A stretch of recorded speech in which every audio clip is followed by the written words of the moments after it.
or any other variants that I should try, and I will see you guys in the next one.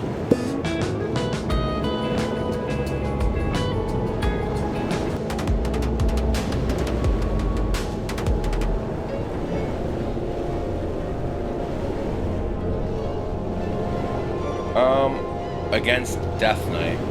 Let's mulligan all of this. Am I doing the expansion? I mean, I like that they have, you know, made some pretty significant nerfs with this patch to what I have viewed as some of the problems.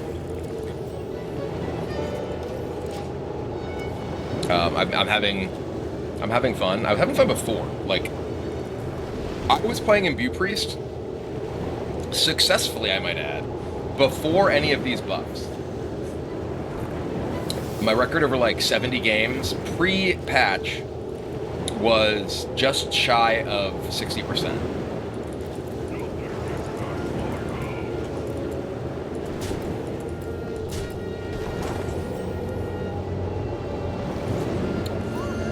Follow the flutterwing.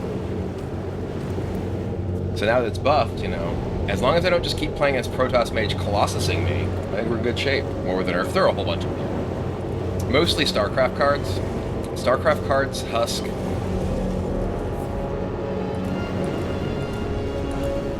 Ow.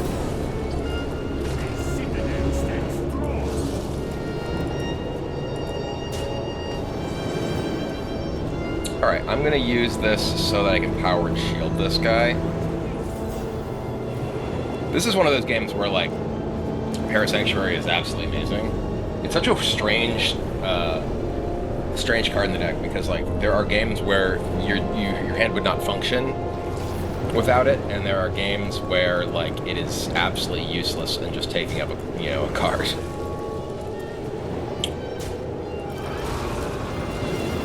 Okay. I think we want to do this into this.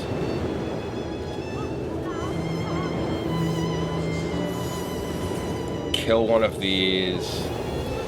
Bump here. Cast Scale Replica to draw my green wings. Say go. Is Ceaseless dead? Ceaseless will never cease. Oh yeah, Xavius was one of the cards that I had considered adding to this deck with the update. I really like this version, though, overall of this deck. Yeah, I'm just playing Greenwing and a guy. Like, if they play Husk this turn, it's only draining 2, so they could bump here, drain both of these. I think we do attack here, and then go face, because that makes Husk unable to kill anything. Question mark Resuck to Death Knight. Well, to Death Knight, Wild God.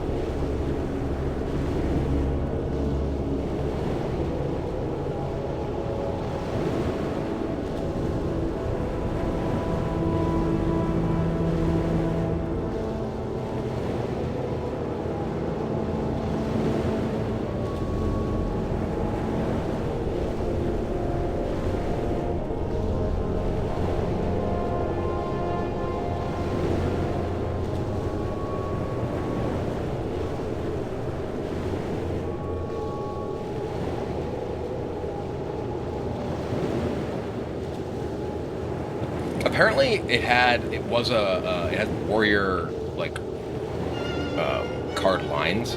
So apparently, it used to be a warrior and got moved around.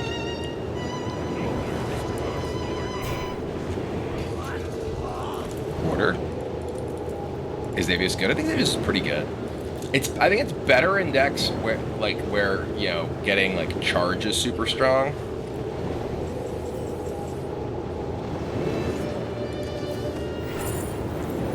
Light speed. Sauna regular.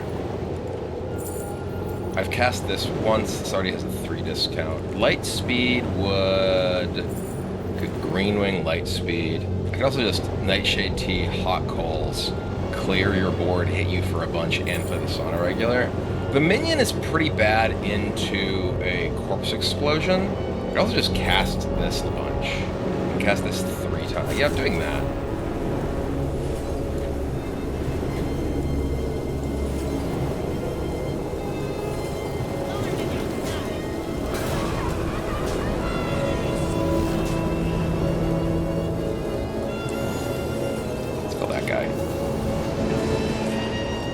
this like stops them from getting, you know, value off of the spell power. They have to spend mana to break through this. Order? Discover last.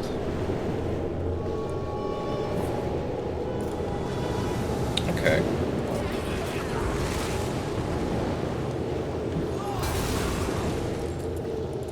Sure. Reads. Okay. Illusions, Michael. This is not online yet. Okay. This is online.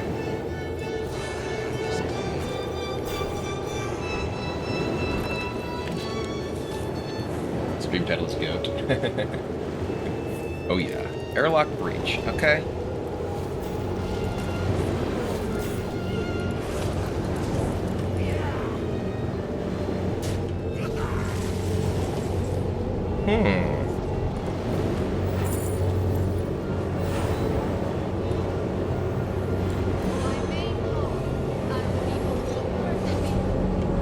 I have one. I can kill one of these. Trade. I don't even think that's worth it. I think I'd rather hold on to this. Just play this. Trade into one of these. And just say go.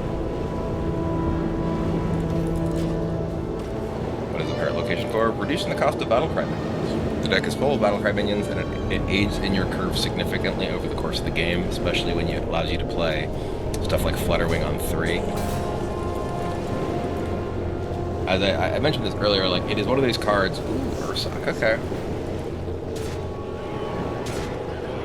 Ursak up to 1. I don't have any silences I can get.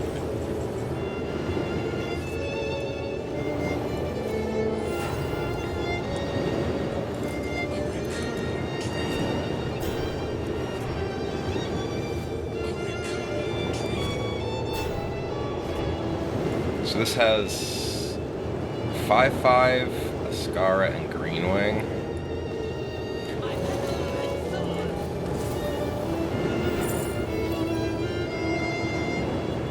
Okay. Maybe we just leave him rather than break him now.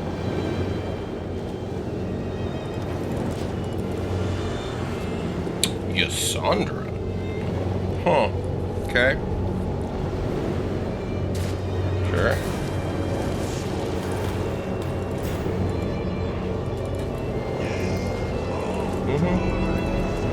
Yeah, I know he gets the guy. If he gets the guy in attack, it's fine.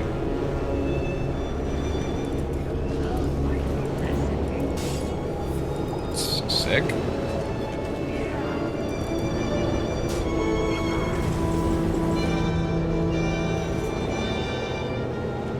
Huh. It's not quite gonna work. Well, actually, maybe it does. Does it have these? So... no, I guess I'd rather just use this. Alright, so...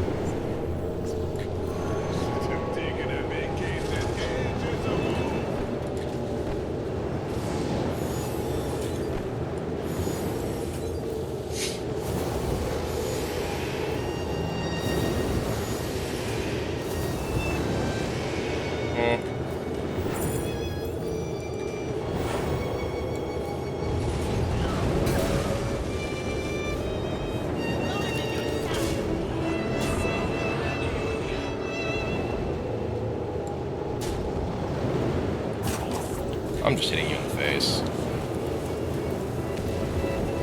Go.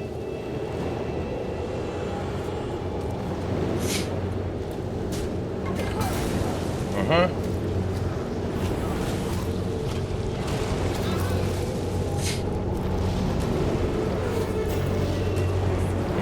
Up to 20 now.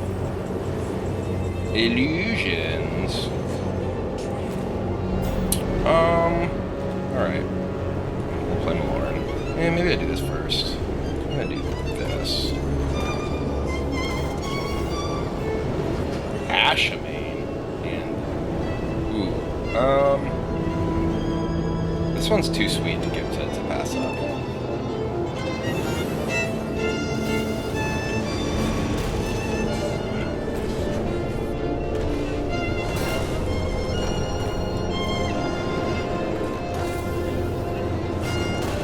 me 7 of your cards, please.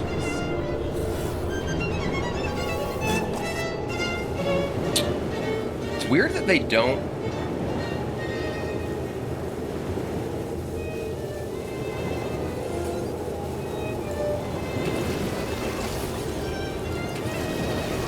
like, that you can get duplicates.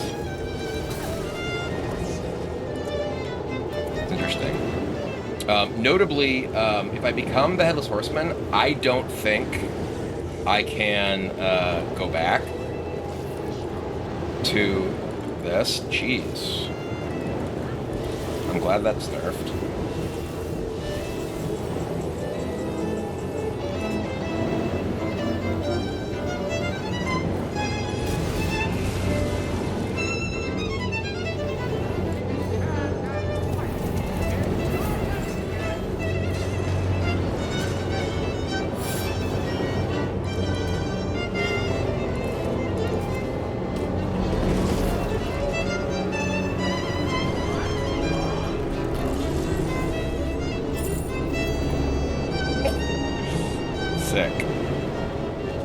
Actually, oh wait, I thought it was reduced by its power. Oh, never mind, yeah. I thought I played this turn for whatever reason. Alright.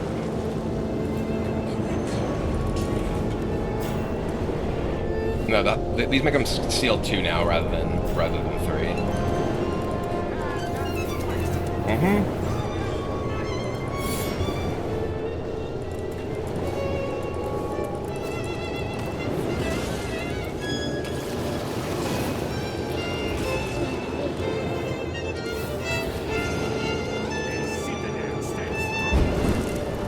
Noxar with the 52 months, welcome back. But yeah, like, Caldora here won't do anything, I think, because I'm a Death Knight. Let's play this. It corrupts the Shelter Sill. It is class-based, because I am a Death Knight. Right?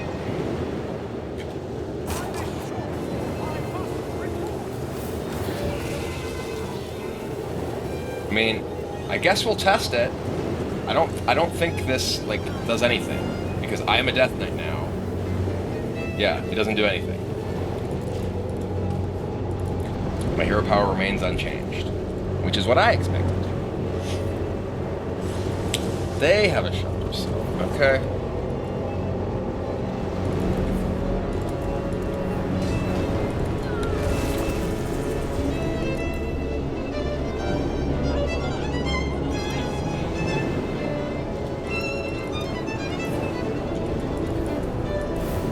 Okay.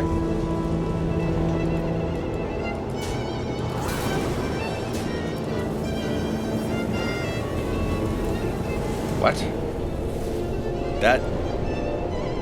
That's not... They thought that was like Nightmare and would die at the end of my turn, which it does not do. Let's put another of these in my deck and get my guy buffed.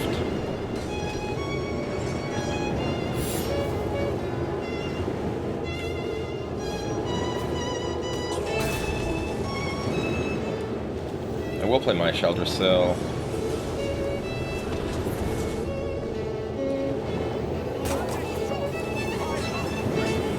I still have Tyrande in my deck, so I'm tempted to like hold on to some of these. Yeah. I'll just do this. They still have 1 Corpse Explosion left.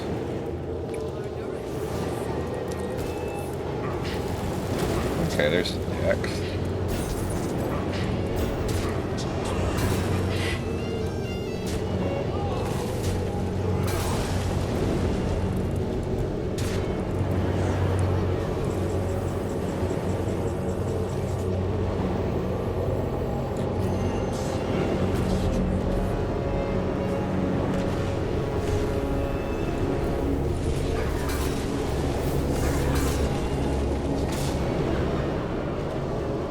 This guy just, like, explodes them with Nightmare. We could have gone for the instant kill in the Ysera, which is funny, but...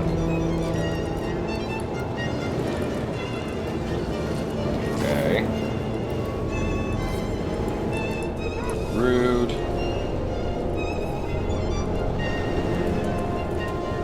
I have 2 Horseman's Heads in my deck.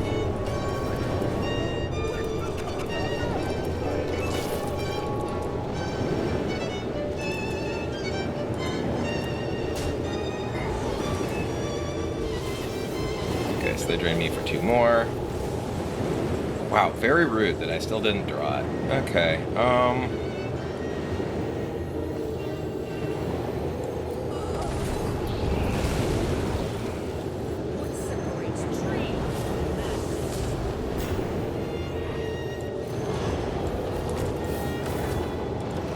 assume they're gonna kill Jaden this turn. Husk was nerfed. It was draining 2, not 3. Yeah.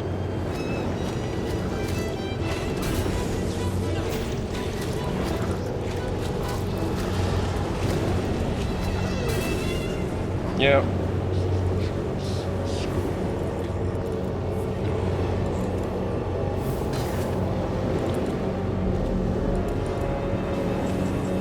Oh my god. Like I can just dream him if I want. But yeah, my deck is Horseman, Horseman's Head, Ziliax, Tyrande, and 1 more Imbue guy. Like we definitely play this. I guess it's probably just this and this.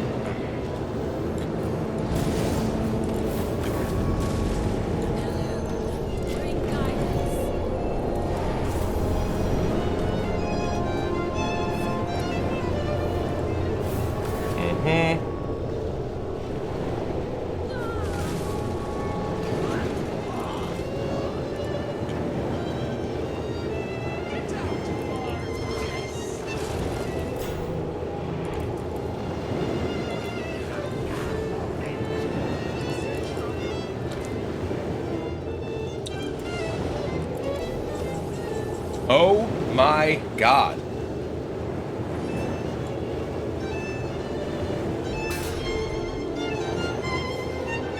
Half of my deck is Horseman's Head. We have 1 spell left for our Tyrande now that we've drawn it. I can't hit them in the face.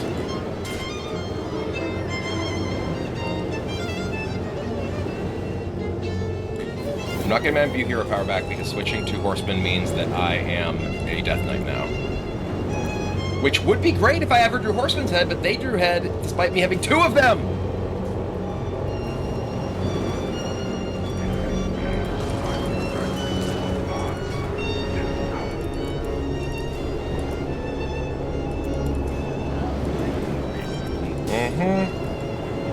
I just gotta make Theoden apparent.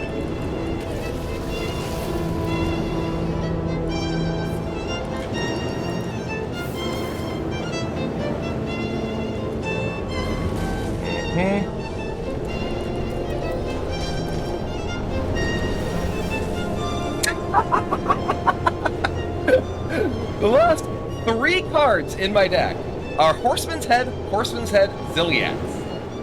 I'm just gonna... I can't even like survive this with that. That's so insane. Uh-huh.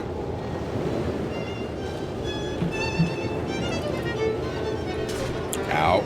Ow. What? Okay. That attacks a minion. Oh, I'm dead.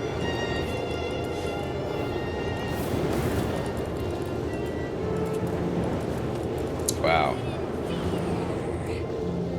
Sure, man. I can't believe that I literally did not draw Horseman's Head that entire game. I drew all of my remaining Imbue cards before I drew either Horseman's Head or Ziliax. Oh, man, that sucked.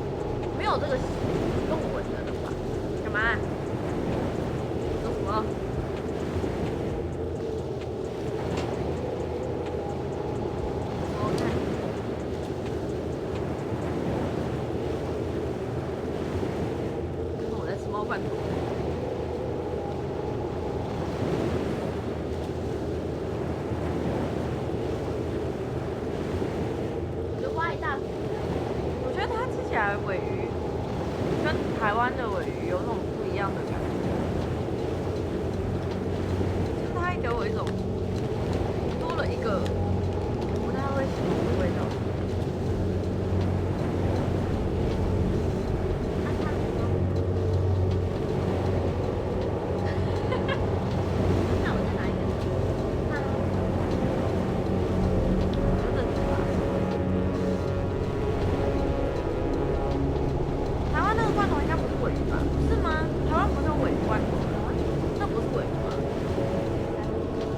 那不是我的，感真的超级像，感真的超级像。来聊天室，天室啊！来聊天室，这样才可以吃啊！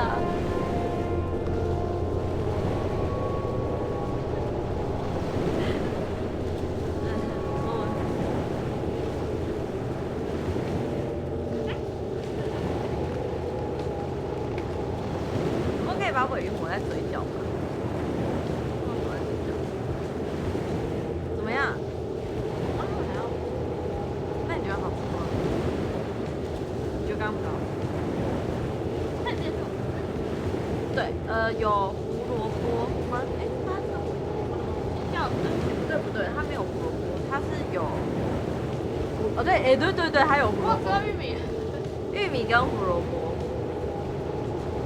啊，我叫了，你怎么给默默？有啊，我刚刚有给你咬一口啊，空气咬。还是以后我喂给聊天室都直接啪，直接抹在镜头上。好。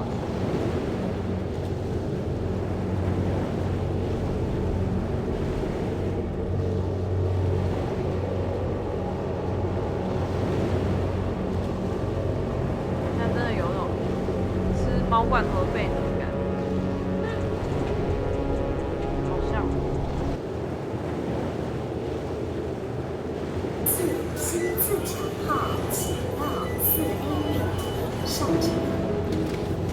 Our journey to Southern Section 1 of Taiwan Central Mountain Range Grand Trail started long before we hit the trail.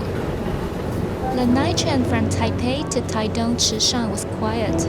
We enjoy our Taiwan Railway bento boxes, the familiar flavors of braised pork and steamed rice, a comforting taste of home. 4 hours later, we arrived in Chishan, where we checked into a small guest house in town. Early in the morning, we picked up at our guest house and caught our shuttle to the mountains. By dawn, we were on the Thousand Cross Island Highway, riding deeper into the mountains. The road twisted through steep valleys, with mist rising from the mountains below. The views were incredible, but reality quickly set in. The road had suffered damage from days of continuous rain brought by northeast monsoon. Landslides had left parts of highway unstable. Closer to the trailhead, the rain picked up, not heavy but enough to soak through if we were not careful. We put on our rain jacket and pants, adjusting our gear one last time before stepping into the wilderness.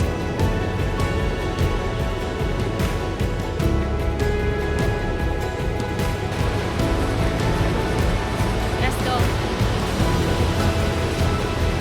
The weather is not nice. The trail started with a steep climb straight into the forest. No gentle warm-up, just an immediate, relentless ascent.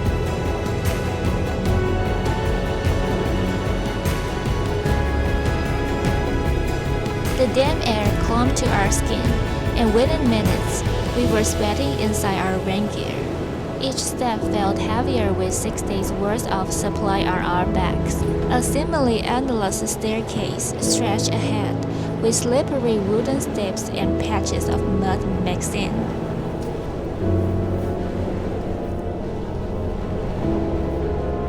Today is February 14th, and we decided to start our Valentine's Day because trail is our true love. Even it's raining day. The humid air wrapped around us, and soon our rain gear was drenched, not just from the rain, but from our own sweat. We pioneered silence, the only sounds being our own breathing and the steady patter of rain on the canopy above.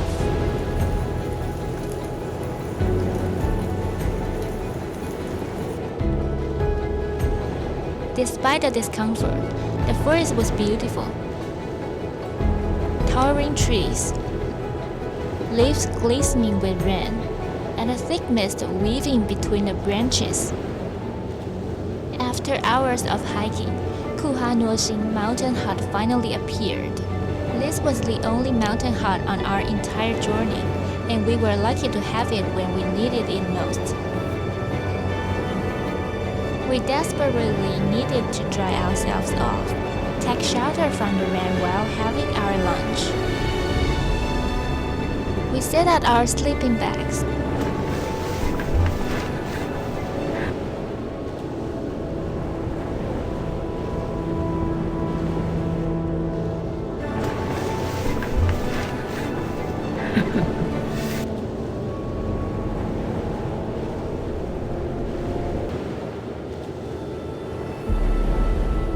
We dropped our sleeping bag and food in a mountain hut, and then we carried this pretty light backpack. And now we are going to submit the Kuha-Nuoxing.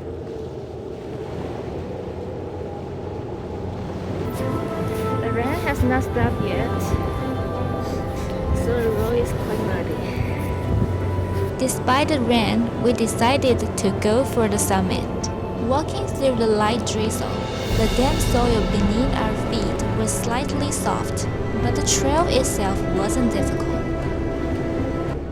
Path weaving in and out of the mist, adding a touch of mystery to climb. In 200 meters, we're gonna summit. Yeah, we arrived!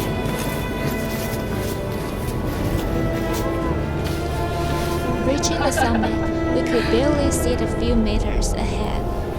We sat in the summit, waiting, hoping for a break. And then it happened.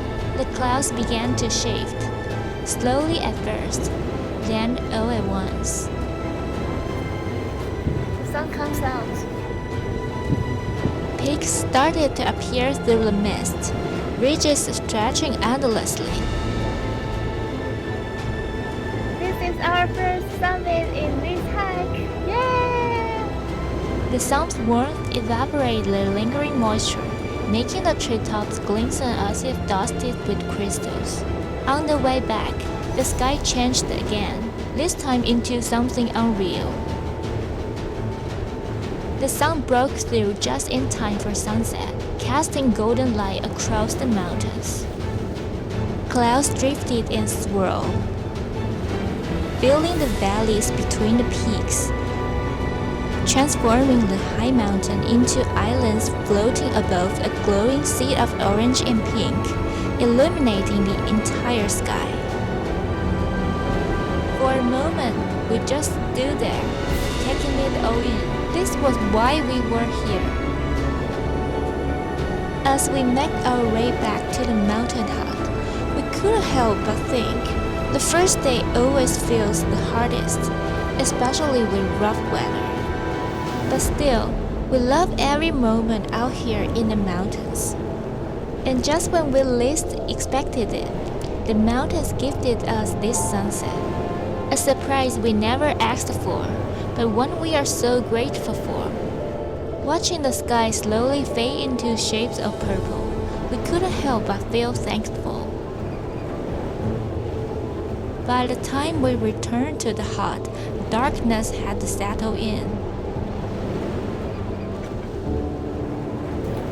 We boiled water for our dried meals, the icy mountain air pressing against us. We stretched our hands toward the flickering flames, soaking in the warmth as steam rose into the cold night air.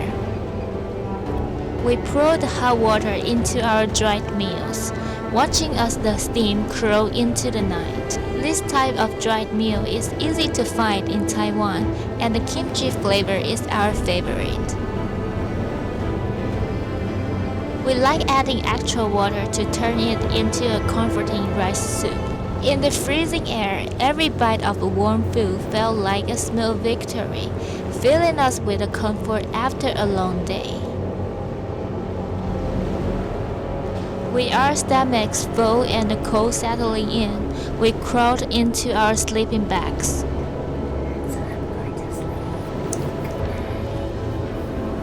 Tomorrow, we will climb Guanshan, one of Taiwan's 10 grand peaks and highest peak in southern Taiwan. But with the rocky climbing section ahead, we couldn't help but feel a little nervous.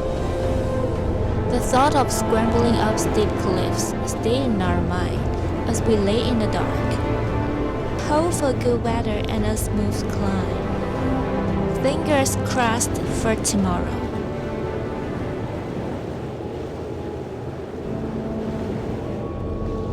我期待的不是雪，而是有你的冬天。我期待的不是月，而是和你的遇见。我期待烟花满天，我可以永远靠在你左肩。我期待的不是一句抱歉。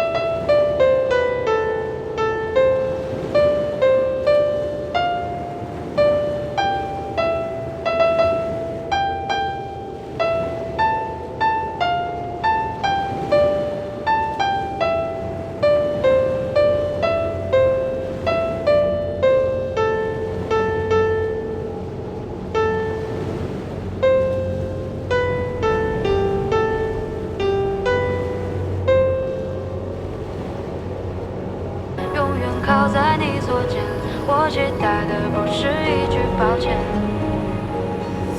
号码变作位置断了线。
情人被梦挤满房间。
玻璃窗写着情缘，美梦挤满房间。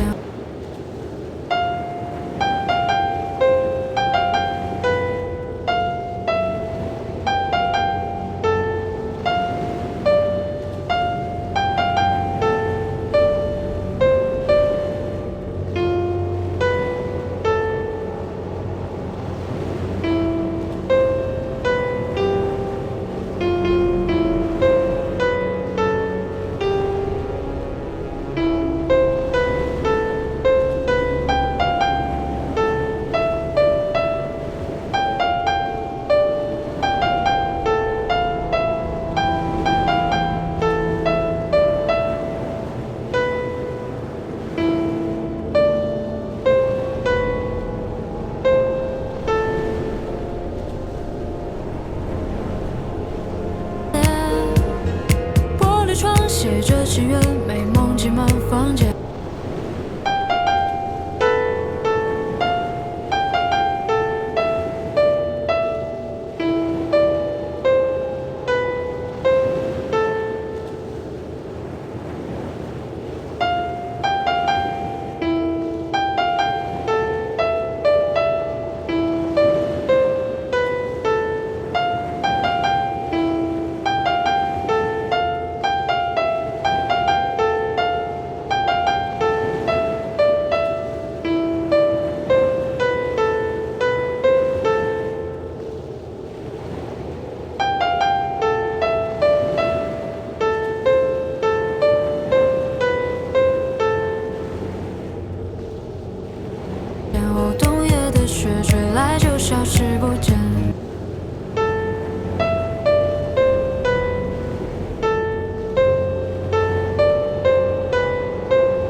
周旋。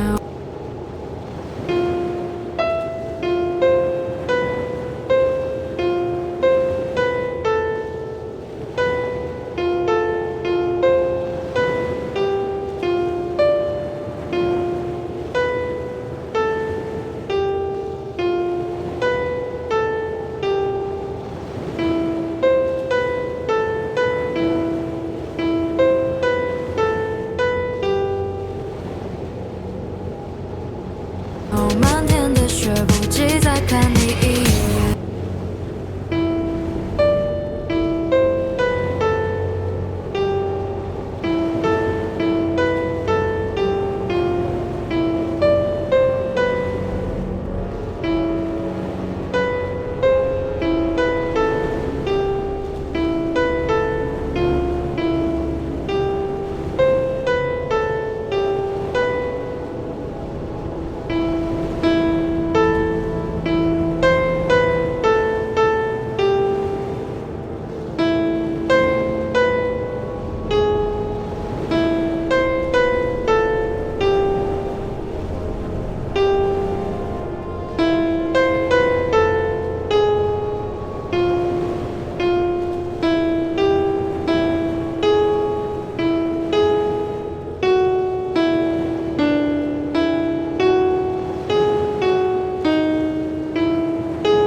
周旋哦，漫天的雪不及再看你一眼。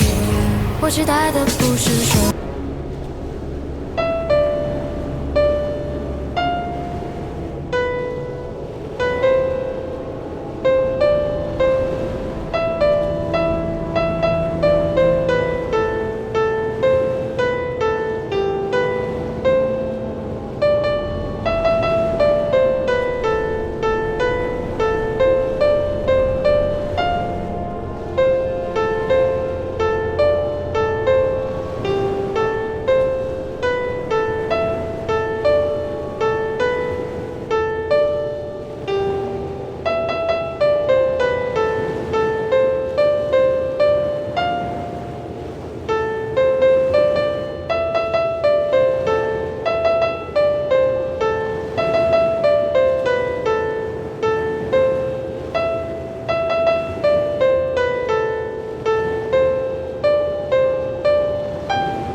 是有你的冬天，我期待的不是热，而是和你的遇见。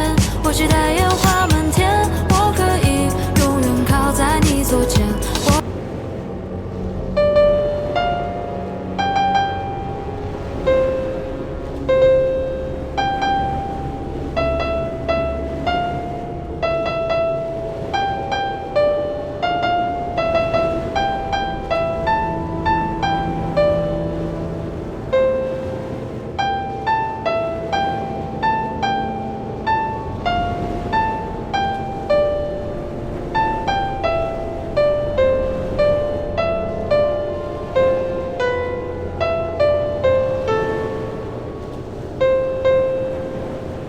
我期待的不是一句抱歉。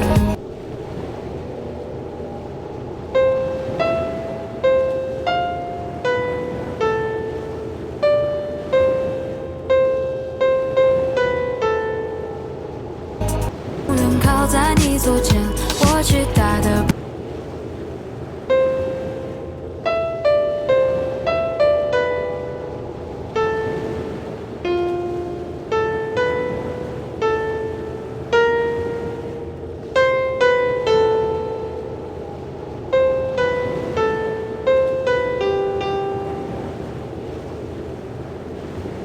爱的不是人，而是和你的遇见。我期待烟花满天。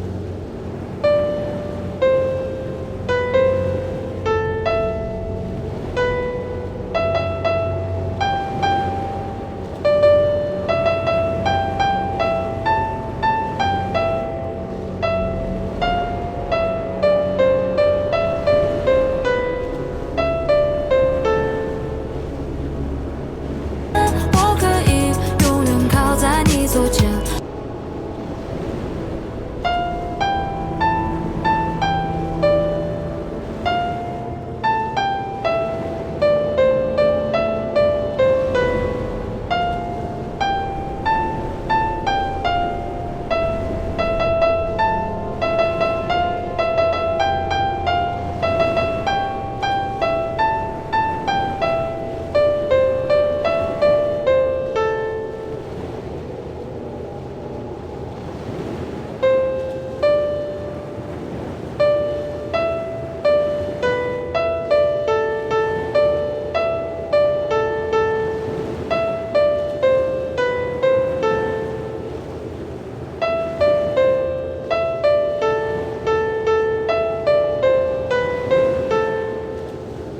我期待的不是一句抱歉，我期待的不是雪，而是有你的冬天。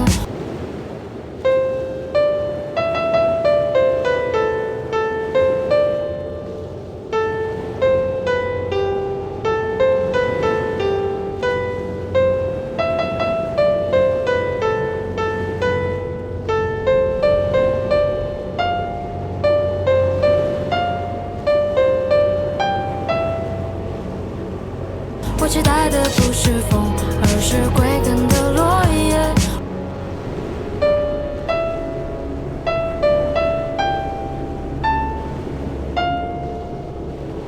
我期待的不是风。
周旋漫。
我期待的不是谁。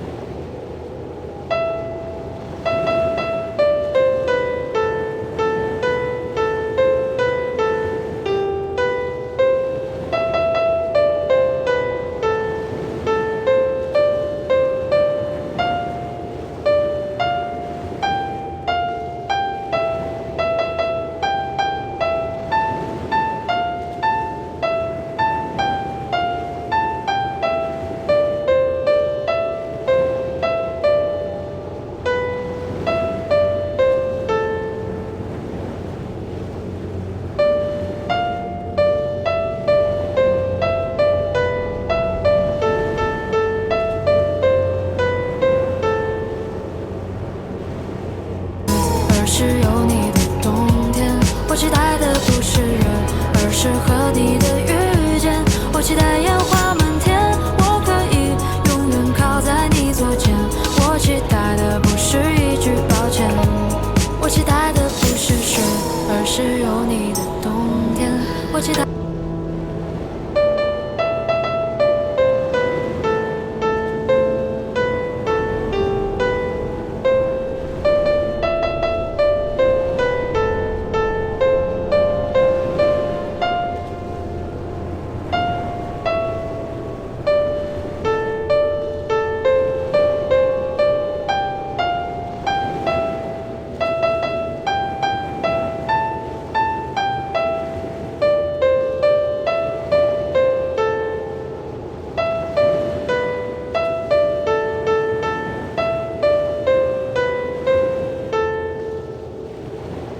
不是风，而是归根的落叶。我期待染白了头，我和你相拥走很远很远，不顾一切的爱永不会变。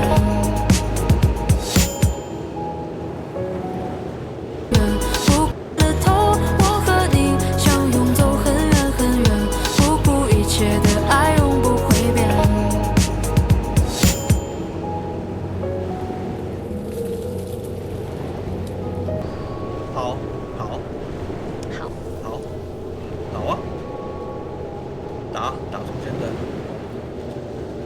嘲讽的，对，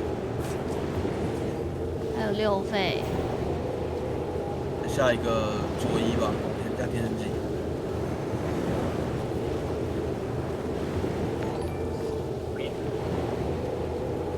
Greedy goose, greedy goose, greedy goose。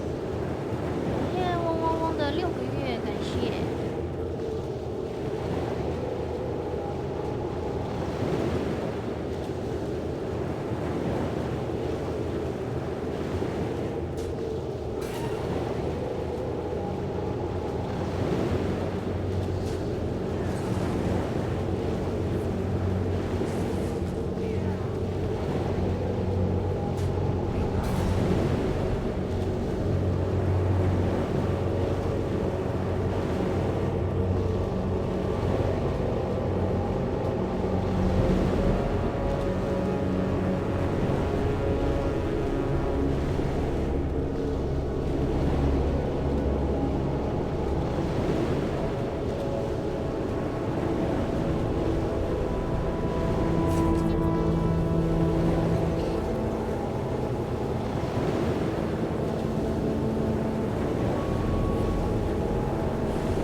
可以先这个嘛，加这个让他去撞，让他低于5，然后把这牌用掉，抽那个5倍的，不，全场打5，先打，再打。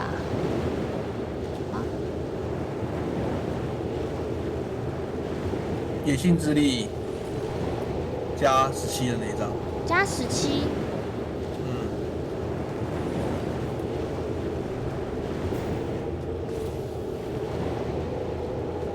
然后这个加在左边的吗？最左边的。不要，这个不要加，下一个树人，下一个树人。下一个小树人，然后打5，72撞掉，然后打 AOE， 嘲讽打头。72撞掉。打5，然后打全场打5，然后嘲讽打头。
把一个他的手下先叫出来。可以啊。把他2个手下叫出来。把一个就好了。一个就好了，这个大蜘蛛。可以，大蜘蛛叫回去。现在还有几个法术要用？一个。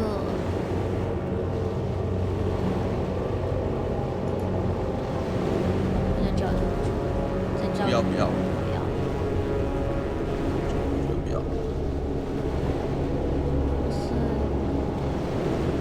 是2个加5加5。打4吧，4222吧。右边3张全打了，按电机。右边3张。全打按电机，然后打头。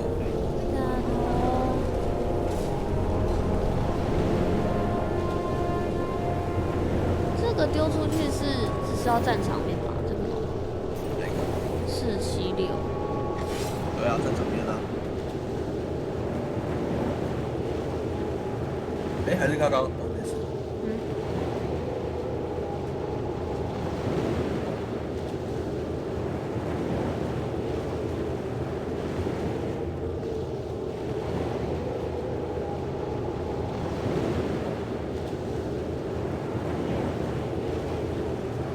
叫回去，他在下花6费啊，那就死了。然后我们保底还有一张回手可以去解嘲讽啊，这就够了。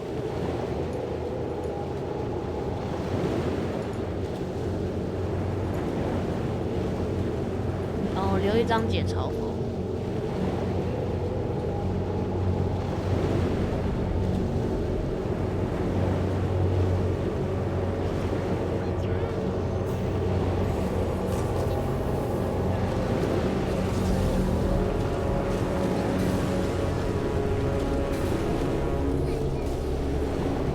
哦，他打不死。对啊，比例太高了。哦，这好，完全要检讨，但是我上厕所。怎样？我的膀胱局是不是？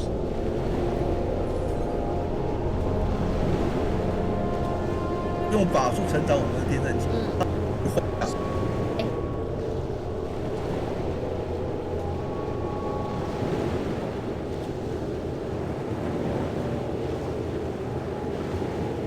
你现在直接试一下，你给他那套大大力，你那个猪猪帮，我猜你比赛应该是不会上。很危险，我看确实是有点危险。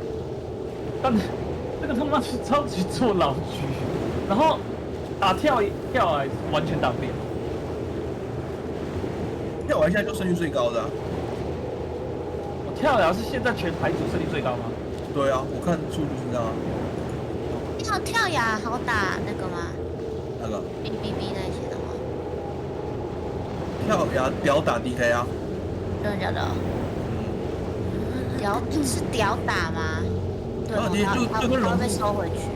跟龙木是一样的道理，除非就是也不一定看对方有没有在控那个场面，不要有关。对嘛？那是不是龙木其实还不错？没有，那个跳崖感觉比龙木强太多。跳崖是一定可以去，龙木是没有一定。因为你3、2、4一定拿6，你6跳一定跳冲东西出去。感谢鸡腿大师7个月。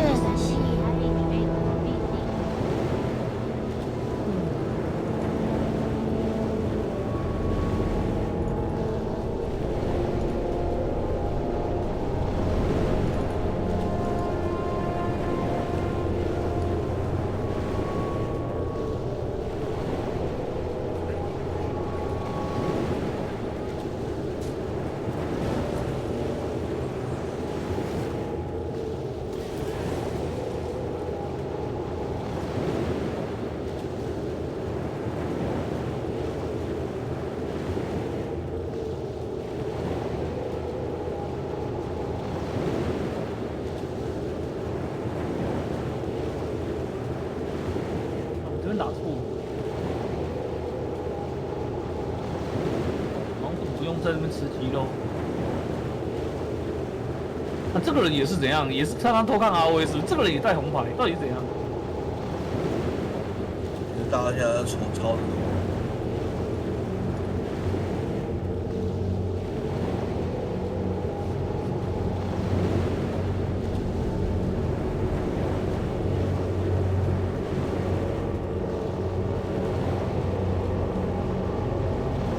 要让你的法力水晶用的最舒服，所以这边可能打3了。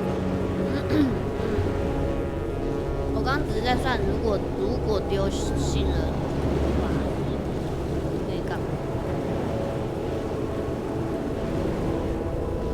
对方这个02这个血字很痛，他会每一回合一直吸你的血，所以你要想办法去解掉这一只。解掉这个怪，就你这会如果丢7人迷路，你就很难解掉这只。他是越来越是非。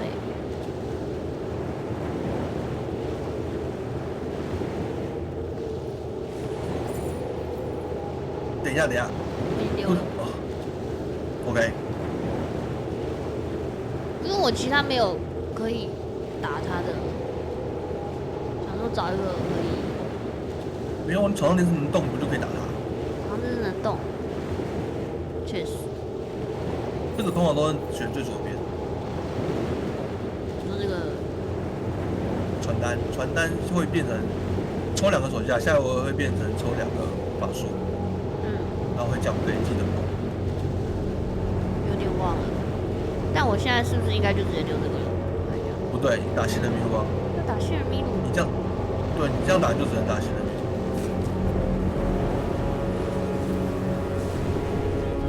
因为你要等他变，他下一回合变抽法术，你不要。对，现在还是抽手下，下一回才变抽法术。哦，每回合转换是这个意思哦。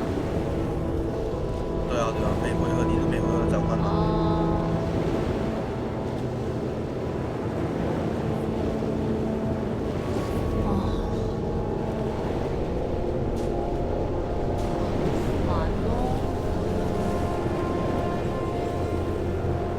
这个大大烈玩第一把就感觉合理。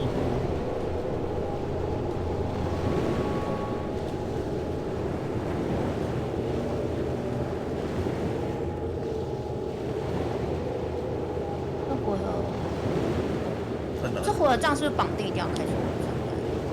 看确实，对，确实。因为一定这样，这回合一定要先开始。可以先看一下里面开什么吧，再想要打什么。空身赶快用。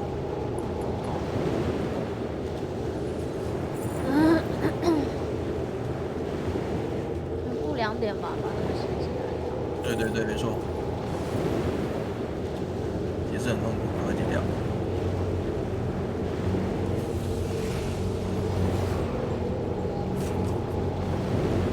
加0吧。然后可以去那个启动啊。动，然后史上最强，然后0。你要把你法水用到最满，这样下回合你现在下回合6费嘛，你手上有2张2，是不是又可以按天人技？对啊，所以你这边就只能打史上最强。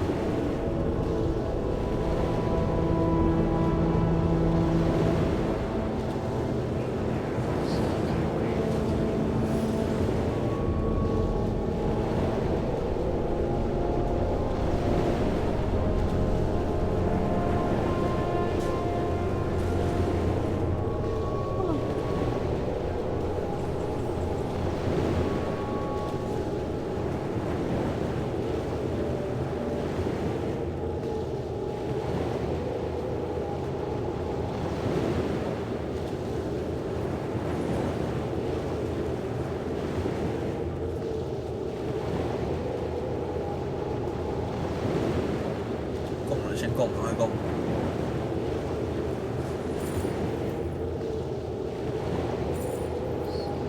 这个吧，就容易发命之花，对啊。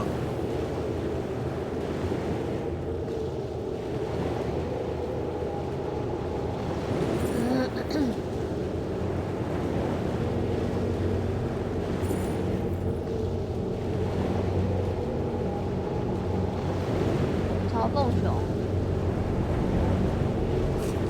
通常都是选中间的，但是你现在有没有选中间？选中间？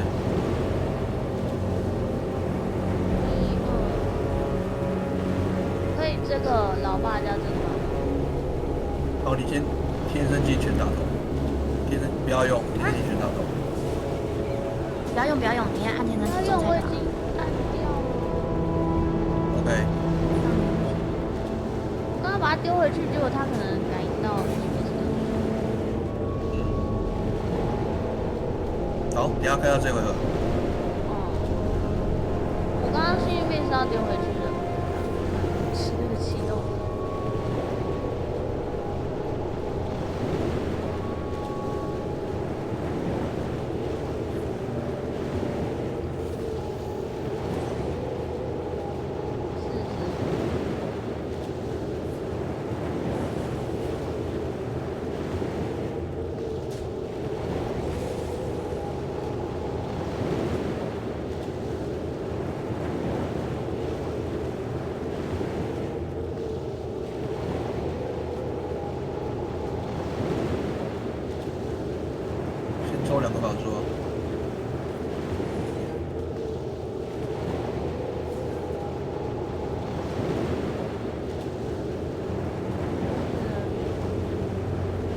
7.5电视机啊。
你2个救援值跟先把那个饮料都解掉。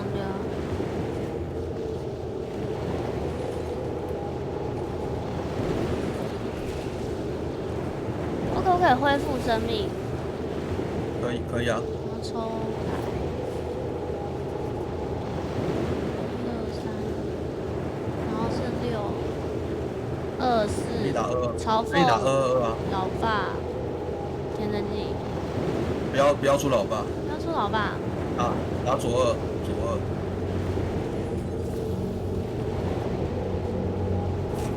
然后打一个 buff 加大毒的，听到天真纪 buff 左3。加大只的天真纪全打到。加大只的。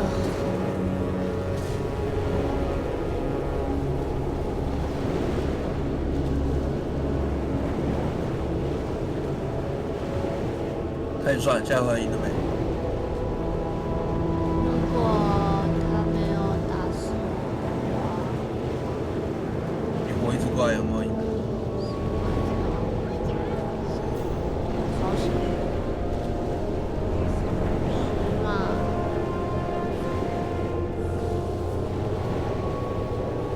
哦，睡啦！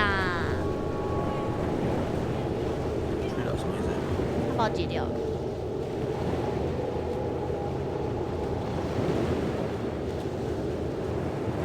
他全部解掉了，包括他自己。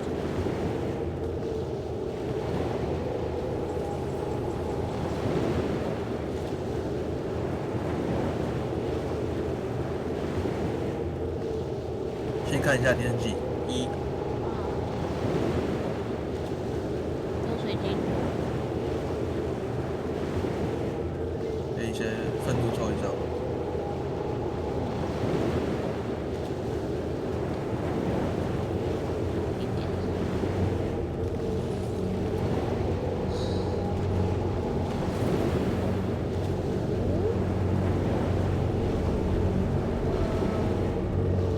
那就下一个3了。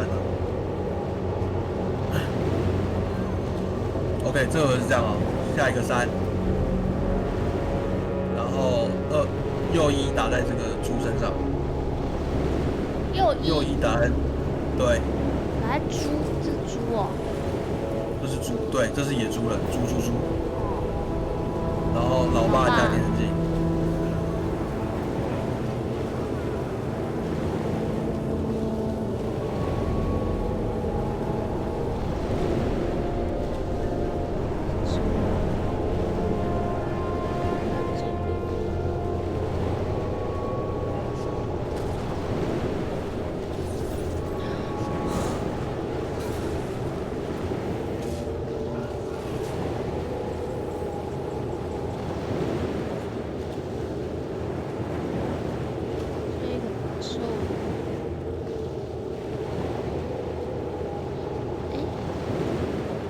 那你7一定得打，因为它这个有生命窃取会吸血，你不希望它吸血，对不对？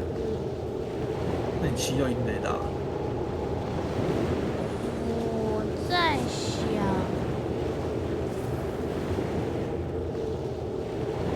这样怎么用？我这2个决斗打5不就把这个解掉了？哦，我不会死欸。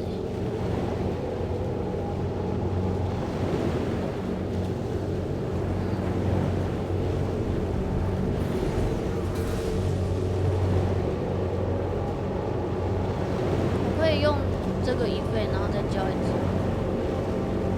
那你要看天机啊。有啊，我现在只有看差一个法术。对，差一个法术，我觉得用幸运币比较好。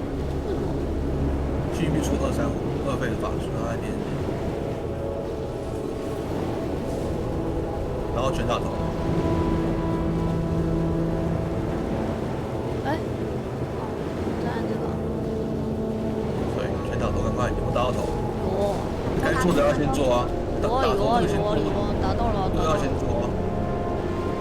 235。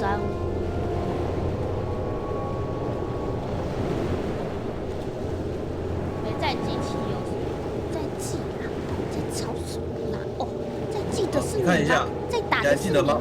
无垠边际是125倍，对不对？对。你现在的气排器告诉你112。哪里？有没有？气排器有啊。哦，你说他这个12了？对对对，他这回要打13张牌，有可能吗？不可能。不可能。不可能，所以你不用，这回还不用怕这个。嗯。然后他对方那个牌，你记得吗？你说这张吗？他还是可以施暴术。他原本尸体不够。他打看过了。没有，他没有看过。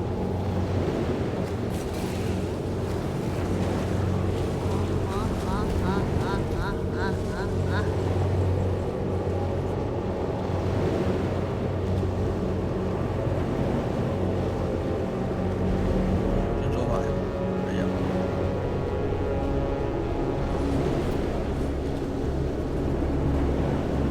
我消耗最高的3个不能抽。发现。你只有史上最强。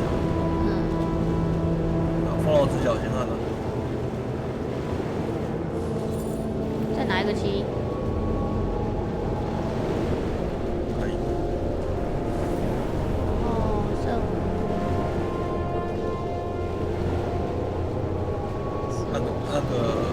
按个果仁吧。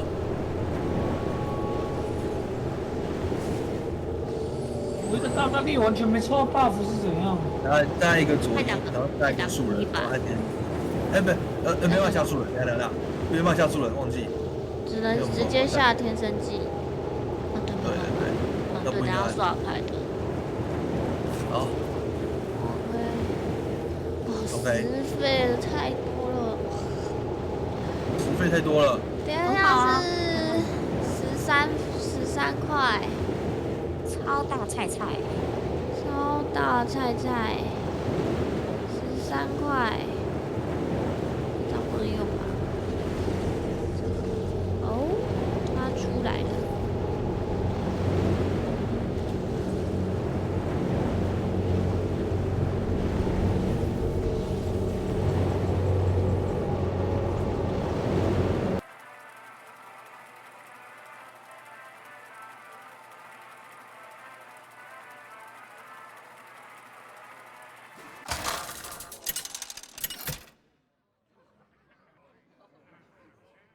Malfurion versus Maiev.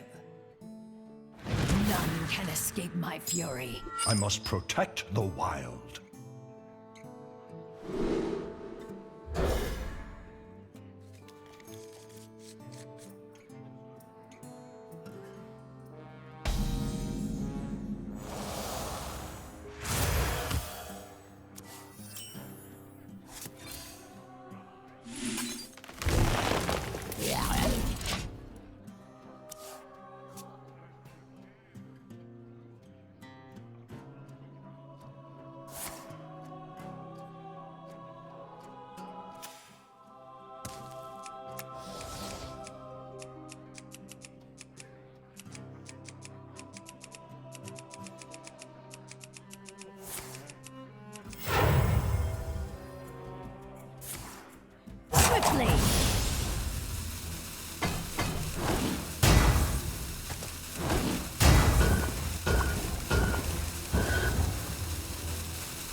Glisotor. I am working. Yes.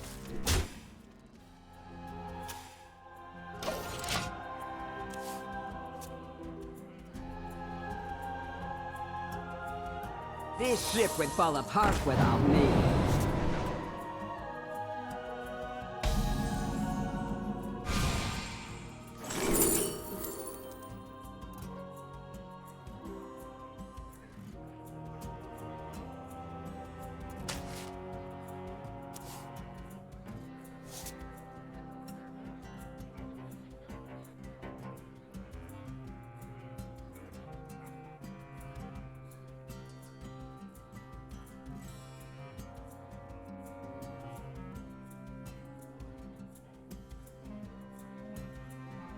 What to do?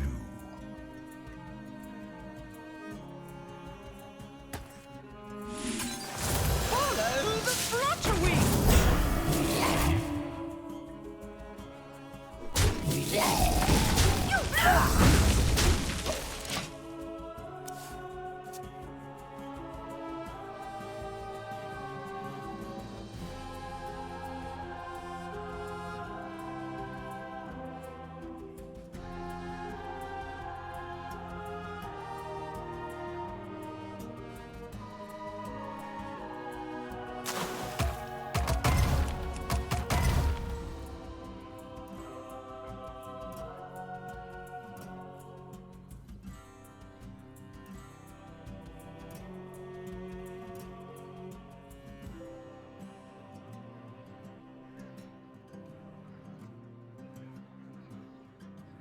Your opponent left.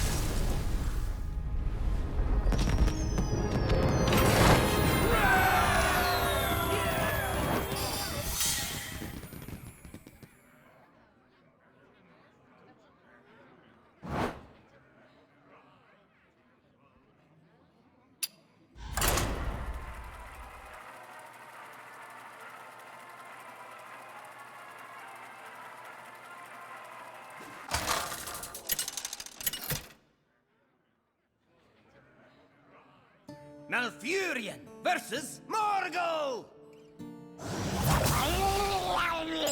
I must protect the wild.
Water, my back.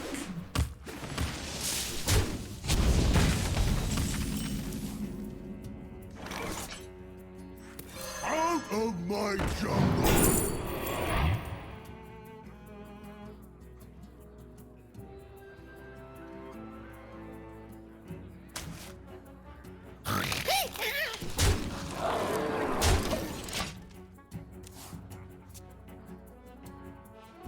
Follow the flutter wings!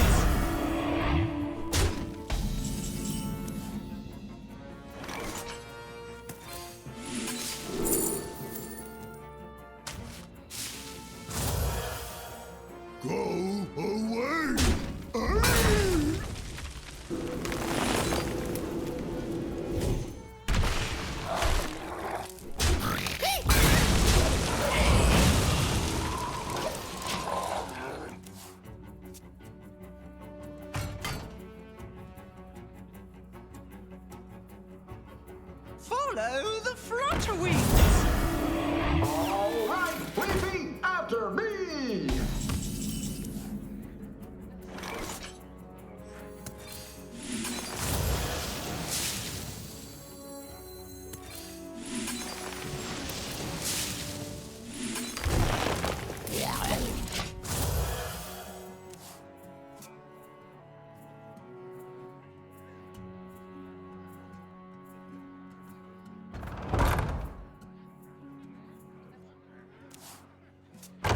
Petal and sword!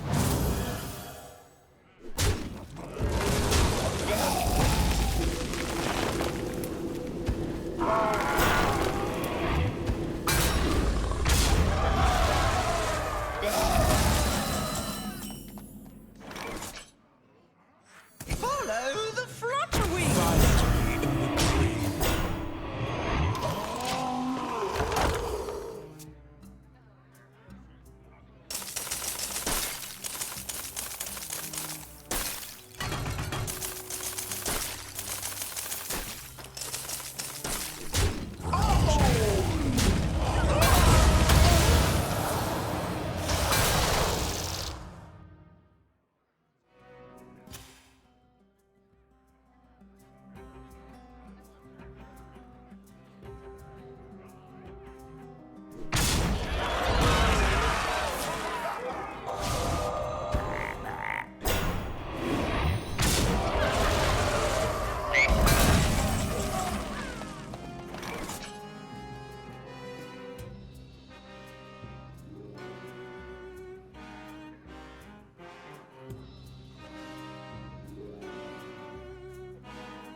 I concede.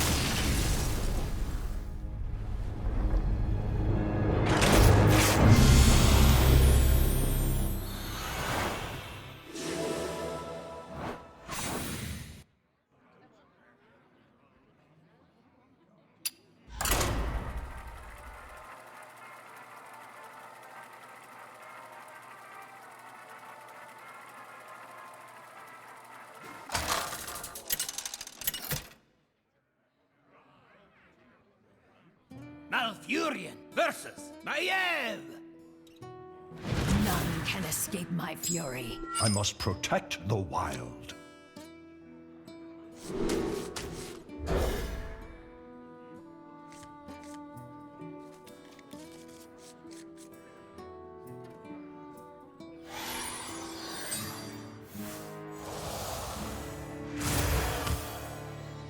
Hail, friend.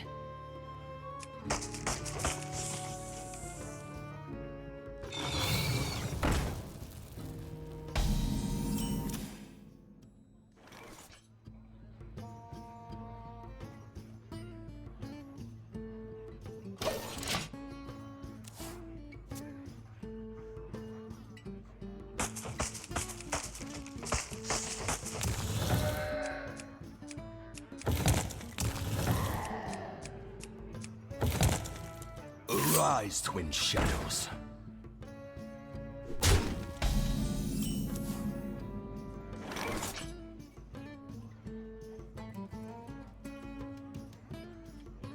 Sweet sotto. I am working. Care to make a wager, friend? Set sail for sails!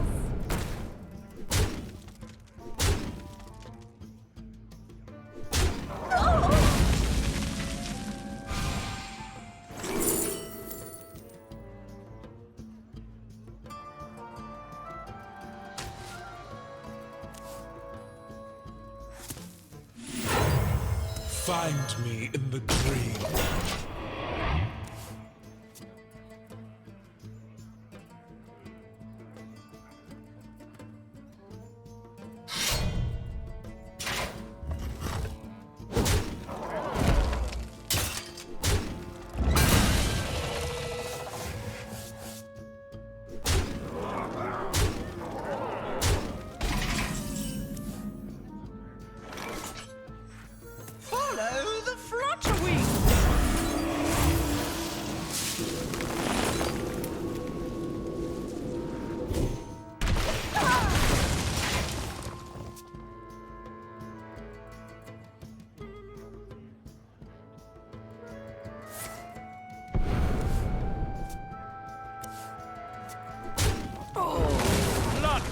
and plunder.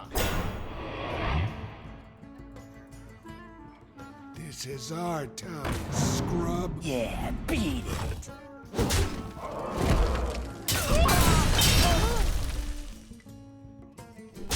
Yeah, beat it.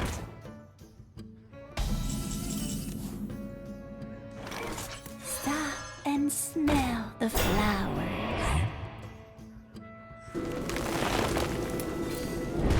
Job done.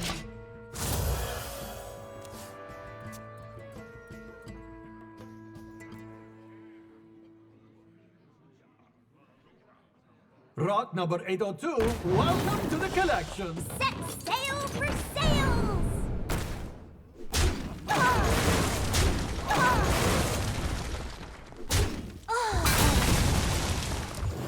A recurring dream. They haven't racing.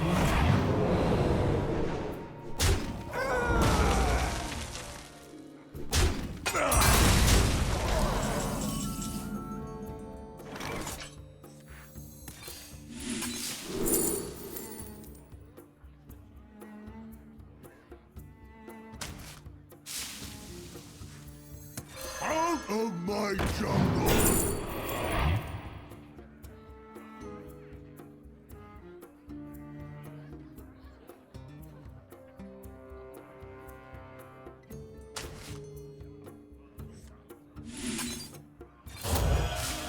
Job done.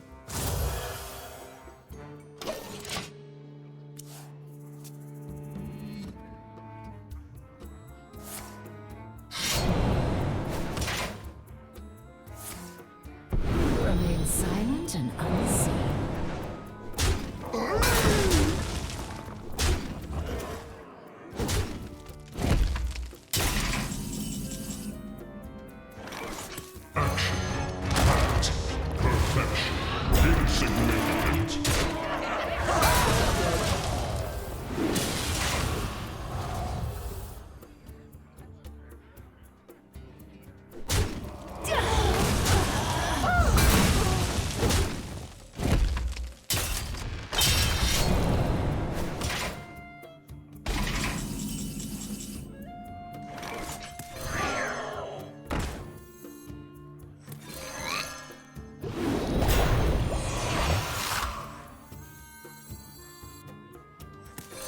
Lì sotto. I am working.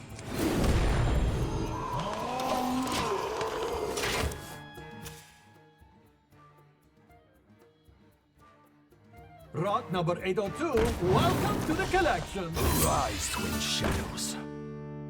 Smart moves. I concede.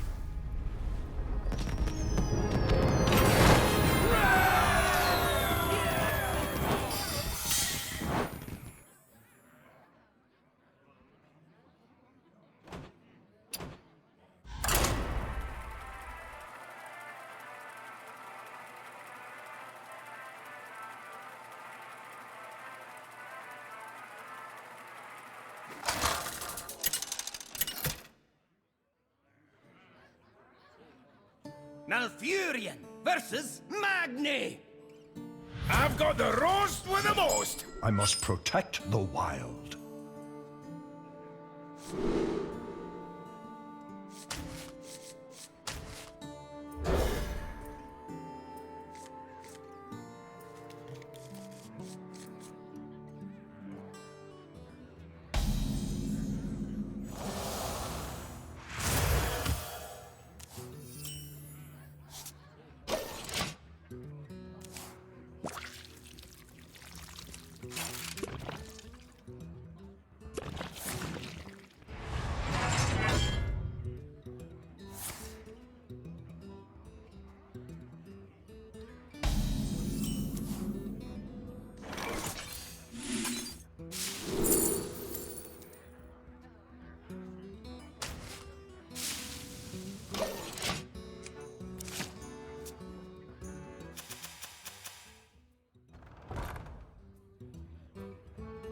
Ready to plunder.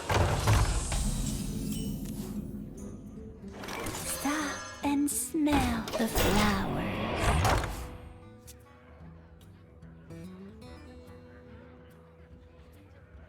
Stop and smell the flowers.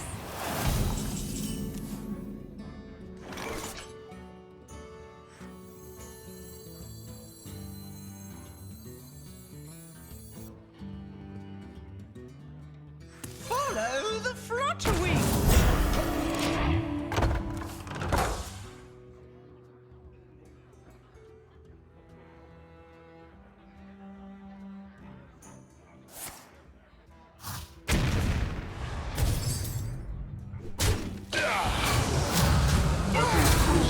Operation. Liberation is at hand.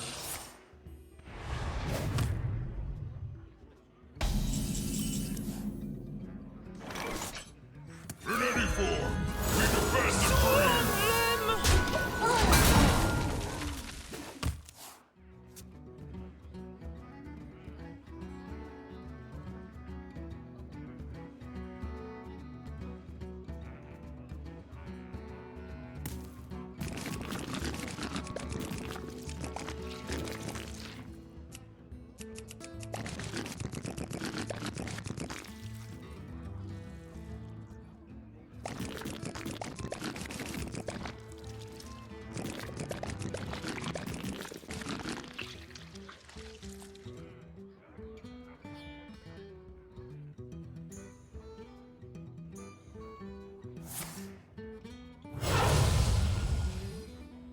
There's always room for dessert!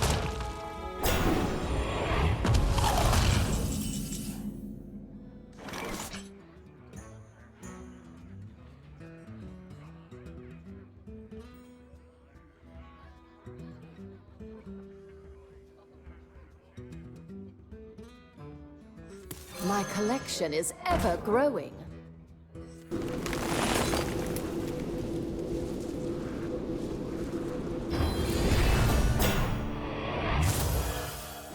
One catch your eye?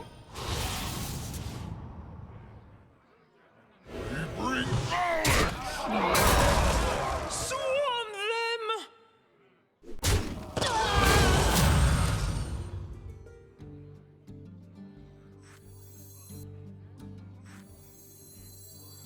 Our crew could always use another hand. Welcome to the crew.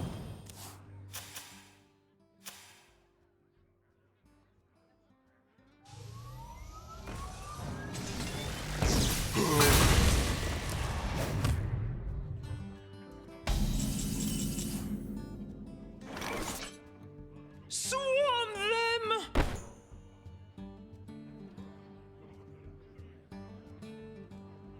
Swarm them! And you're next! Are you with me?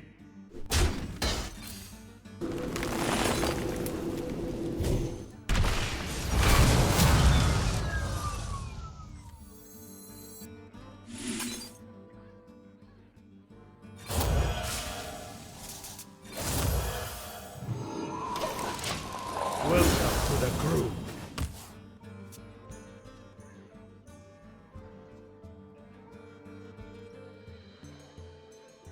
There's always room for dessert!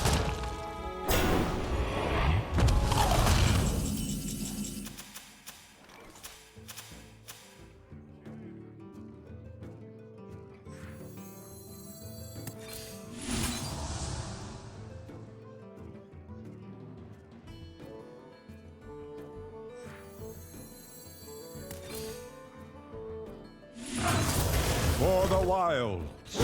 And you're next! Swarm them! Are you with me? Welcome to the crew.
gotta move!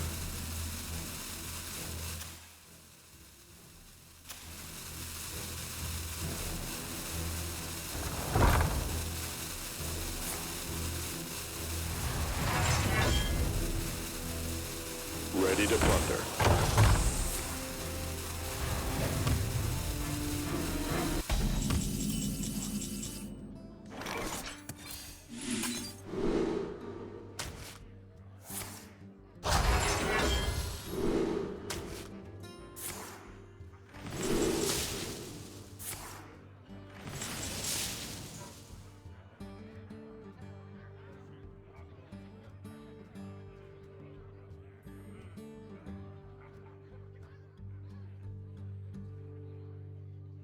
Medbay reporting in.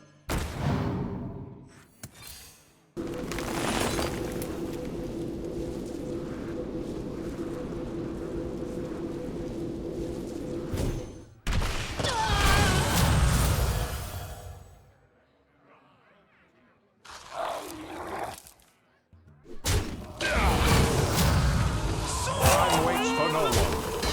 Are you with me?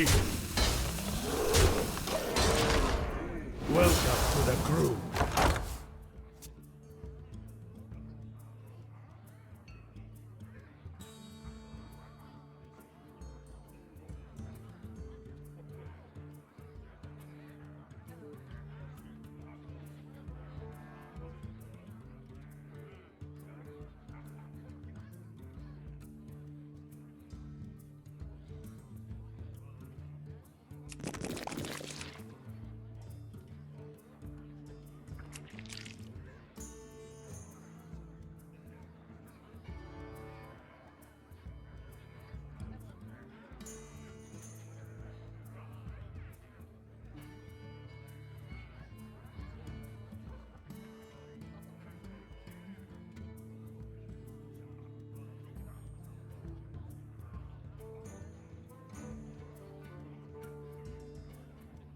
I gotta move!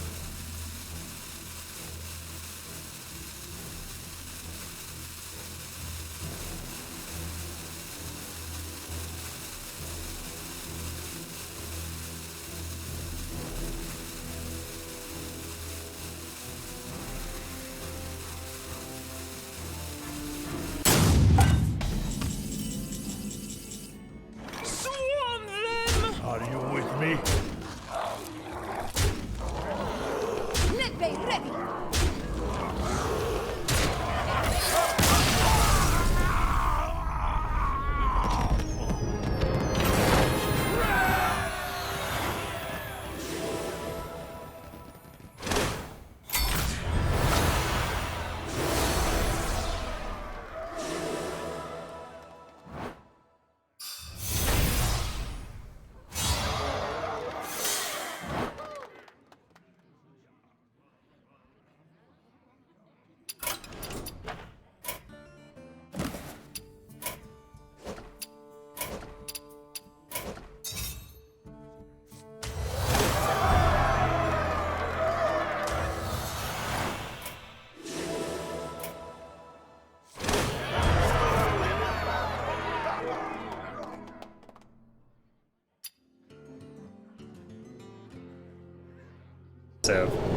So for this combo, we're first going to start by playing Black Rock and Roll and or Lorthamar to buff a Briar Spawn Drake.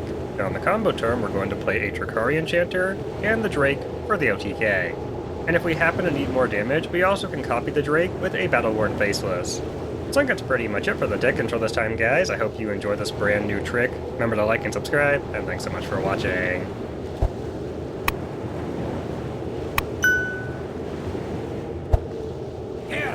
Versus Ragnaros! Ragnaros. This guy's a whale. You dare challenge the war chief!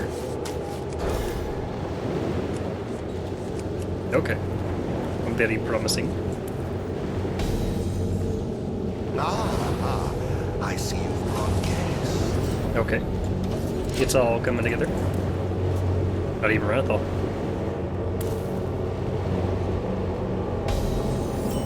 Okay, nice backup plan. Why not? Even reduce my Black Rock and Roll, perhaps. Of course, my opponent is playing Disruption, so haha, I guess I lose. Very fun. Very exciting. Imagine playing Disruption, Curse Warlock on day 1 of the expansion. Imagine being that guy. Imagine. Oh, it's just so unacceptable.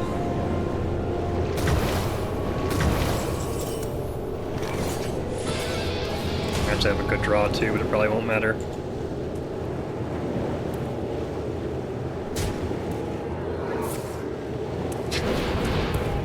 Imagine spending this much money on this game to play Disruption Warlock.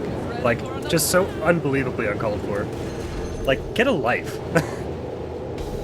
You obviously hate this game. Like, go do something else with your time. Like, I'm sorry. Go do anything else. Ridiculous.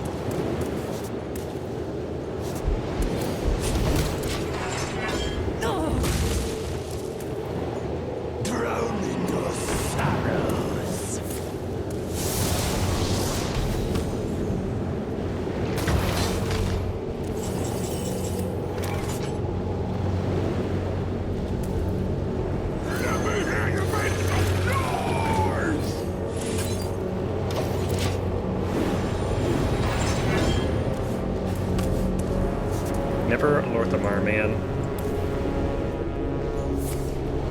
Of course, this draw's insane, is my opponent. Makes sense. Does make sense. Yep, he would get lucky, that makes sense. It all makes sense. When you think about it, it makes sense.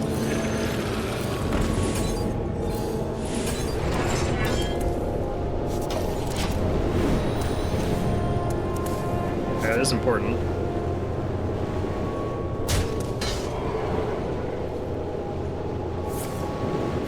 Wow. Okay. Interesting. He's tapped 1 time, by the way. He has drawn 1 extra card. Just had everything. Sure. Yep, makes sense.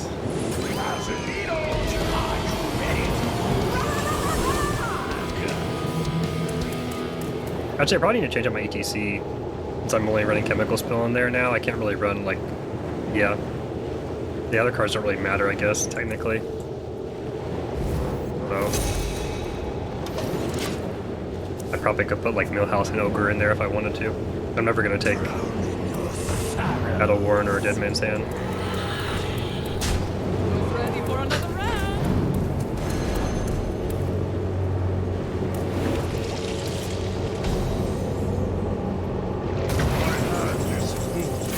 I'm just dead, I mean, it doesn't matter. Guess I'm dead.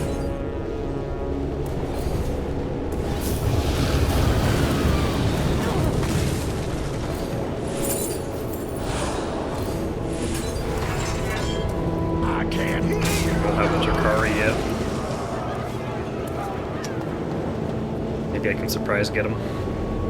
Drown in your sorrows.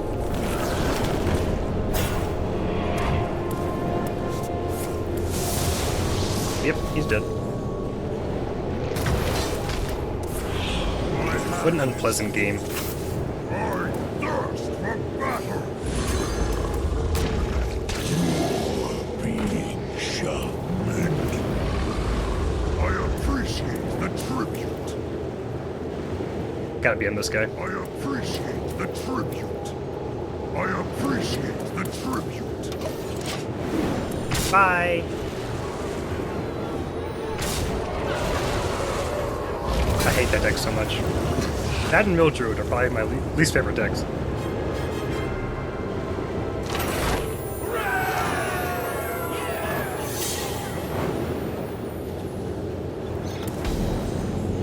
When it's all. I see you brought I see you brought gas. I wonder if I don't play the Totem on 2, I could just like forge this instead. We'll see. I kind of want this to draw the Black Rock. Now let's forge it.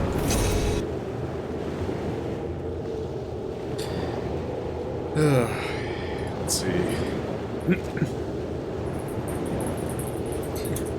Fire says Terra bad lobby. Yeah, he's probably right. Let's do something silly. Let's do something silly. It depends on the rolls, but yeah. Ah, yes, Warden. That's what we're gonna play.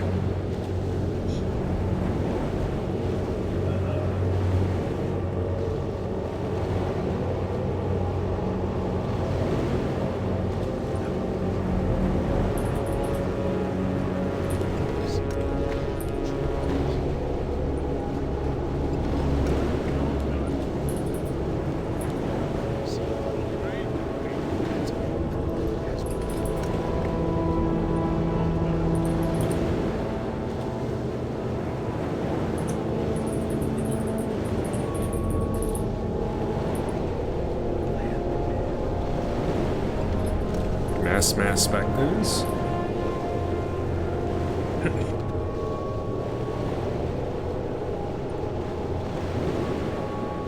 Send one like we're disrespecting these pros.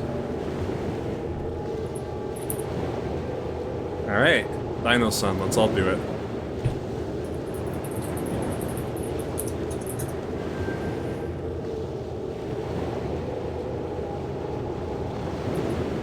Completely disrespect the enemies.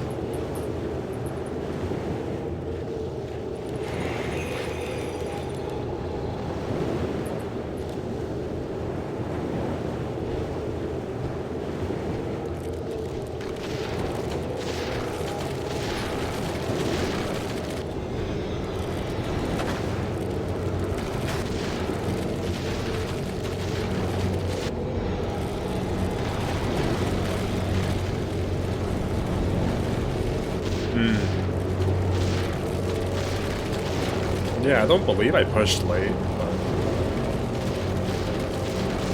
I also didn't almost make it, but I saw that yellow got it before me. Oh, I can push one because we have 6 income, and we get 11 gold at the end of the round to get the Moon Guard. Yeah.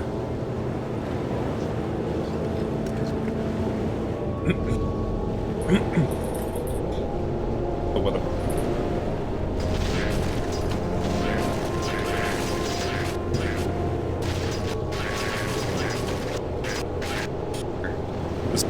That would be not classic level 3.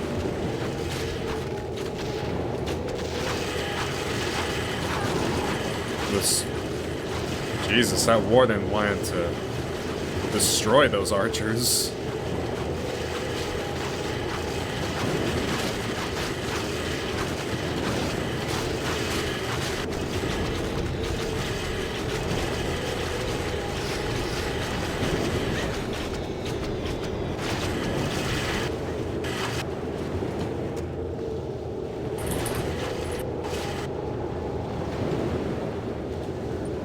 Man, this music is very graceful.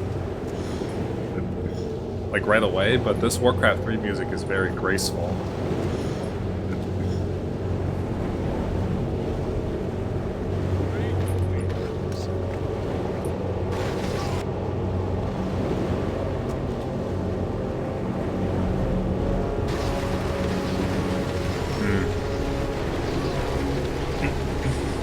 Yeah, this game's pretty over.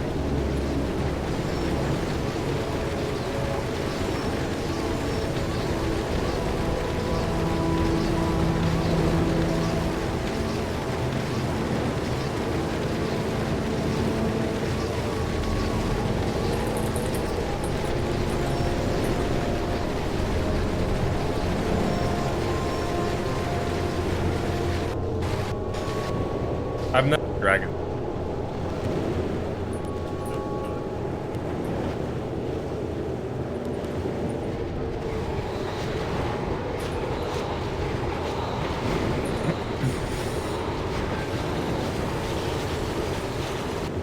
Graded.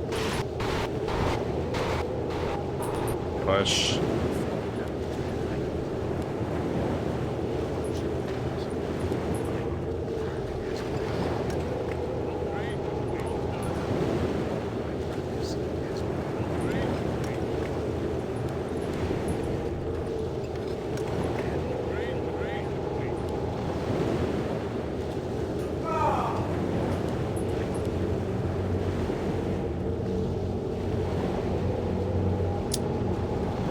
now I have nothing to build. I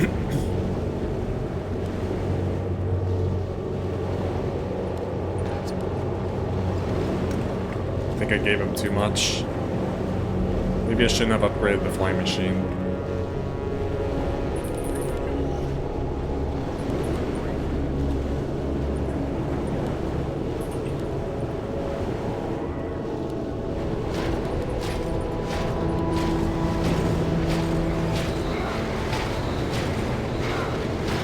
Why did I probably shouldn't have made the Tree of Time for myself. I should have just made more wyverns.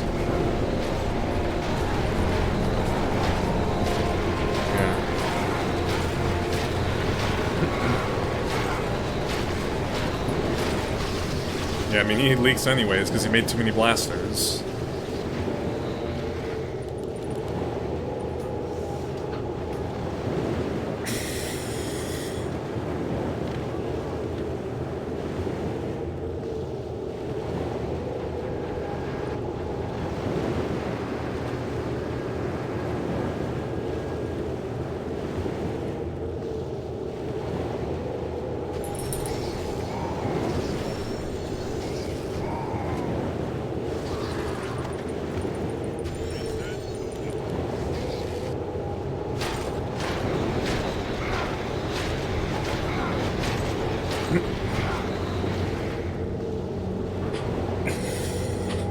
Oh my god. I guess he was right about the bad lobby. Oh no. Priests. And that's basically it. Flying machine again with a bad roll. Okay. Interesting. Gee.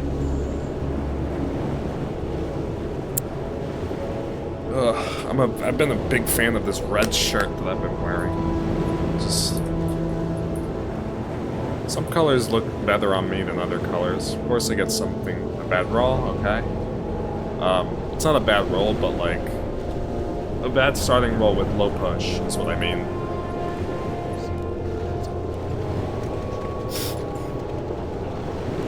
But yeah, we can see giant there, and with Flying Machine, we should have a relatively easy game. Okay, not going Ogre start, interesting. And not a good start for this guy either. Very low push start, very bad. It's nice, he's got some useful units, but it's just low push, which kind of sucks. About like guy.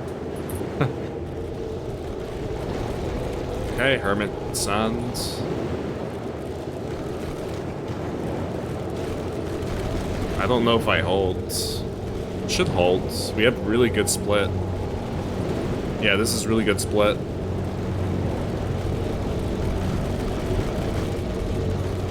If that leaks, I have like maybe perfect aggro here. Yeah, that's actually perfect aggro. Okay, he leaks.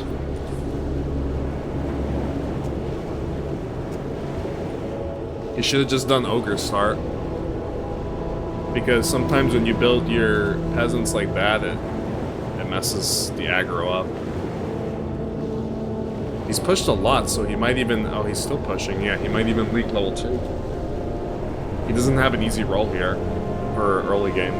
Sure, he can just do peasants, but he's already leaked, and peasants aren't very good on level 2. Let's see what he does. I mean, if he's going a lot of push, is what I'm saying.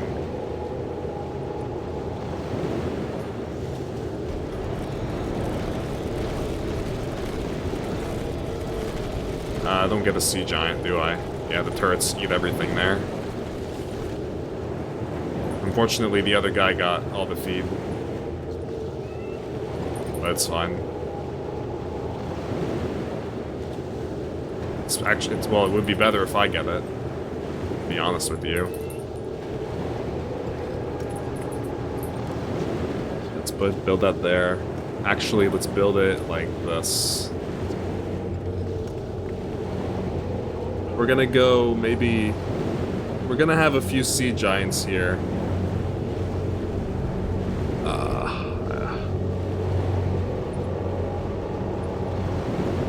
Yeah, with our low push, I guess we can send.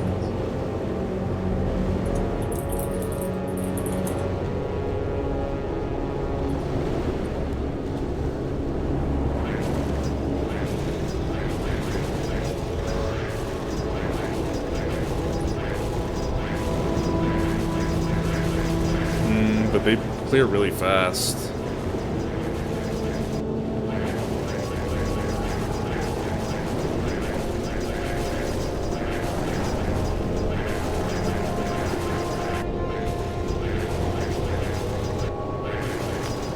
Does that hold? Yeah, it looks like it's holding. Nice.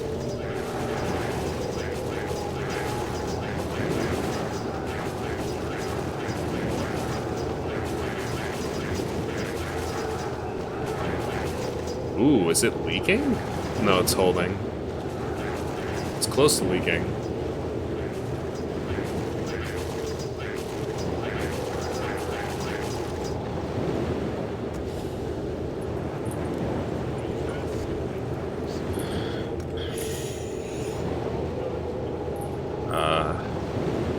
Just give me a second here.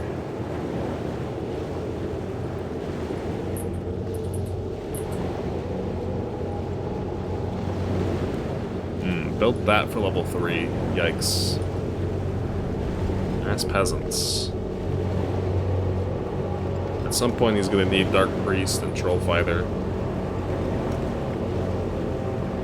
There's a lot of peasants considering, yeah.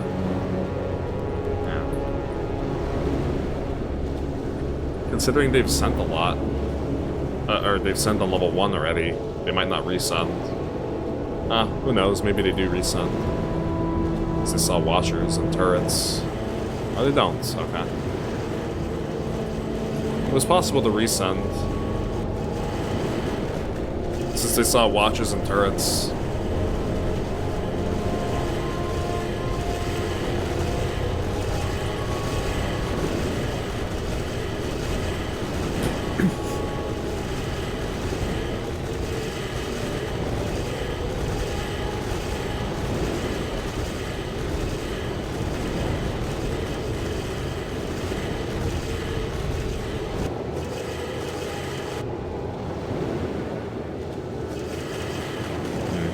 It looked like overbuild, but if he's gonna be positioning like that, it messes up the positioning. So he built enough. But he might leak. Yeah, I don't know why they didn't send here. They should have sent the other team.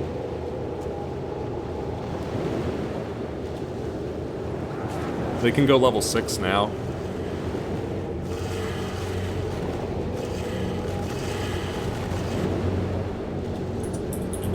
But yeah.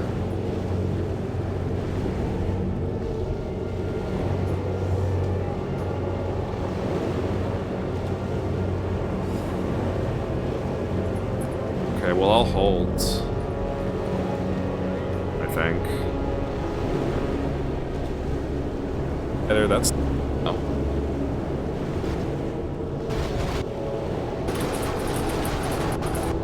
Why he made so many peasants. Like, he made Troll Fighter and didn't make Dark Priest for this level. A level. Hydra. A backup plan.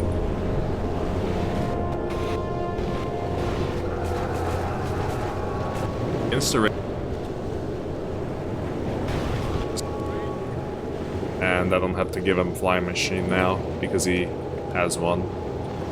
But I can make him a Warlock, but there's not really much... Oh, he didn't save me a Ranger. That's fine, I guess. Okay, good. Got a Mutant, nice.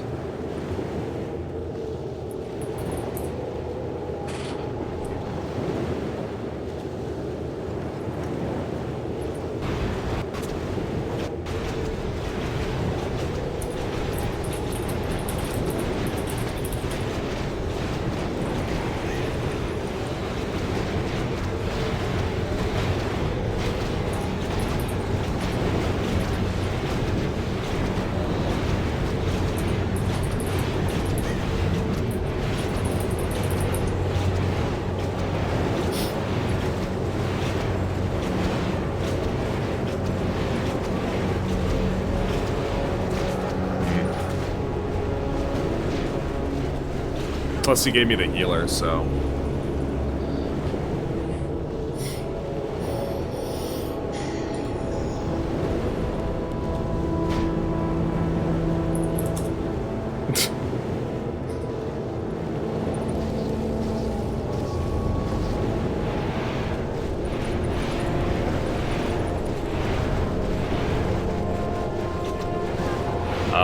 Flying machine's gonna die. That sucks. Well, at least I got the buff for quite some time. Please get that champion. No. Fuck. I didn't get the champion, that sucks.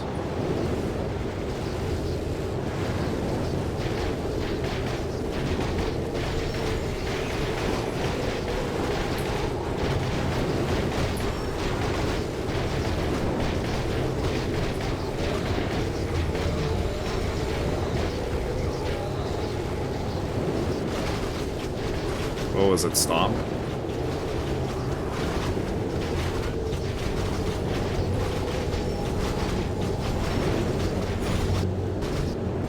That's useful right now at this level. That guy's, but the healer helps. Always. We'll sell if I want it.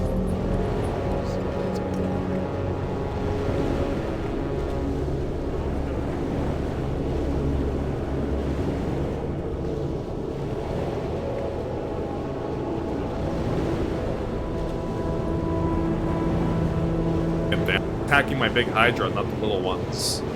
I guess because one... Okay, we got... Spec...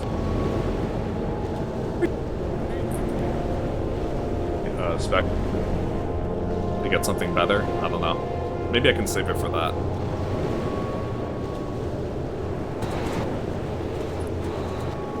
Alright. Hands are cold.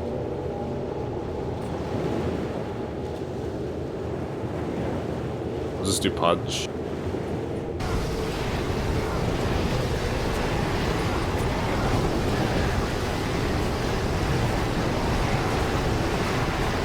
That is a big sun.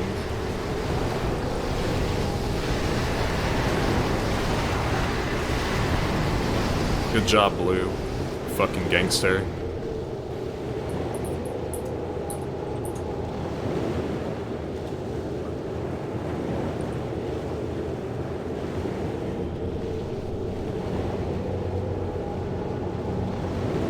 Playing really well, this guy.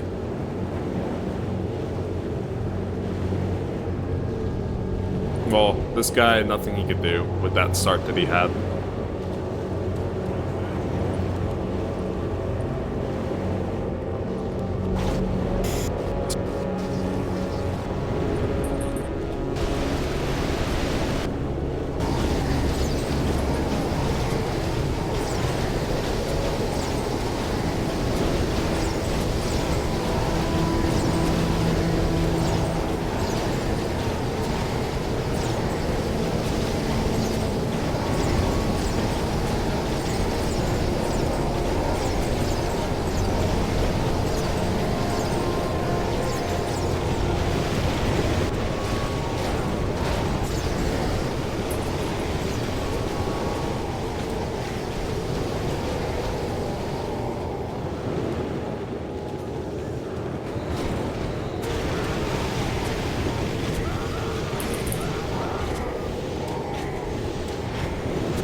I guess he didn't have to upgrade my healer.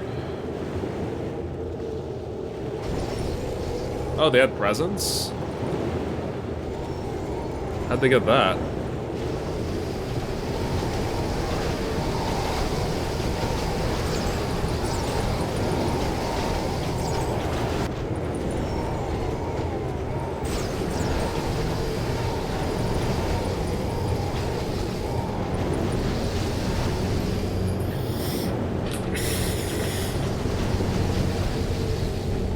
I'm surprised they got presents. I thought they kept sending, and...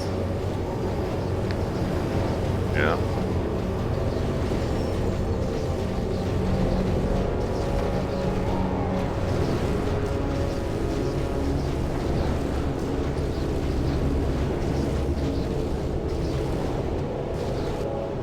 Shit. I have a terrible roll.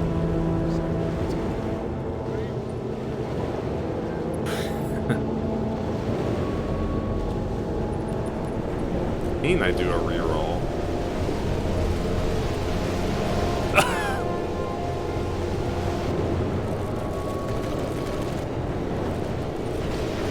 Oh my god, that's so cringe. I reroll, but you have Pee-wee. What, you're gonna reroll on level 2?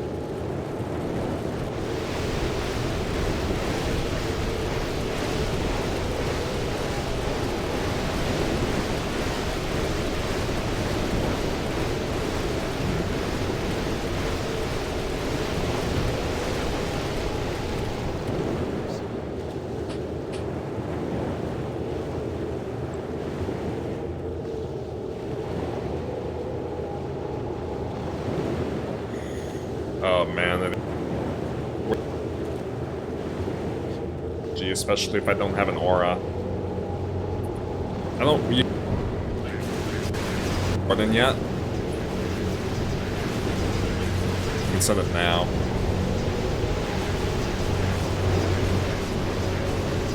It's not needed.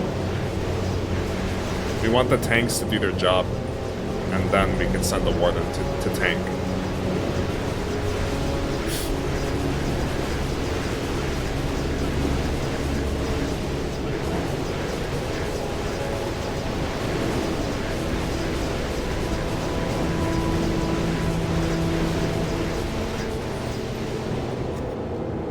Is it?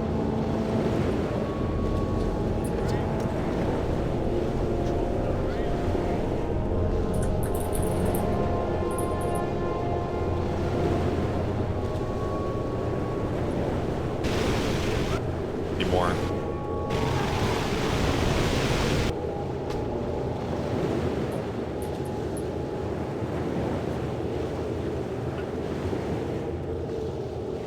Let's do this, and let's do this. Perfect. I like it. That's good. Good aggro. Should be fine. We can't push too much. We don't look good on level 11.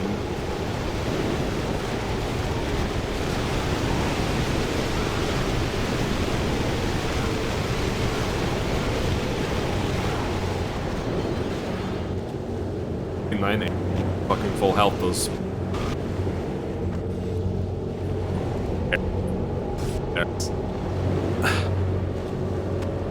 Winning.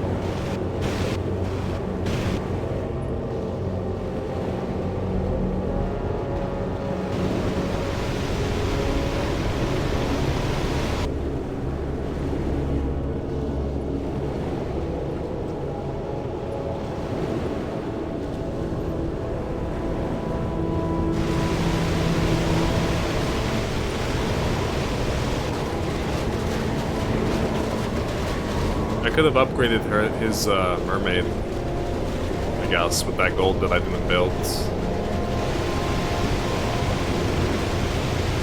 Yeah.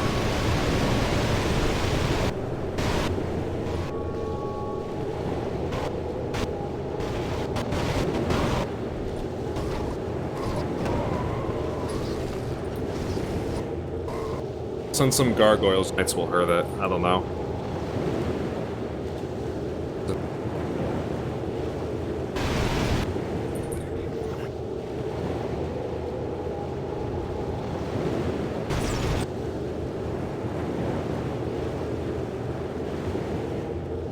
Not like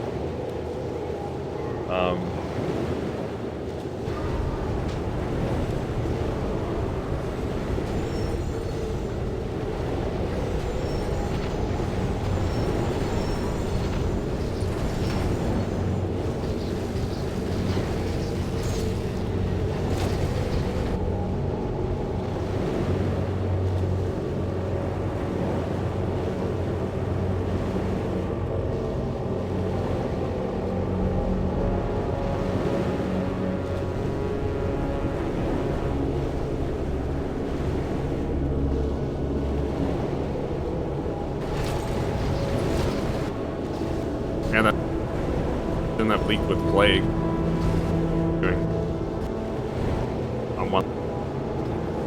What am I doing, man?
Here.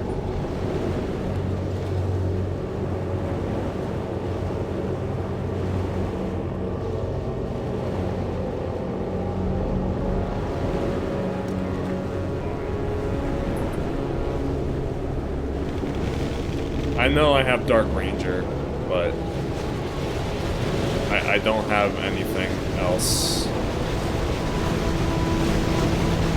other than Dark Ranger.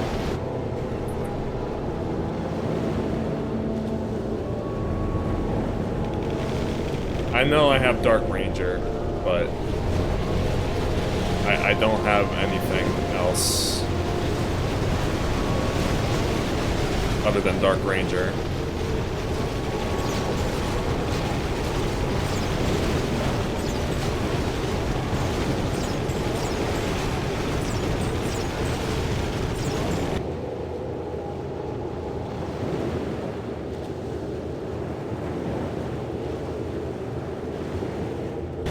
Team's too afraid to rage.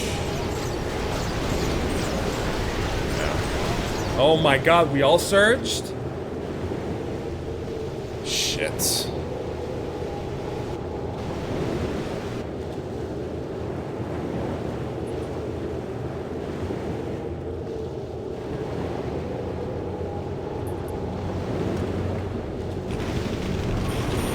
Oh, I moved it. Let's not do that. So, I needed sands on here. A bit more.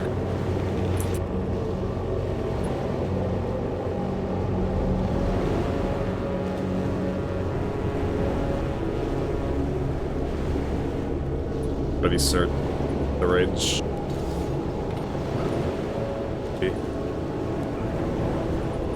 This Thunderbird's weak here.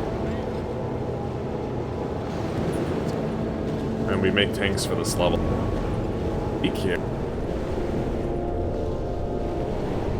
Infernal. And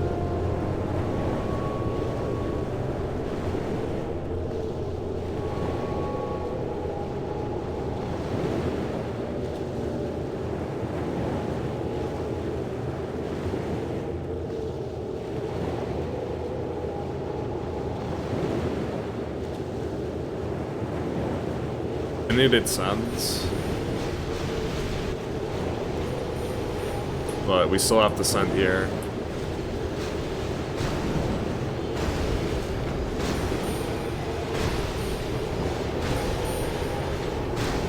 I can't see what's happening because I'm lagging too hard.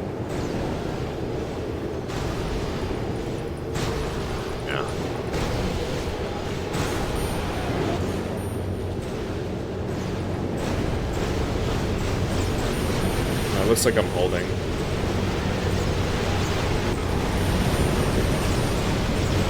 Okay, they cleared. Didn't. Yeah.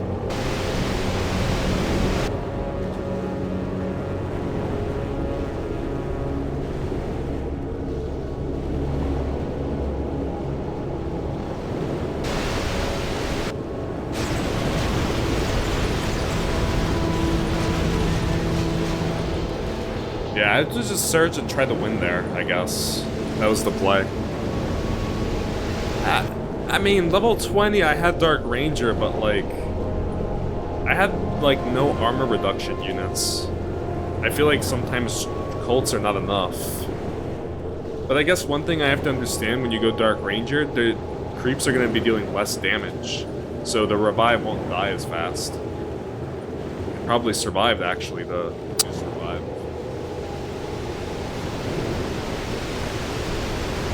Alright, GG.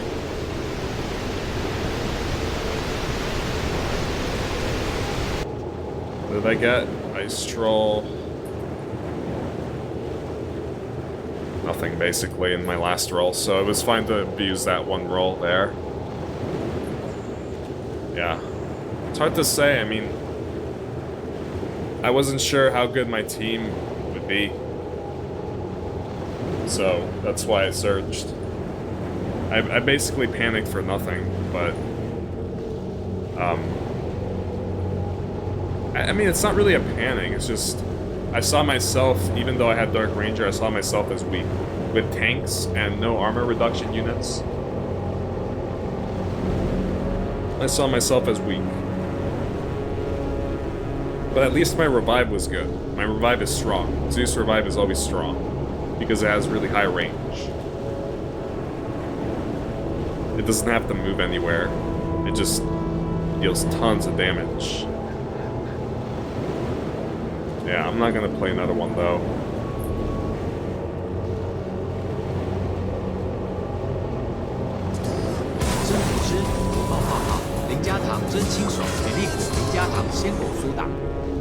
I am right now in a huge chess tournament hole, and that is because I am about to compete in chess again. For the past few weeks, I have secretly been practicing a lot of chess, and I'm finally going to be able to use this knowledge for an actual chess tournament. As you can see, there are so many boards behind me, and that is because I am right now in one of the biggest chess tournaments of the year, the Reykjavik Open, a tournament in Iceland. I'm right now in beautiful Iceland. So for the next week, I'm going to be competing every single day, and I'm going to be facing some strong opponents. So I'm very excited to share this journey with you and show to you how this goes. It's going to be my first chess tournament of this year, and I am really hoping that it's going to go well.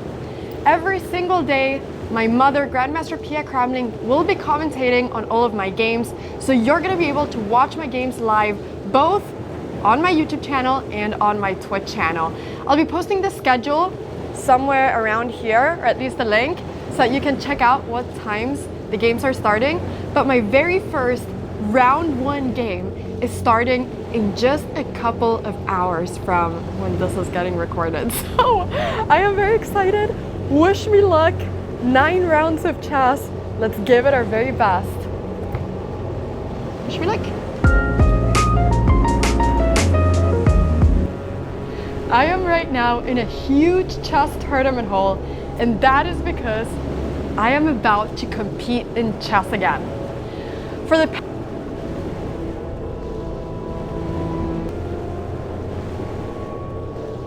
Hello everybody! I just finished my first game of Reykjavik Open, and I've been very excited to show it to you. I was on this first round facing a really strong opponent. I was playing as the 2354 FIDE master from England who was only 16 years old. Imagine being 16 and 2300. That sounds fun. Also, I feel like I'm very zoomed in, but yeah, I'm in my hotel room in Iceland. It's not like the greatest background anyways. So, let's get into the game. Like I said, I was playing as a 2354. His name is Sohum Lohia, and he started with the move e4. Now, I played c5, he went knight f3, and I decided to go for knight c6. Now, I always play my Sicilian, you know that. So he played bishop b5, and I'm gonna be honest, I don't love facing bishop b5. It's like one of the most common moves here, but I always hope that my opponents are gonna go for the open Sicilian and not this, and I shouldn't say this because then my opponents are not gonna do that.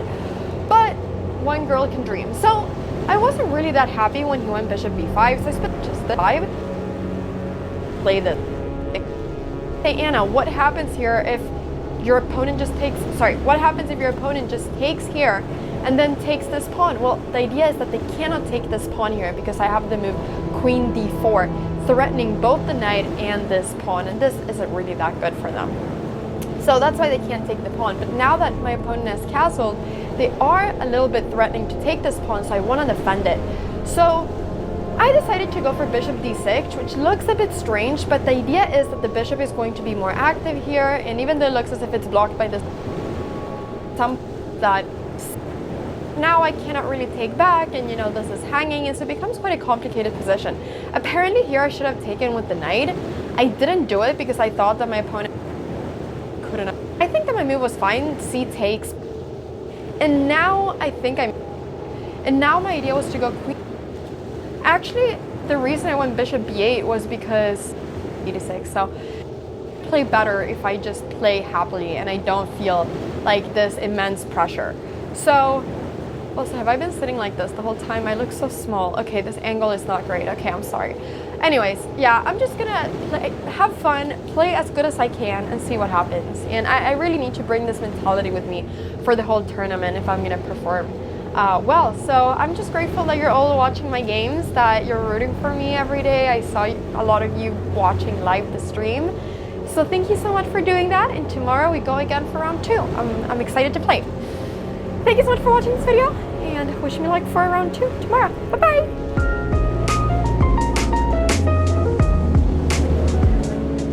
Welcome to Game 4 of the Women's World Chess Championship match between Tan Yongyi and Yu Wenyun.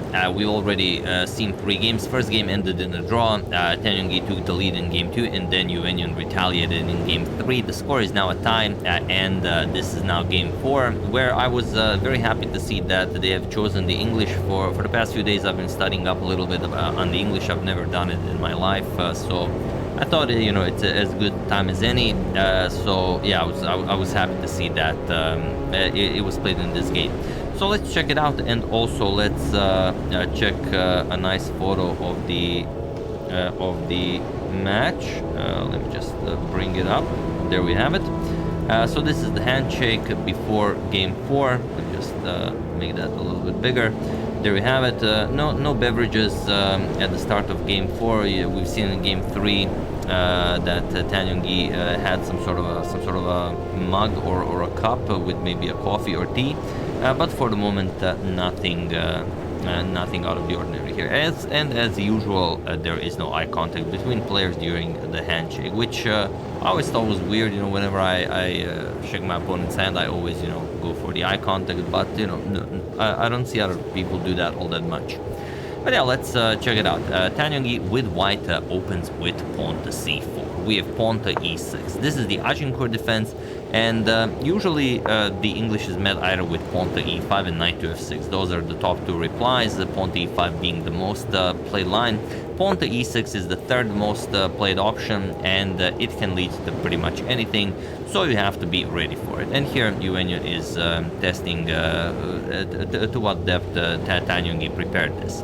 So okay, knight to c3 and bishop to b4, similar to, let's say, a Nimzo Indian, but without the d4 and knight f6 still being played. So white has the option of immediately going queen to b3, which is again the top line against this bishop to b4 move.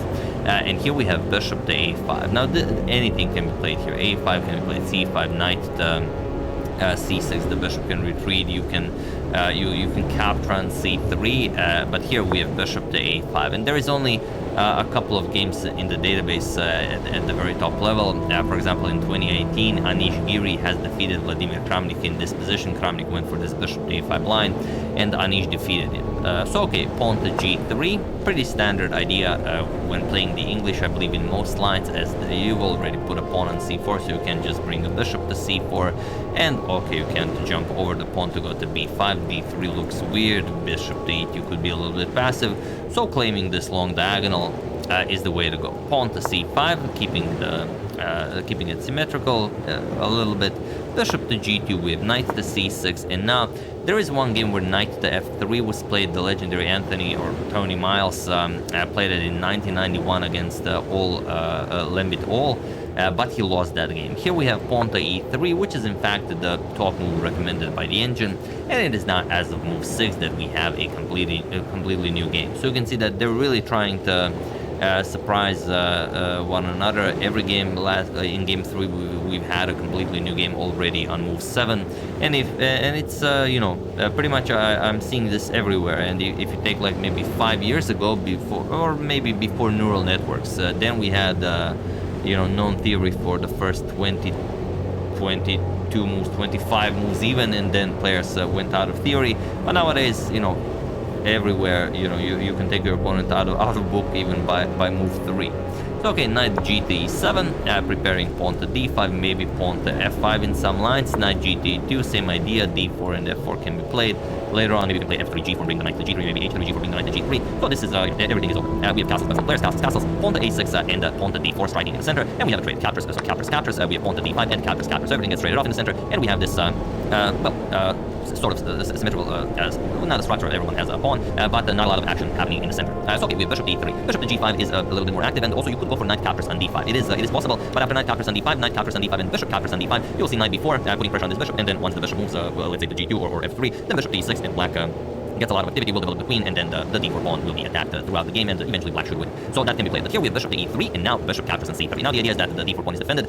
You can move the knight, you're going to play knight to f4, and you're going to put more pressure on this pawn. Is going to be attacked by both of the knights, by the queen and by the bishop on g2. So here bishop captures on c3, removing one of the knights, knight captures, and now knight to a5, attacking the queen, queen b4, and the knight 8 back to c6. Euenian offering us basically a silent draw offering here, saying that if you go to b3, I'm going to go to knight a5, or maybe not. Maybe she's just lower on the clock, so maybe she's just repeating moves to reach move 40 sooner, also possible. But okay, Tanya not interested, goes queen to c5. We have pawn to b6 and queen back to a3, and now bishop to b7. While usually you do want to counter white strong bishop on this diagonal, due to the pawn on d5, that bishop will be pretty much useless on b7. Bishop to e6 is a much better square. We have rook 8 to c1, and now knight to f5, putting pressure on the bishop. And here Tanya goes for a very, very interesting maneuver, and that is bishop to f4. She gives up the d4 pawn, and the engine's not really a fan of the idea, but what's the alternative? The alternative is you could go knight to e2. For the moment, the knight on c6 is undefended, and once the knight moves, now you can play b3, stop knight to c4, and you actually give up the bishop. So captures, you have a very strong center, you control the c file, the knight can come to f4, put pressure on the bishop, maybe even later on d3 to e5, you have a semi-open f file for the rook, so it's definitely a nice way to play. But we have bishop to f4. Okay, we have knight f captures on d4, Euenian decides, okay, I'm going to capture your pawn, rook f to d1, and now knight to b5, offering a trade of knights. Queen to f6, also very much playable, just keeping the tension, but we have knight to b5, offering not the pawn back immediately, but a chance to double the pawns. So knight captures on b5, 8 captures, and queen to b3. Okay, the pawns are now doubled, and you can easily pick them off later on. Knight to e7, and queen captures on b5, we have rook captures on e2, and bishop to c7, going after the b pawn, and that's basically the idea, create a little bit of an imbalance, because with pawns on d4 and d5, it's hard to push for anything. This way it's going to be a b pawn versus a d pawn, so with the bishop, we can definitely say that white's bishop is stronger than black's bishop, so it's definitely an attempt to play for the win. We have queen to a8, and now you should probably capture on b6 right away, just captures, and after let's say rook c8, you already start playing b4, b5, and the pawn is marching forward. But in the game, Tan played bishop to d6. It looks like it's giving black a lot of problems, but it also allows Euenian to go for this rook to a5 move, and now after queen to b4, just continue harassing the queen. So queen to b3, and now rook to a7, defending the knight, and you don't have to worry about anything. Okay, the b6 pawn will fall, but you can't really prevent this either way. So here we have rook to c7, trying to trade on c7, rook captures, we have bishop captures, now next thing you're going to win that pawn, and queen to c6, forcing a queen captures, because if you capture with the bishop, then rook to b8 would be a problem. So queen captures on b6, and now you could trade queens, but okay, it's a draw, everything is a draw, of course, but it could be a bit more pleasant to play, pushing the past b pawn, and also you have the bishop pair on an open board. So for the moment, keeping the queens on board, queen c2 attacks the rook, bishop to f3, defending, and now bishop to f5, preparing bishop to e4 to try, basically trying to overextend the bishop, put pressure on f3, and also keeping the tension on d1. So bishop to f4, and the bishop to e4. We have rook to c1, now chasing the queen away, queen to d3, putting pressure on the bishop, and here we have a trade. Bishop captures and queen captures on e4. Seems like a pretty normal decision. Of course, you want to keep having a fast pawn, but capturing with pawn might also, have some poison behind it. Maybe some knight f5, rook e8, maybe you can get the pawn to e3 in the future. Could also be a way to play. But it's an equal position, so it doesn't matter when you choose what can play. It's a matter of preference. So queen captures on e4. We have queen to e3, now offering the queen trade. Not really offering the knight on e3 would hang if you just move the queen to silly square. So you either don't move the queen or you trade queens. Maybe you prefer this. But if you prefer your pawn on e4, probably you would have played d captures on e4. So queen captures on e3, bishop captures, and now pawn to f6. You know that the rook is coming to c7, so you want bishop to d4 to not pack as much of a punch as you would with the pawn on f7. Or you can imagine if the pawn was on f5. So rook to c7, promoting the rook to a pig, knight to f5, attacking the bishop, and bishop to c5, attacking the rook, and nicely controlling the knight on f5. And hopefully now you can start advancing the past b pawn, whereas Euenian will probably put a rook on d8 and start advancing the past d pawn. That is exactly what happens. We have rook to d8, and now king to f1. Knight to d6, and now pawn to b4. Probably not probably, but also king to e2, getting the king all the way to d3 is definitely an idea. If you can claim the d4 square with the king and then start advancing the fast pawn, would also be worth the try. But she decides to go for pawn to b4 right away. When it was a very long time, she has 4 minutes on the clock, and she was probably forcing her to make a decision before reaching time control. So here knight to d4 attacks the bishop, bishop to b6 with some maybe nasty discoveries in mind. Maybe win an easy pawn with captures and counters, and just rook to b8. We have bishop to a5 defending the pawn, and the rook to b5 defending on d5 and stopping that pawn from ever moving forward. And now we have reached time control. We have king to e2, knight to d6, and rook to a7. We have knight to c4, putting pressure on the bishop, and king to d3. Knight to e5 with check, king to c2, and now pawn to d4. The d3 square is covered by the knight, so Yuan winning some more space here. We have king to b3, rook to d5, putting the rook behind the fast pawn, and now bishop to b6. We have pawn to d3, and rook to a1. Pretty much the only way to play. You could give a check first and then go rook to a1, but it doesn't really do all that much. So rook to a1, you have to have the d1 square covered. And while you can play a d2 and force the rook to d1, there's no real way to exploit that. There's no way to get the knight, for example, to f2 to attack the rook, you go knight to g4, but then king c4 attacks the rook, and once the rook moves, for example, you go here, then bishop to d4, and everything is nicely controlled. The knight, nothing to do, rook captures on d2 will happen, and that it is a way to throw away a perfectly good pawn. So here we have knight to f3 and rook to d1. We have king to f7, getting king into the game as well, king to c3, and now pawn to d2, with the h pawn being the target, but bishop to e3, putting pressure on the d2 pawn as well, and now king to e6, getting the king into the game, and here we have bishop captures on d2, followed by knight captures on h2. You could also trade here, but after captures and rook captures, for example, rook captures on d2 will not be played. You will simply move the rook, and it will be a bad position for black. Not bad, it will be a losing position because you can go h4, you can go f4. Doesn't really matter. The h1 will be defended, and the extra pawn on the b file will not be crucial in winning. So knight captures on h2 is the way to go. You could also not do anything as the bishop is for the moment pinned. The rook on d1 is undefended, so maybe you could also improve your position with something like maybe king f5 or g5 or h5. But here knight captures on h2, and now rook to e1 with check. This is very important because now the bishop can also move. King d7 and bishop to e3. We have knight g4 going after the bishop and bishop to c5. So okay, pawns have been traded off, but now it's much more difficult to defend this. As yes, you have 3 versus 2 on the king side, but you can't really push them that quickly as white can push that b-pawn. So Yuan has to be very careful here. We have knight to e5 and now rook to a1. Here again, it's very hard to find a reason against pawn to f4 because you really want to get that rook over to c7. That means that after f4 you cannot play knight to d3 as rook check would be deadly.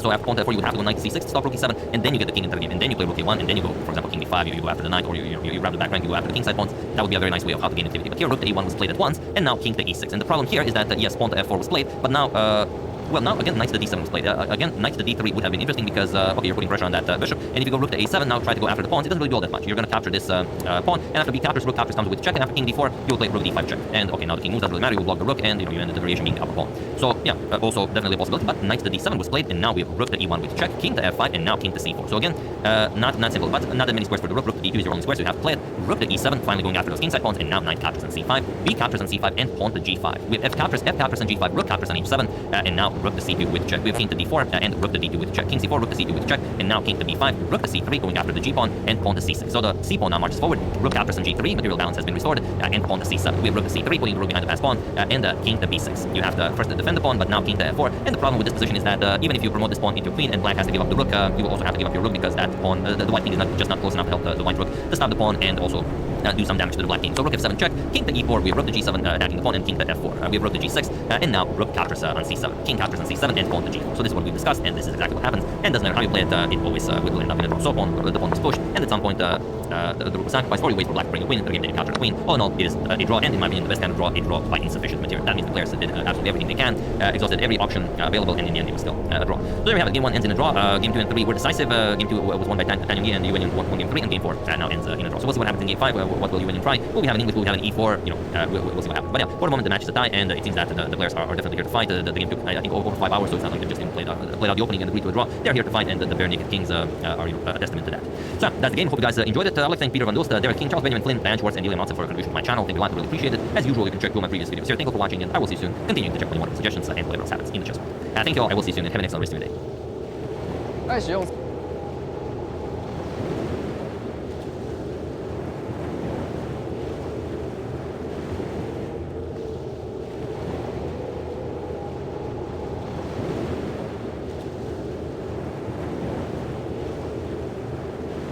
Hello everyone, and welcome to Game 5 of the Women's World Chess Championship match between the champion Zhu Wenjun and the challenger Tan Yongyi. I've been mispronouncing their names for the past few videos, and I probably still will, as you guys send me the proper way how to pronounce. I check on other sources on how to pronounce it, but yeah, seems like native speakers know best, and Zhu Wenjun is obviously not pronounced Zhu Wenjun or Yu Wenyun, but seemingly Yuven. So if that is correct, I would also appreciate a confirmation. And for Tan Yongyi, I don't really have any deeper analysis on how to pronounce.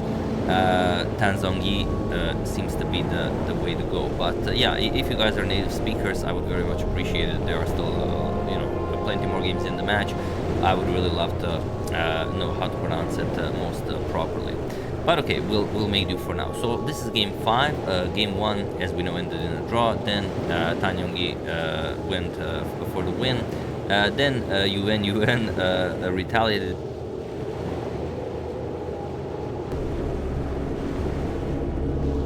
In game 3, game 4 ended in a draw, and now we have game 5.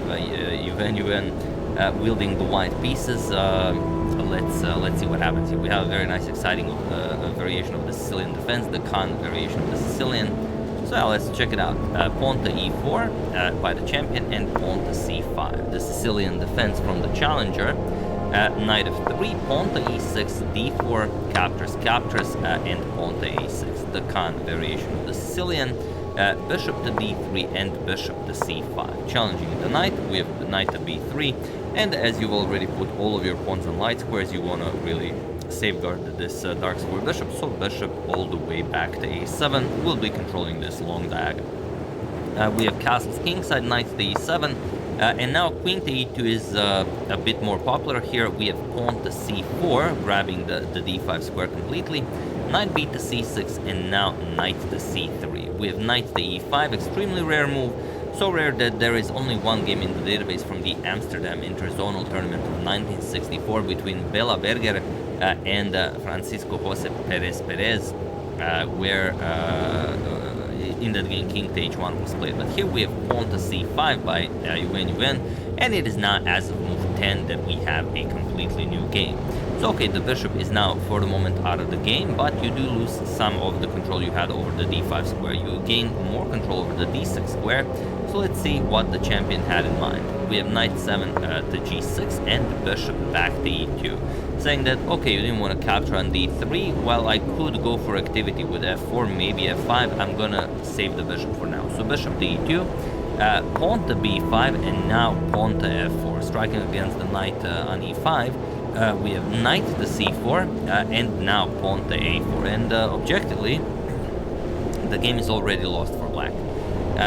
Here a4 was played, which is almost the best move. Queen to d4 is the best move, but it just looks almost impossible that you can place the queen on this diagonal. I mean, it's so easy to attack this pawn with d6 later on.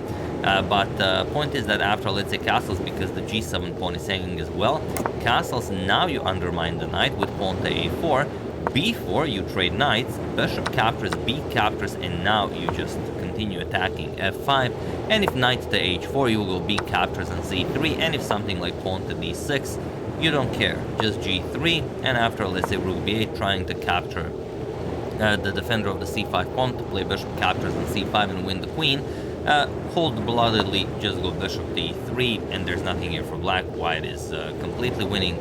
There's just no good move you can make. Also, the knight here has no squares, so it's a pretty bad position.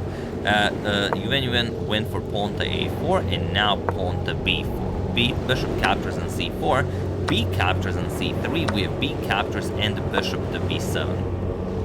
Putting pressure on that e4 pawn, and while you could continue with pawn to f5, it wouldn't be the best. If you play something like pawn to f5 here, then knight to e5, and you can no longer play queen to d4, and queen to d4 sorry about that, is crucial in all of these lines. Now that the bishop is hanging, once you take care of the bishop, then you can just go e captures on f5, and white is simply not in time for queen to d4. So after bishop to b7, queen to e2 was played. Again, queen d4, the best possible move. Yeah, I guess the queen on this diagonal, it's not an easy thing, not an easy decision for a World Chess Championship match. Castles kingside, we have bishop to d3 and now pawn to f5. And sorry, pawn to f5 by Tanyongi, and queen to c7 was definitely a better option, or even pawn to e5, as you really don't care about pawn to f5. Imagine pawn to f5, you can simply captures, you go knight e5, and nothing there. The bishop is still attacked. If you play pawn to f6, you can just go rook f to e8, and there is no way to put pressure on that black king. Black is even better here. So after bishop to d3, we have pawn to f5, and now e captures on f5, e captures and bishop to e3. So this creates some problems for black as it weakens the black king. Queen to c7, bishop captures on a6. So Tan decided to give up this pawn on the a file for some counterplay. Those bishops look awfully mighty there, like, you know, let's say Akiba's bishops in Rubinstein's Immortal Game, but they still have to be employed properly. We have rook f to e8, and bishop captures on b7. Queen captures, and now queen to c4 check, defending the knight. King to h8 and bishop to d4. Now the bishop is, well, just not a queen on d4. d4 check picks up the queen, and now pawn to f. East, of course, you are dead lost here. There's nothing to do. Also here, and we have it already unmoved. And then bishop to f6, and you're checkmating the black king.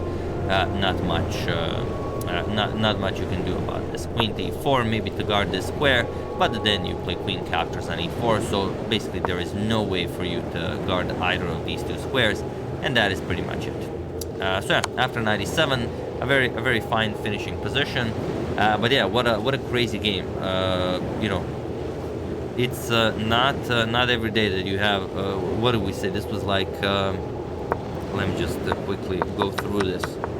Yeah, here after this, when a4 was played, queen d4 is basically objectively a winning advantage here, and we have it already on move 12. So absolutely incredible.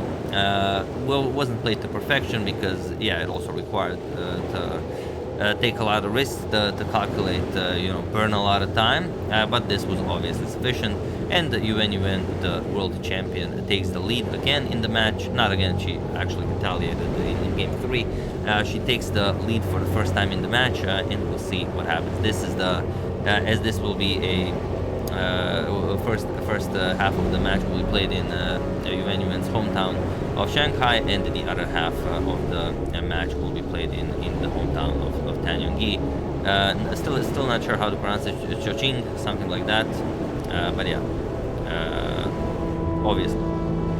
Hello everyone, and welcome to the first game we'll be covering from the quarterfinals of the Freestyle Chess Grand Slam Paris tournament, Magnus Carlsen versus Nodirbek Abdusattorov. We've seen what happened in the preliminaries. Magnus completely obliterated Nodirbek with that unnecessary queen sacrifice. If you haven't seen it, I made a video on it, do check it out. Quite an unnecessary but quite a lovely queen sacrifice. And also, I don't know how many of you know this. This is how players analyze the positions before the game. So they get the positions that will be played, and then they have two groups of, well, depending on how many people there's in the tournament. This is from the preliminary, so there are 5 people analyzing, even though Vidit dropped out of the main event. But yeah, they have 5 people here analyzing and 5 people in the other one, or rather 6. One is missing here. And then they analyze for, well, depending on the tournament, but usually it's half an hour or an hour before they actually play the games. That's when playing classical. When they're playing rapid, I don't know how much time they get for analyzing each position, but yeah, they do it in teams. So I don't know if it's, I imagine all of them are very sincere about it. You know, no one, you know, if they have a good idea, but they, you know, would appreciate if someone analyzing with them actually loses their game. Maybe they don't share the idea, but yeah, I don't know. So definitely something to consider, as it's new, it hasn't been done before, and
摩托车比较看起来就是像台湾那种烂烂笨笨的那种，因为没什么人会骑机车吧？对啊，可是我觉得这样会导致比较阻塞哎。他们旧的摩托车应该就是这样的。左边有人。在这上面。哪里？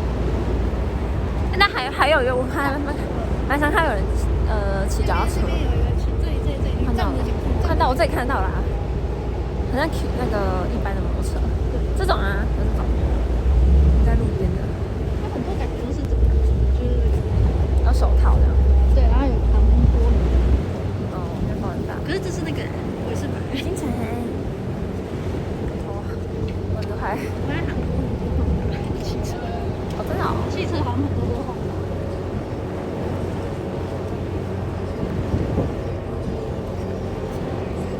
斜坡。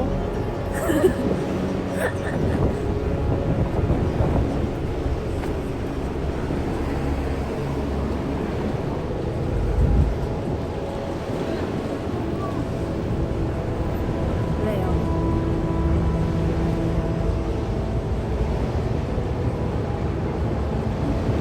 哎，哪里会卖口罩？要口罩干嘛？你也想戴口罩？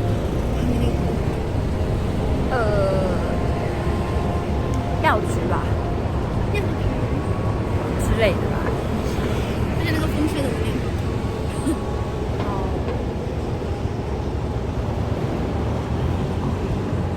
可以练腿力。我们现在是走下坡，哎，不等了，靠北，我们那边。我好奇，他们的那个红绿灯很快，没有秒数。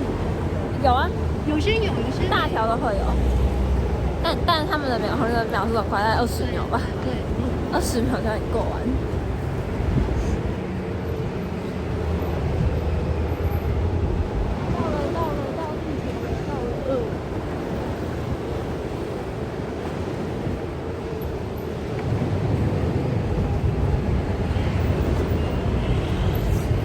到地铁了，到了。到地铁了。到了。你会唱吗？会啊。唱啊。不要。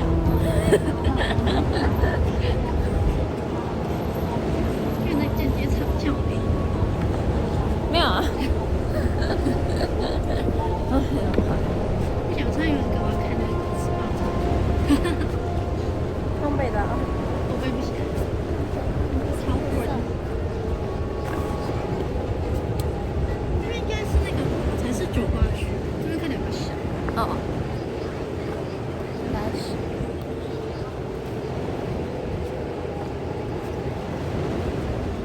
好，我要下地铁了。不知道下面会不会卡？如果会卡的话，我们就要说再见喽。如果很卡的话，就说再见喽。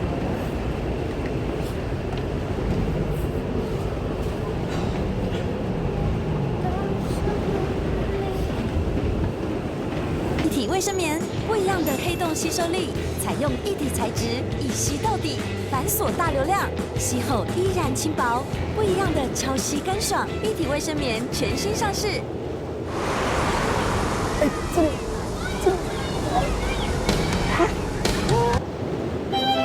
嘿，这集要带你们去德国最美的国王湖，还有德国慕尼黑必去的景点与美食餐厅。有点辣酱吧？超大罐，可以喝个30罐。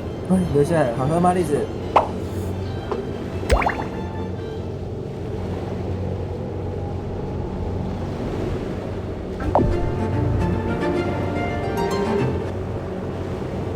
肉其实是一般的烤猪，但它的调味我觉得还蛮香的，因为它其实没有很复杂的口味，只是撒盐巴，然后椒盐这样。它这边还有这个，饮食的话新鲜最好吃的美味，虾子也很香。这是炸节瓜跟茄子，对。还有皮薄薄的，很像天妇罗。其实我觉得这道地中海料理跟我们在台湾会吃的，就是口味还蛮接近的，对，好吃耶。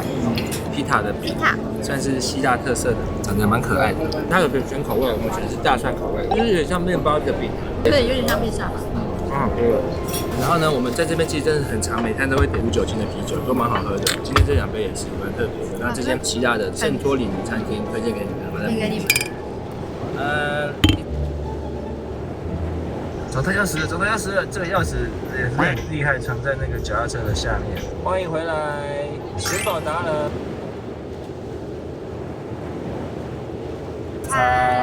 啤酒超好卖的，我们这个是小的，刚刚他们拿那个都超大罐，先买小杯喝喝看。还有我们现在吃的就是猪五花猪肚，它叫做 pork belly， 这个看起来就像我们台湾的港式烧腊脆皮烧肉，它皮还可以，必须说我觉得它比我想象的好吃。酱汁就反正是普通，它这边其实就是吃饱不吃巧，但是我觉得口味还可以，吃饱。酱汁还 OK， 也不会太咸。然后肉也不会太硬，然后它的马铃薯是一块一块的。在公园吃有个缺点就是苍蝇超级无敌多，先不论好不好吃，有没有苍蝇，我是觉得在这个大公园大树下，然后一群人这样子吃饭，我觉得蛮有氛围的。听说德国有很多这种餐厅，而且在这边感觉我的啤酒可以喝个30罐啊。然后这边的啤酒就是很勒格，就是很顺滑，但还是有一点麦的香气，真的蛮好喝的。我们现在来吃猪脚了。猪脚的皮是硬的脆，就是你要稍微用力咬一下，但它的肉质很软嫩，然后它的酱汁都一样，很难咬。但它肉质是好吃的，然后来吃它的酸菜，它的酸菜好酸哦，它的酸菜就没有那么好吃。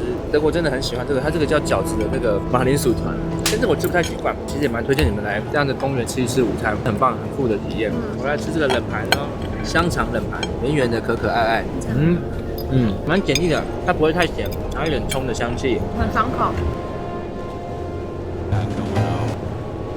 你们看看有没有超豪迈，超大罐。你要不要2只手拿？一只手拿不动酒杯。今天要来逛一下慕尼黑的一些景点。我们现在坐地铁，然后它的地铁也是古色。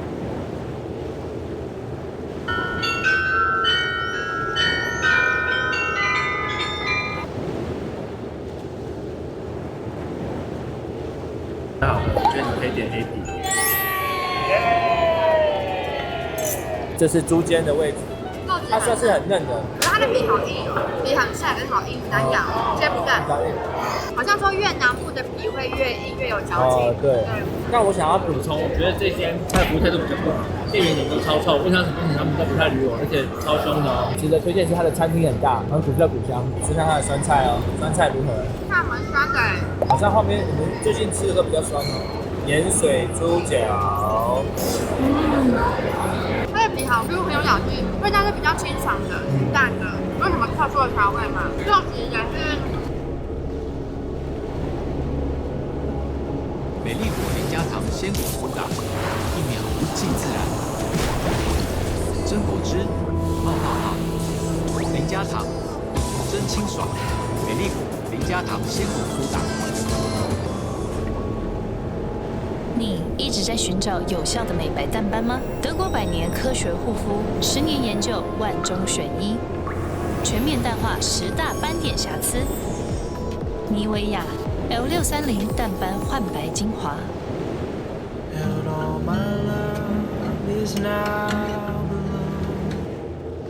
这个拿铁跟蛋糕，后面这边就是有它的3层，在这边喝个咖啡，挺舒服，休息一下。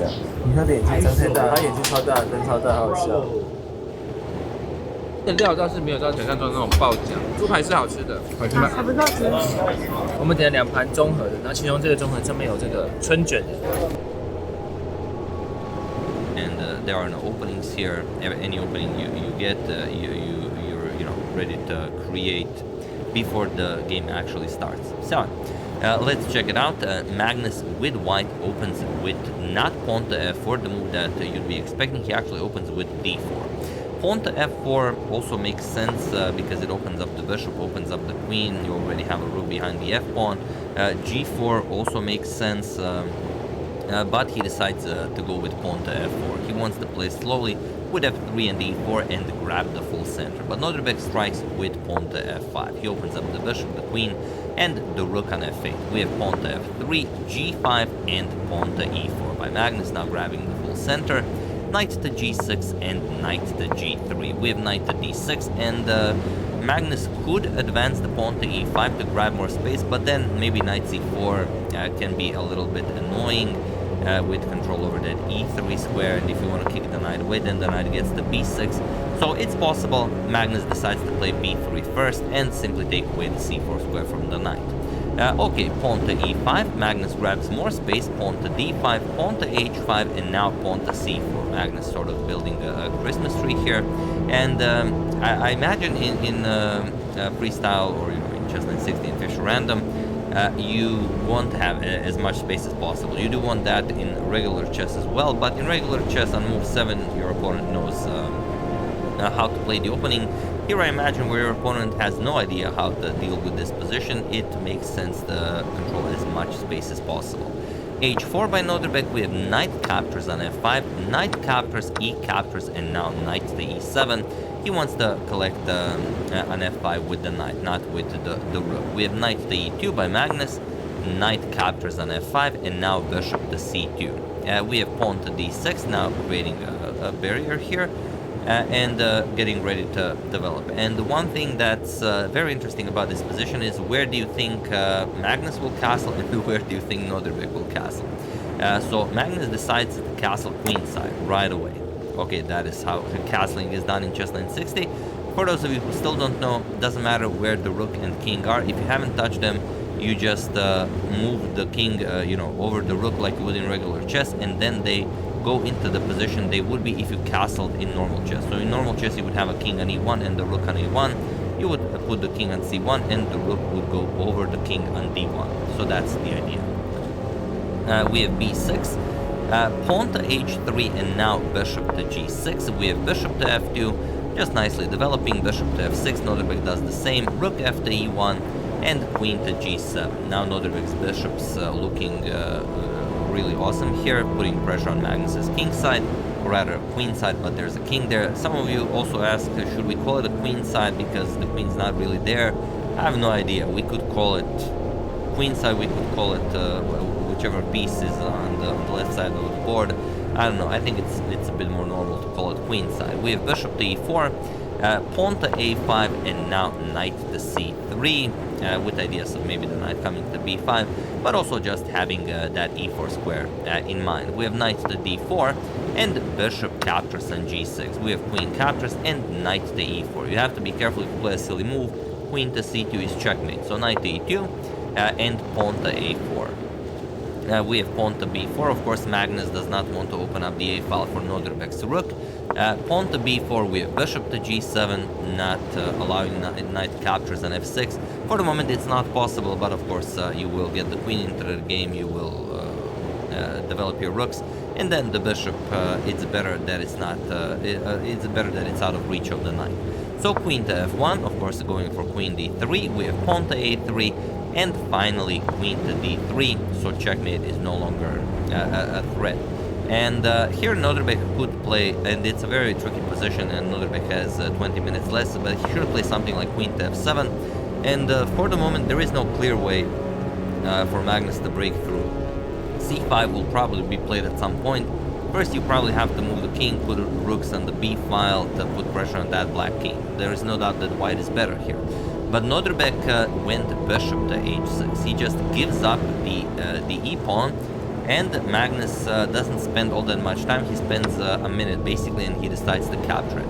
And okay, e captures on d4. You can't play g4 check right away because then the bishop just defends, so you have to capture the bishop first. E captures, and now king to c2, sidestepping that bishop. Pawn to g4, and f captures on g4. So Noderbek sacrifices 2 pawns, and look at this. Now he castles king side. There we go, castling king side. And now the king is sort of safe, and the rook is on the f-file. The other rook is coming to e8. Maybe he's preparing to double them up on the f-file. It's hard to say, but he is going after Magnus's king. We have rook to e2. Magnus starts some sort of a defense here. Queen captures on d4 is possible, but of course you do not want to allow this bishop all of this space. So rook 8 to e8 and the rook d to e1. We have bishop to e3 now, defending the pawn on d4. Magnus could have captured it, now it's no longer an option, and knight to d2. We have queen to f7, pawn to b5, preventing any breakthrough with the c-pawn. And the question is, can Noderbek do something about this position, or is Magnus just up material? If there's no attack, then Noderbek is lost. He plays bishop captures on d2, maybe waiting a little bit longer, maybe something, but there's nothing that makes sense. You could maybe put a queen on h6, put more pressure here, but there's nothing that you can do. You can only, you know, not play a bad move and wait for white to make a bad move. But okay, play bishop captures on d2, queen captures, we have rook captures on e2, and now rook captures on e2. Queen to f1. Nordrbek successfully infiltrates Magnus's position, but he also allows queen to g5 check.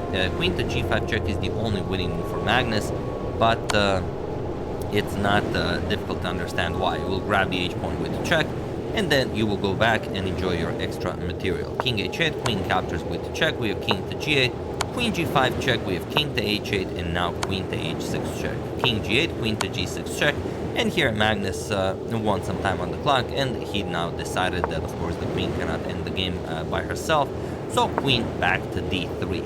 And also, you know, you have to be a little bit careful now. If the rook moves away from the back rank, then some rook e8 check could pick up the queen on f1. Of course, Nordrbek's not going to make a mistake like that, but still you have to be careful. Oh, sorry about that. Queen to a1, queen to a1 by Nordrbek, and now king to b3, rook to f1.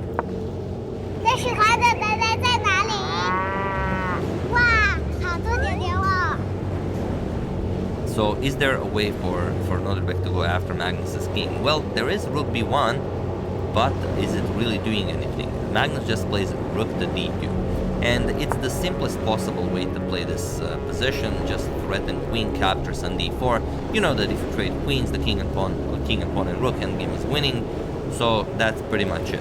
Nordrbek could go rook b1 check, but then you capture on a3, and you're just not in time to visit the rook all the way around to start checking, or some rook maybe here, because queen captures on d4 is coming, and black will have to trade. So after rook d2, rook to f4 was played, and now king captures on a3, and if you count the pawns now, it's 7 pawns to 3, with more pawns to fall shortly. Queen c1 check, king to a4, we have rook to e4, and rook to f2, preparing to go after the black king, rook to e3, attacking the queen, and now you could capture on d4. Magnus plays it safe, he plays a rook to c2, just offers a queen trade. Queen to a1, of course Nordrbek cannot afford a trade, and queen to d2. Now asking, okay, what do you do here? Queen to b1, still, you know, hoping for Magnus to make a mistake, but just queen captures on d4. And here we have rook to e5.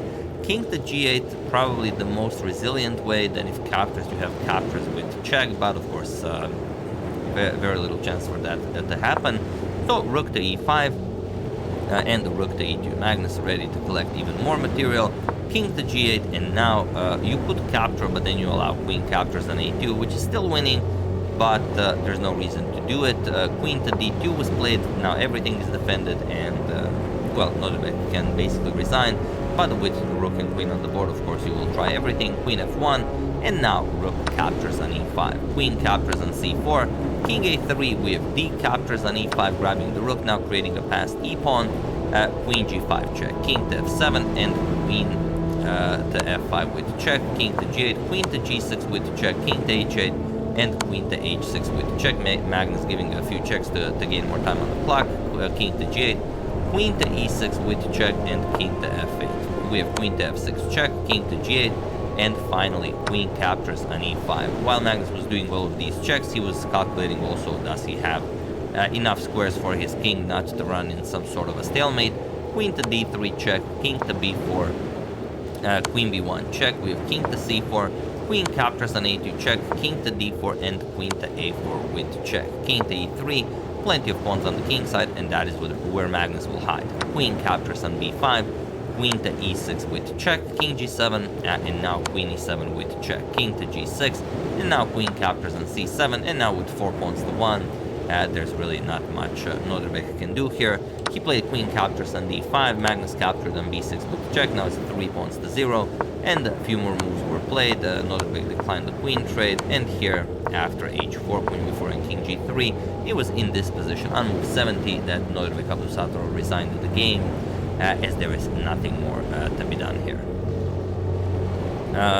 There's not even anything you can do to try. For example, a3 check, you're gonna go king h2, and you cannot check the white king via this diagonal. Also, you cannot check the king via the second rank. So you will have to play a move, and then the white check start. h5 check, let's say king h6, queen f6 check, and once you move the king, queen f5 check, forces a queen trade, and that is it. You play whatever, let's say king h6, you will play pawn to g4, and of course the king cannot touch those pawns. Now you just started winning more space, and you easily win this endgame. So yeah, this is the only game that had a decisive result. All of the other games from the quarterfinals ended in a draw. So yeah, there you have it. And it's interesting, if you did really well in the first half of the tournament, the preliminaries, you get to choose your opponent for the quarterfinals. Nepo decided to play against Vincent, Magnus decided to play against Nordrbek, and okay, obviously you are very happy if Magnus chooses you, but then again there's a reason why he chose you. Obviously Nordrbek is very, very strong, but Magnus maybe just knows how to play against him, or maybe it's because of that one game that Nordrbek won against Magnus in the World Championship. Maybe, you know, that really, you know, hurt, and maybe Magnus just wants to beat Nordrbek as much as possible every chance he gets. Who knows? But yeah, that's the game. I hope you guys enjoyed it. I would like to thank Peter Van Dost, Derek King, Charles Benjamin Fun. 更想再见，一个人坠入冬天，孤独与我周旋，哦，漫天的雪，不及再看你一眼。我期待的不是雪，而是有你的冬天。我期待的不是人，而是和你的遇见。我期待烟花满天，我可以永远靠在你左肩。我期待的不是一句抱歉。我期待的不是雪，而是有你的冬天。我期待的不是风，而是归根的落叶。我期待染白了头，我和你相拥走很远很远，不顾一切的爱永不会变。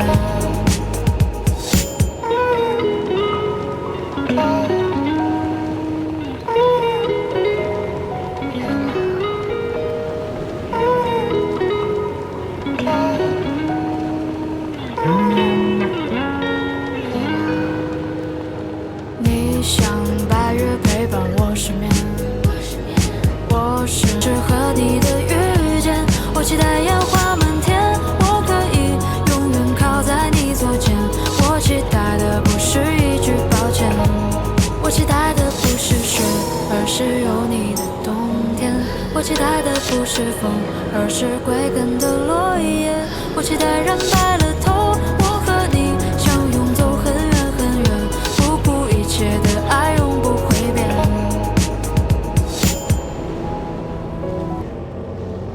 我唔想同你哋打機。邊度係啊？邊度有啊？黐線佬！呢啲叫做誹謗啊，兄。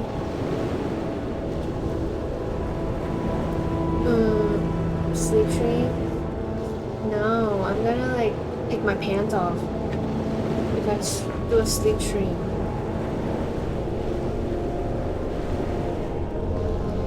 You know what game I played when I was in camp?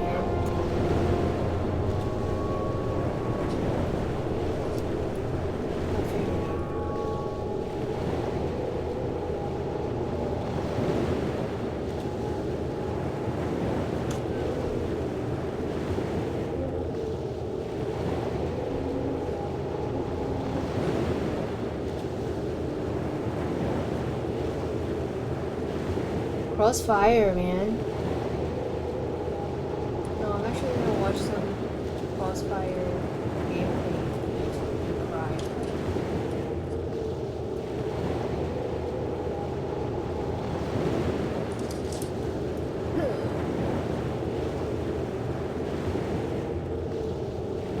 Wait, do they still have Crossfire? Hello and welcome back to the channel. Today I'm playing giveaway chess, or anti-chess, where players lose all of their pieces to win and capturing is compulsory. My goal is to win 5 games. Let's get started with game number 1. Behold, easily my worst chess variant. It's actually, I think, the only variant that I'm under 1500 in. We get g3. Let's just play a really passive move. 1500 being an important number because that's where chess.com starts everybody when you play a variant for the first time. So if you're under 1500, that means you're on average a weaker player. We get b3. I'm not really sure how to go about forcing my opponent to capture anything, so I'm just going to make some waiting moves. Bishop to a3. This is maybe a good thing. Let's go ahead and start with c5, force that capture. Okay, opponent has to take. The concern now is that my opponent will take on e7, and I will be forced to recapture with one of my pieces. I only lose 2 pawns, and my opponent loses a whole piece, which is good for my opponent since you're trying to lose as many pieces as possible. I also don't want to develop any of my pieces if I can avoid it. Let's try d6. Obviously, our opponent has to take. We will take back with the pawn, and we actually won't develop any of our pieces in that process. Okay, let's take back. The queen does have some vision now to h4, so that could be an issue, but luckily if we take, our opponent has to take back, and then we lose a whole queen, which is, again, good for us. We get pawn to d4. Let's play queen to... Well, is queen to e7 worth it? Queen to e7, e4, I have to take. And then my opponent can play anything. There's really no such thing as check in this variant. Let's play bishop to h3. Nice, we force that capture. Queen to c8, force that capture as well. And this is what we want. We want to start stringing together forced captures. Okay, we get that capture. Now, f5 forces our opponent to take. Oh, I forgot b7 was an option as well. Okay, but that forces our opponent to take on a8 next. So that's actually totally fine. The only thing is now my opponent could take on a6 and I would have to recapture. So I'm going to move this pawn out of the way, force my opponent to take on a8. Nice, we get knight to c6, forces the opponent to take the knight. Okay, we get that capture. Now, obviously this is forced next. So I'm trying to think how else could I give away even more material. I think this makes sense. We'll play knight to e7, forces the opponent to capture the king, and then we can play knight to g6. Gives away a little bit of extra material. Right, now our opponent's next move will be force taking the pawn. Let's play rook to h7 because that can't hurt. If the opponent takes the pawn, then the next move is taking the rook anyways. Nice, we do get that capture. Let's play g6, force our opponent to take. And now we can pretty much play anything, I believe. Oh, we get the resignation, nice. Hey, we're over 1500 by 5 points, but hey, I'll take it. With that, we win game number 1. Let's move on to game number 2. All right, oh, you've got to be kidding me. 2,000 rated opponent. Game number 2, we get the white pieces. Let's play something nice and passive. E6, okay, my opponent wants to take here, so I have to take back. I guess I really have no choice but to allow that. Wow, I thought that was the most passive move possible.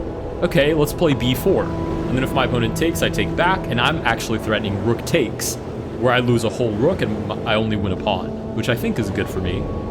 Okay, we do get that capture. Let's take back. Now, our threat is taking on a7. c5, I'll ignore it and take on a7. If our opponent takes the pawn, we take on b7 and we lose the rook anyways. Okay, nice. We lose the rook. We have to take this pawn, however. Oh, rook to a3 is clever. I'll take it with the knight to try to avoid having to take any other pieces. Oh, you've got to be kidding me. Queen to b6. I have no choice but to take.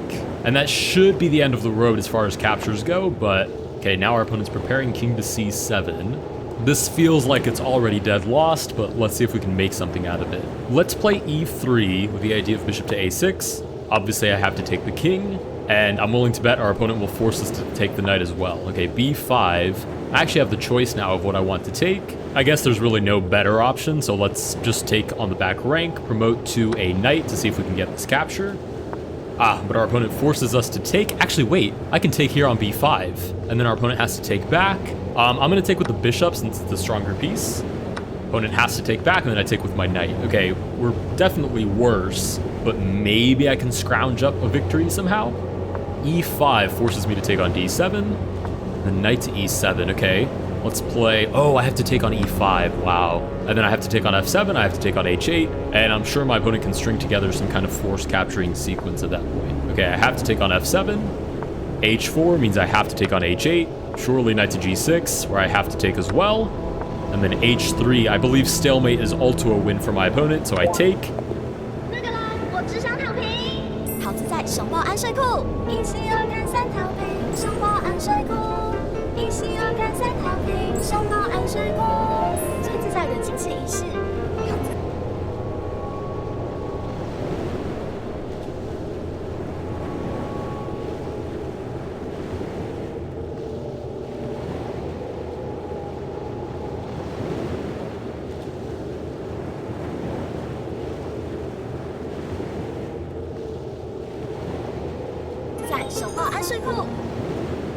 And our opponent wins the game. Okay, with that, we lose game number 2. I won't be too harsh on myself. That was a 2000 rated player in this specific variant that I am not very good at. But I still think we had a decent game. Let's go to move on to game number 3.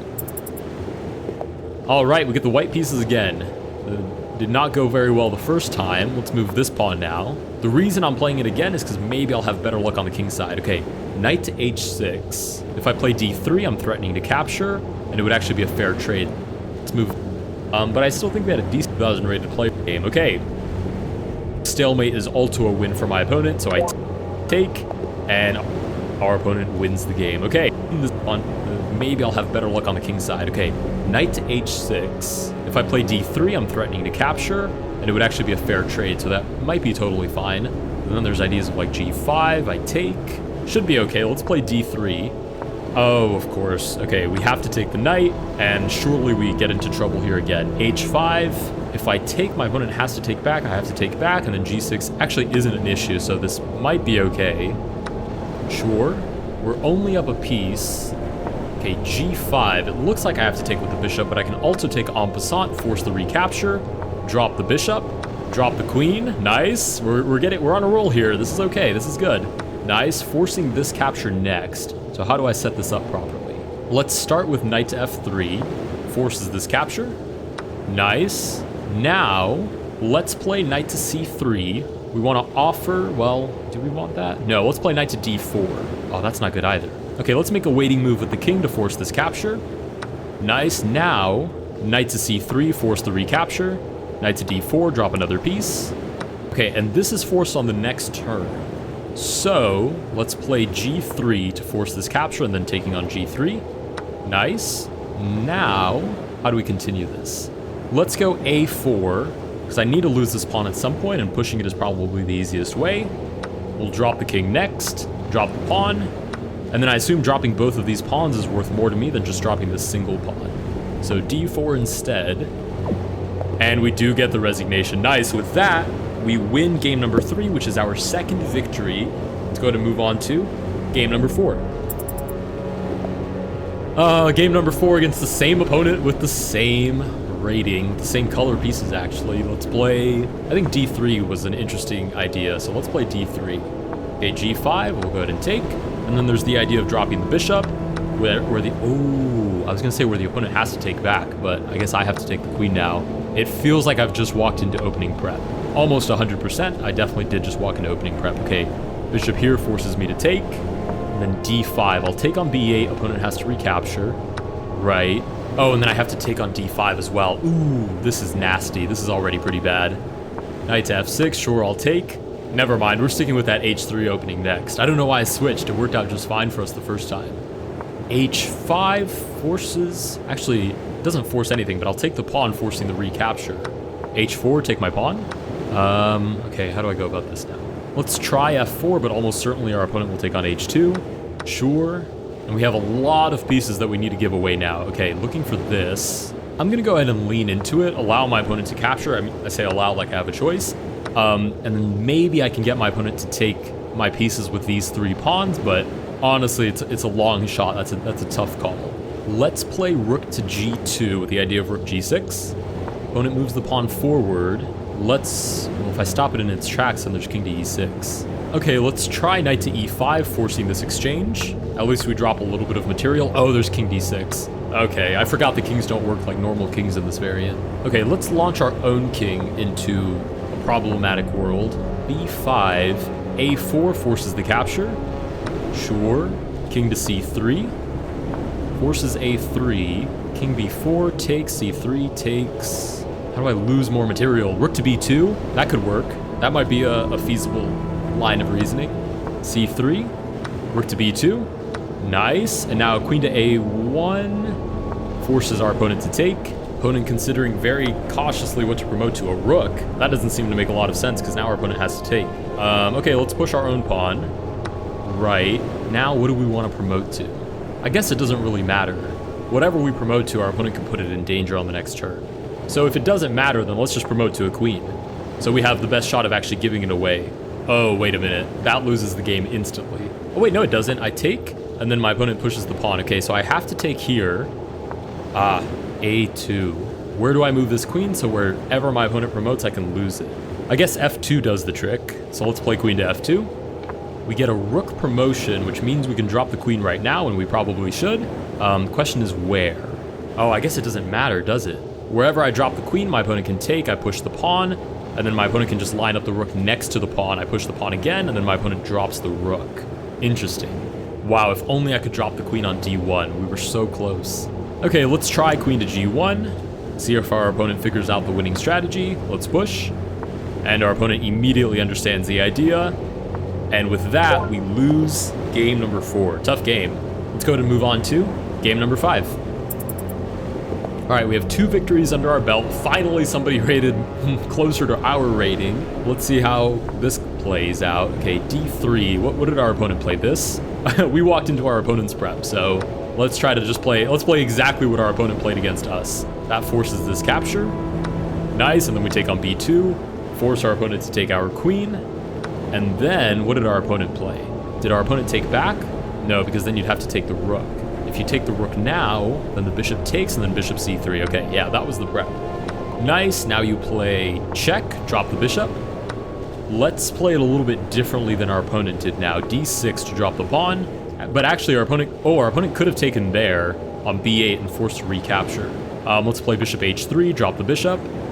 Now, we get the resignation, sweet! All right, with that, we win game number 5, our 3rd victory. Let's move on to game number 6.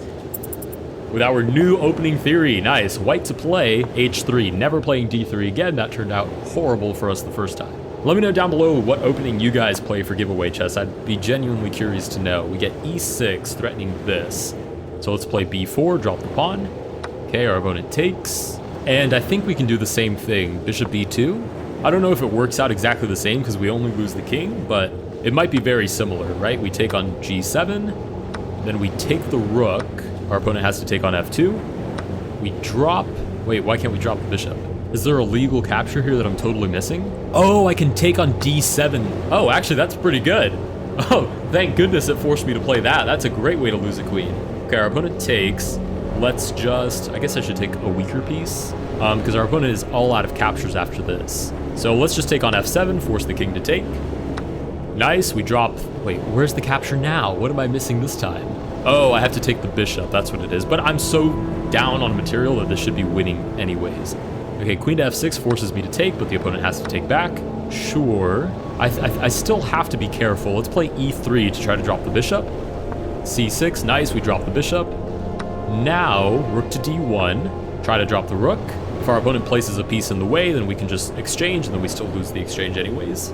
Nice, we take, our opponent has to take back. And now let's play this carefully. Knight to A3, looking for knight to B5. I don't think our opponent has a way to stop that. Nice, knight to B5, drops the knight. Pawn takes, shuffle the rook over. If B4, we take the free pawn, and there's a bunch of different ways to get rid of the rook after. Nice, we'll take. Rook to B8, sure, forces a trade. And now we just have to get rid of all these pawns. Let's start with A4 with the idea of quote-unquote stalemating the single pawn, and maybe we can do something with the others as well. So let's stalemate this pawn. The issue is I have no choice but to move my pawns forward, which might come in handy for my opponent.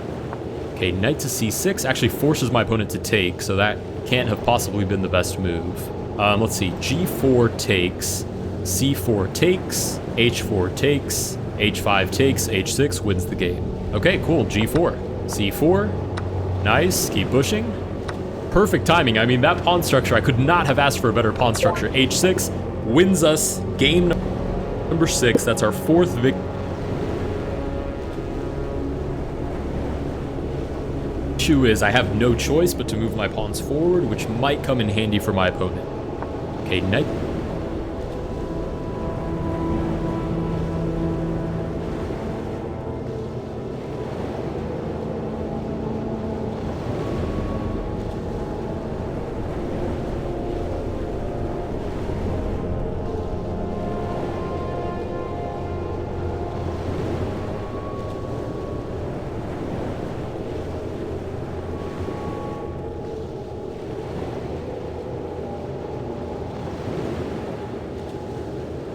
To C6, actually, that's not half bad. Hey, game number 7, we get the black pieces. Hey, we're finally 1530. That's not half bad, not terrible. At least says that we've trudged around a little bit. Okay, wait, E4. Maybe our opponent is new. F5 forces this capture. Okay, our opponent takes. How do I actually take advantage of this, though? Maybe E6, trade, and then try to drop the queen. That might work out. A4. Okay, let's drop the queen. King takes, B5 drops the pawn, and then we should be able to drop the king and the rook, and so on and so forth. So knight to C6 forces the capture, bishop B7 again. Ooh, rook takes. Oh, and then I have to take back as well, because I have no other recaptures. Okay, let's take with the rook to leave that on the board. And now, let's play rook to A3. No, hold on a second. I need to drop this rook, but if I play rook to A3, there's this. Oh, but then I can drop the bishop right behind it. Never mind, that's a good thing. Rook to A3. Let's take, force the recapture. Nice, bishop B7 drops the bishop, and then I just have a couple last pieces to get rid of here, which I'll have to be a little bit strategic about. Let's move the king over to threaten king to C8.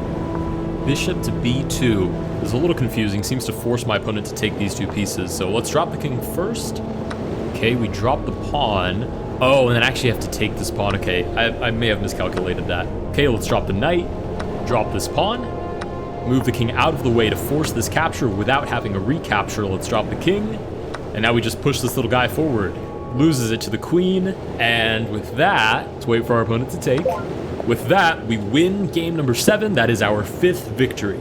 Honestly, I feel a little bit better about this variant. I don't feel like I played as terribly this time. I definitely played fewer games. If you guys did enjoy this video, please consider liking and subscribing. 然后这个这样子一圈，就是所有西班牙的省份全部都在这边，这样，所以它的图案是不一样。那西班牙广场是建于1914年，其实历史很久了。有经过的话可以来看一看。西班牙广场呢是塞维亚很重要的大景点之一。那我们晚上来逛一逛，其实蛮有氛围的。我们下一集呢会再过来一趟，带大家看一看白天的景色。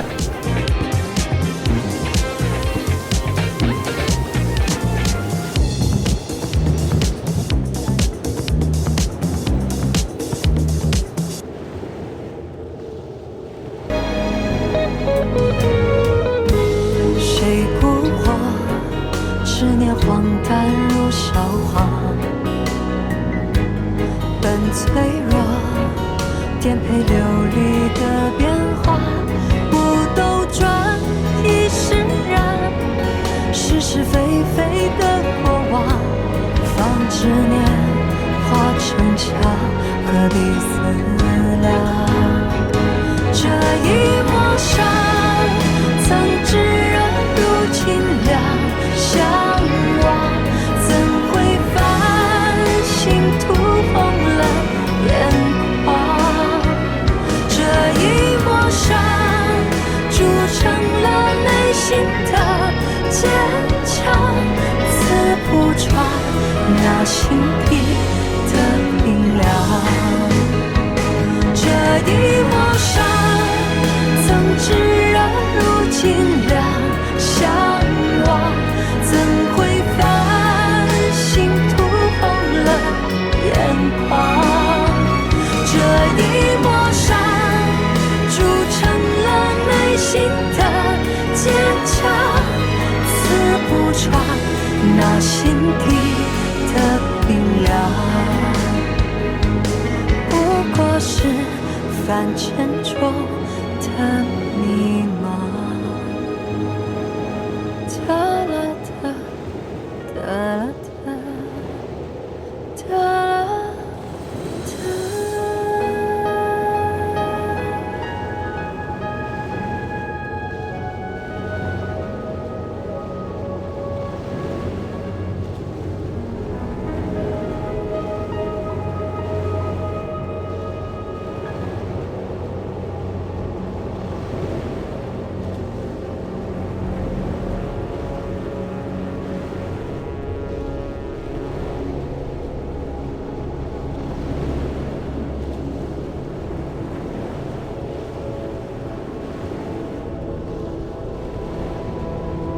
逞强，何必思量？这一抹伤，曾炙热如清凉，向怎会烦心涂红了眼眶？这一抹伤铸成了内心的坚强，刺不穿那心底的冰凉，不过是泛沉重的迷茫。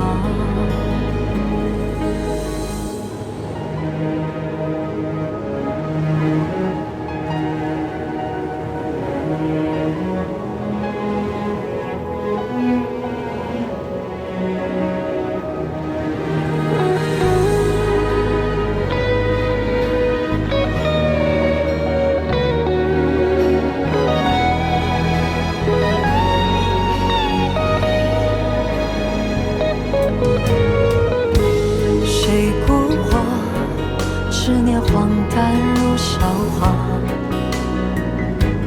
本脆弱颠沛流离的变化，不斗转亦释然，是是非非的过往，放执念化成墙，何必思量？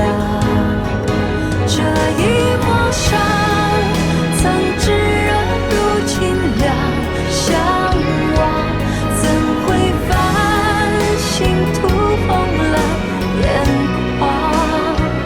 这一抹伤铸成了内心的坚强，刺不穿那心底的冰凉。这一抹伤曾炙热如清凉，向往怎会烦心涂红了眼眶？这一抹伤铸成了内心的坚强，刺不穿那心底的冰凉，不过是泛沉重的迷茫。哒啦哒，哒啦哒，哒啦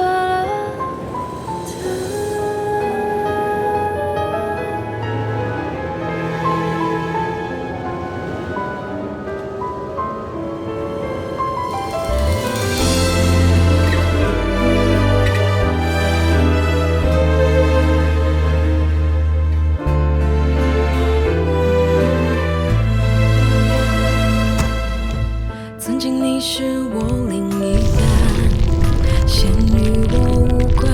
如果分手是种遗憾，让我来承担。也许是我真的不够勇敢，一次又一次为你心软，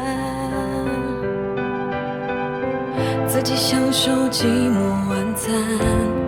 慢慢会习惯，原来你曾说过的话都可以不散。其实是你害怕被我看穿，所以我不会让你难堪。我们说好的幸福已风吹云散，有些爱轰轰烈烈不如平凡，再美丽的烟火只是一瞬间的灿烂，热恋过后激情便退散。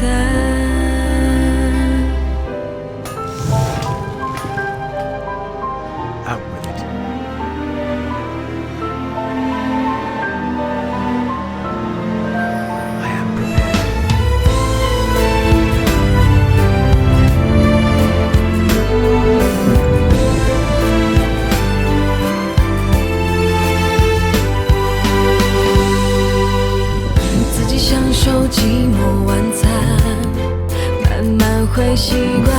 原来你曾说过的话都可以不散。其实是你害怕被我看穿，所以我不会让你难堪。我们说好的幸福已风吹云散，有些爱轰轰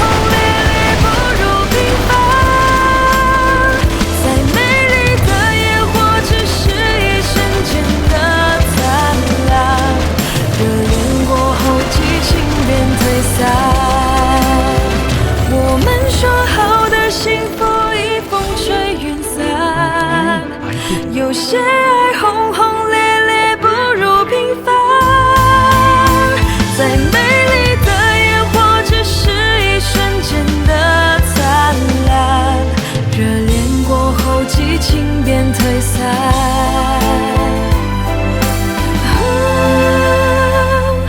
热恋过后，激情便退散。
Research complete.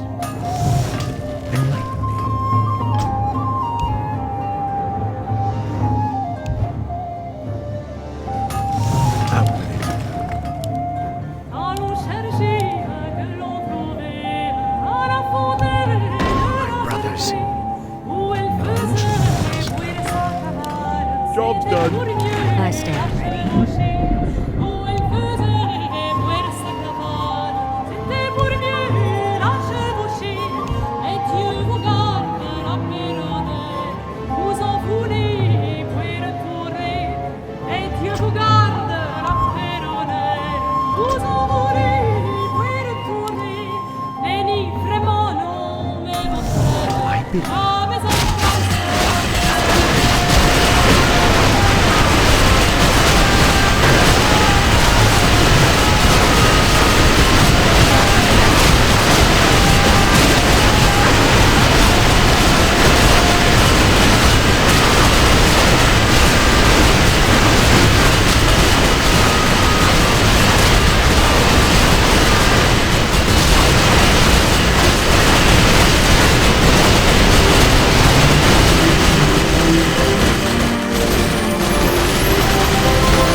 I am prepared.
愿乘风归去来兮，繁花片片落满地，流沙褪尽，我依然在等你。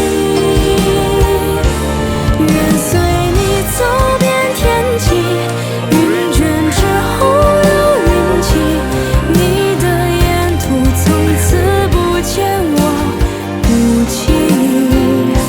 愿乘风归去来兮，层层相思落满地，卷起珠帘，唯有一袭情意。梦一场江南烟雨，无愁亦无需惦记，一夜清欢谁在旁白首共泣，一夜清欢谁在旁白首共泣。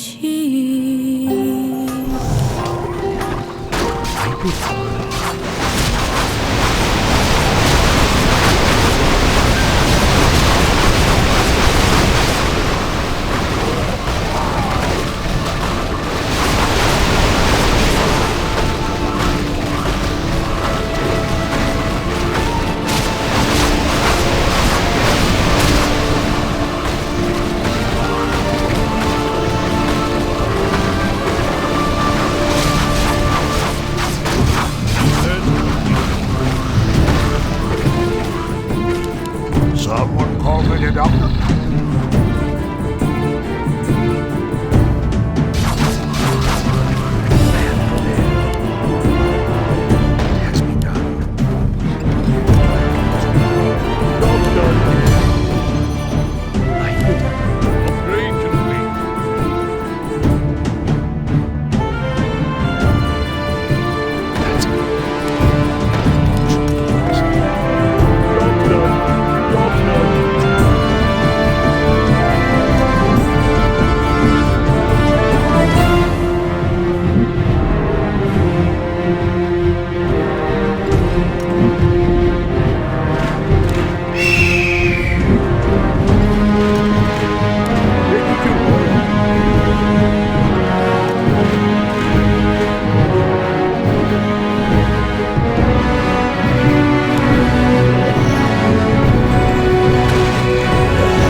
Job's done. Enlighten me.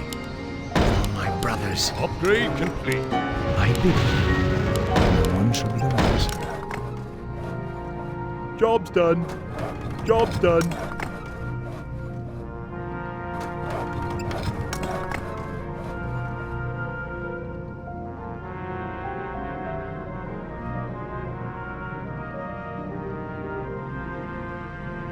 Out with it.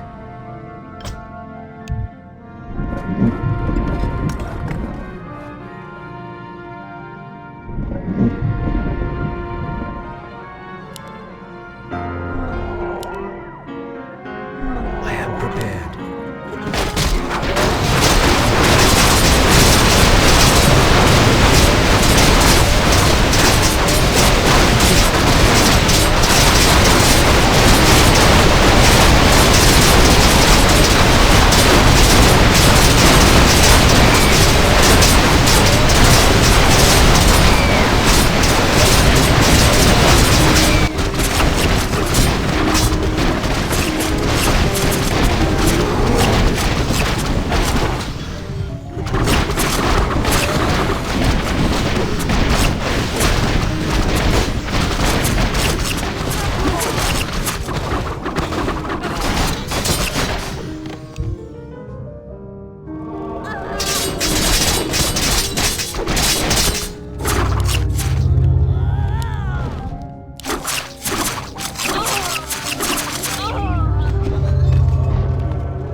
That's a given. Job's done. For my brothers. My bidding. I am prepared. Upgrade complete.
Upgrade complete.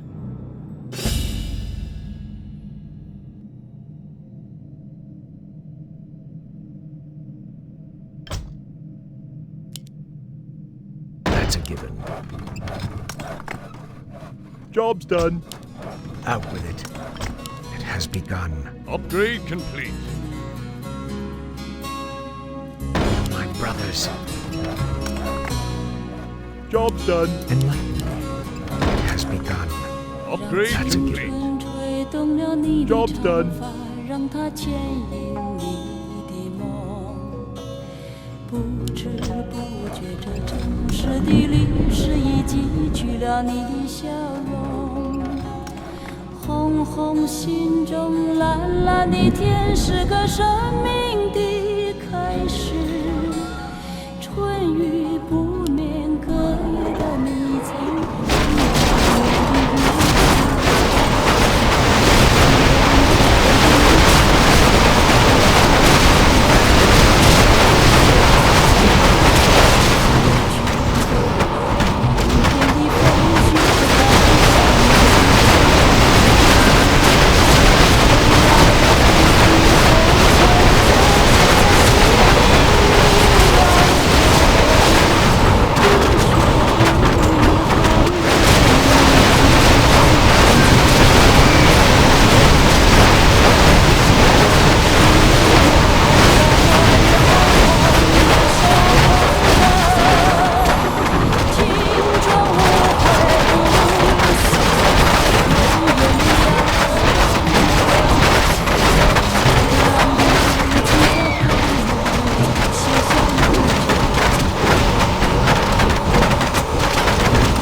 俗的人世，充满界的关怀。Job's done. Upgrade complete. Out with it.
Research complete.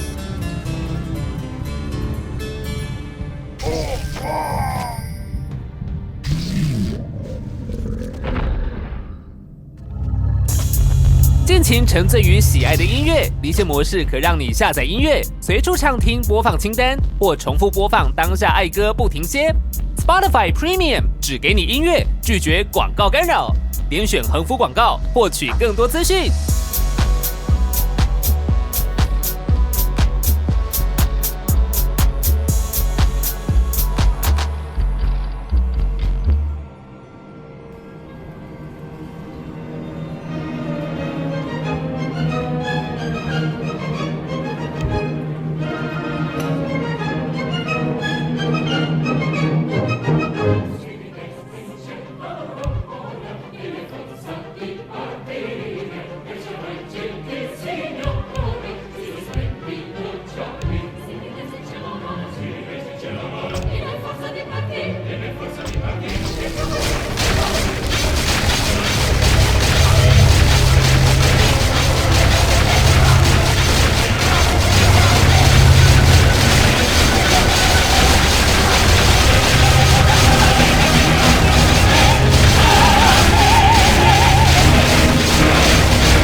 荒诞又笑话，但最有你的电话，不兜转已释然，是是非非的过往，放执念，化纠缠，何必思量？这一抹伤，曾炙热如清凉，向往怎会繁星涂红了眼眶？这一抹伤，铸成了内心的坚强，刺不穿那心底的冰凉。不过是凡尘中的迷茫。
那心底的冰凉，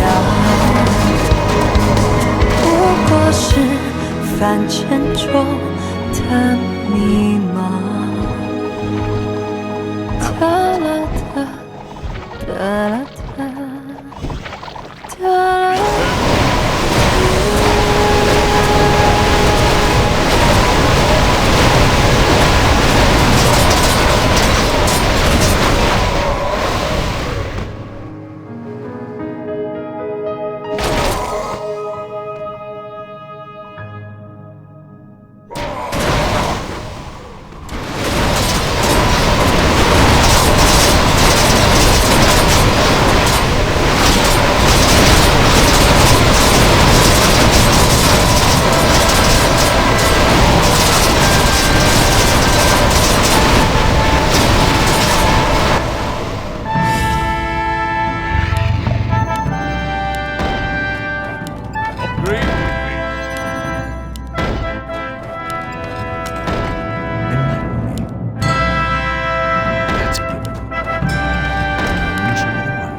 Job's done. Job's done. More gold is required. Upgrade, brothers.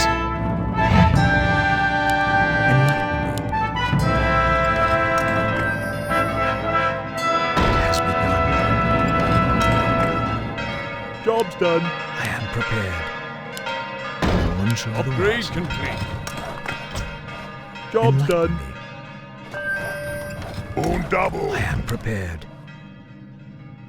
关于我们故事永恒，回顾这一生白发到青春。 Hello， 大家好，我是艾雅。关于我们是一首记录我与万从青涩相遇到重逢相知相惜的歌曲，呈现给所有热爱勇敢的心灵，希望你们会喜欢。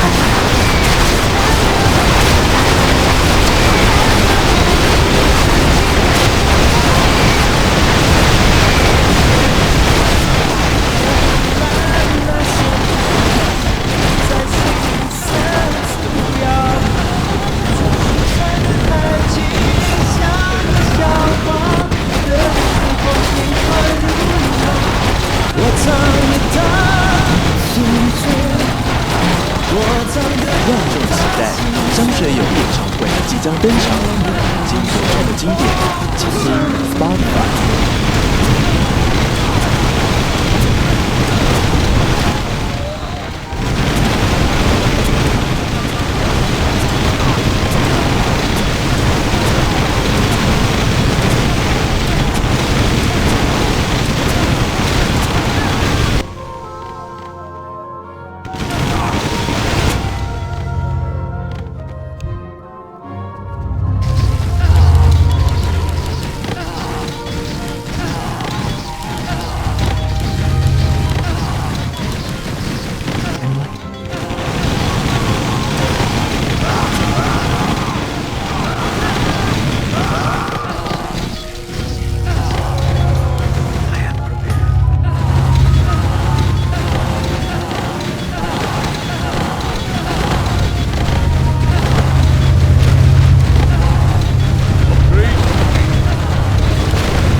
说走就走，逃离到巴拿马，去巴拿马。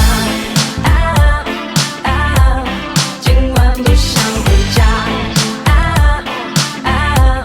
没空陪你玩耍，不想回家，自己学着长大。今晚不想回家。Job's done. Job's done. Job's done. Job's done. Summon there has begun. Job's done. Job's done. Job's done. Job's done. Job's done. Job's done. Job's done. Job's done. Job's done. That's a given. Job's done. Job's done. Job's done. Job's done. Job's done. Is someone injured? Is my aid required? Upgrade complete. That's a given. My brothers. Job's done. Job's done.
Iron hand of justice.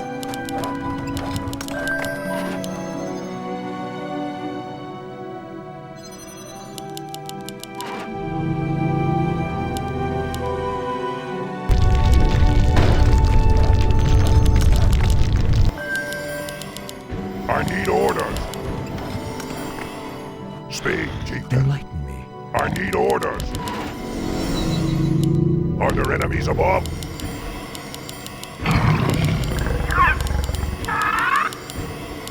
I am prepared. That's a given. My brothers. Job's done. Job's done. Job's done. Thy bidding. Enlighten me.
Job's done.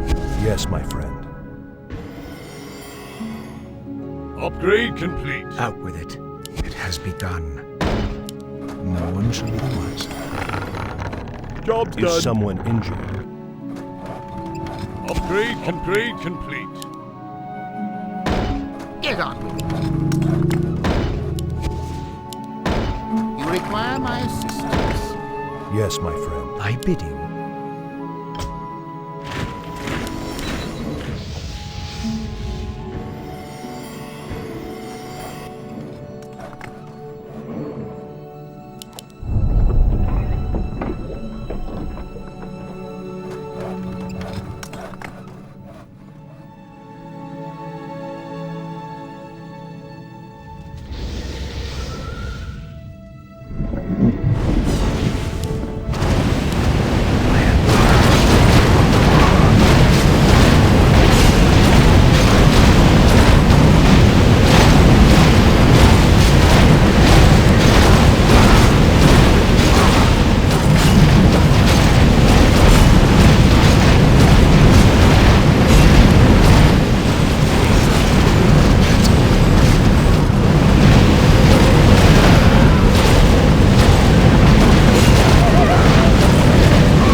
Thy bidding.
Job's done. Is my aid.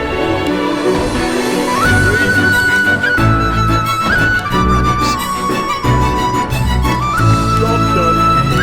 我在茫茫人海之间，你在天涯之间，春寒秋梦无人挂念。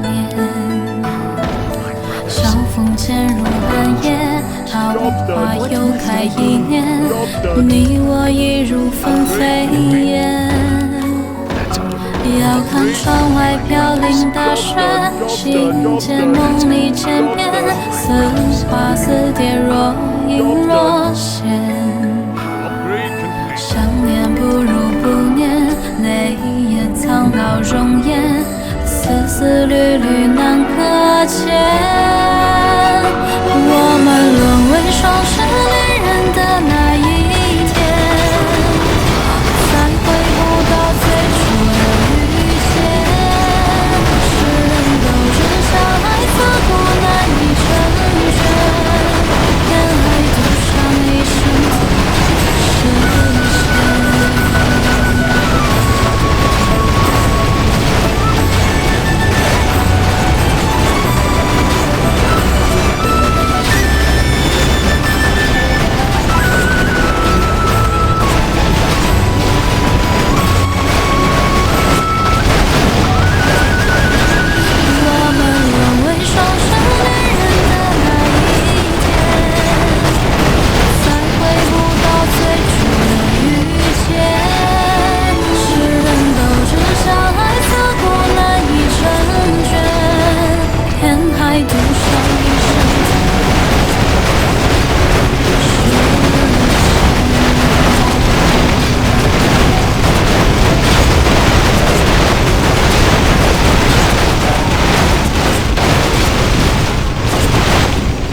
alle sich an dir ärgerten, so will ich mich doch nimmer mehr ärgern.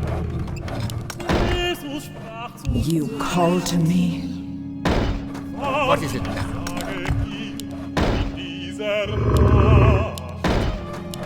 Is someone injured?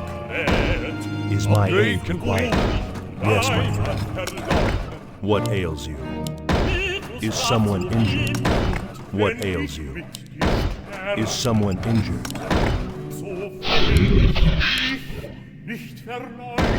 Hi. I am prepared. Let's get to fighting. Upgrade complete. No one shall be the wiser. Job's done. Upgrade prepared. Upgrade complete. Double. I need order. Upgrade complete. You call to me. Enlighten.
My bidding.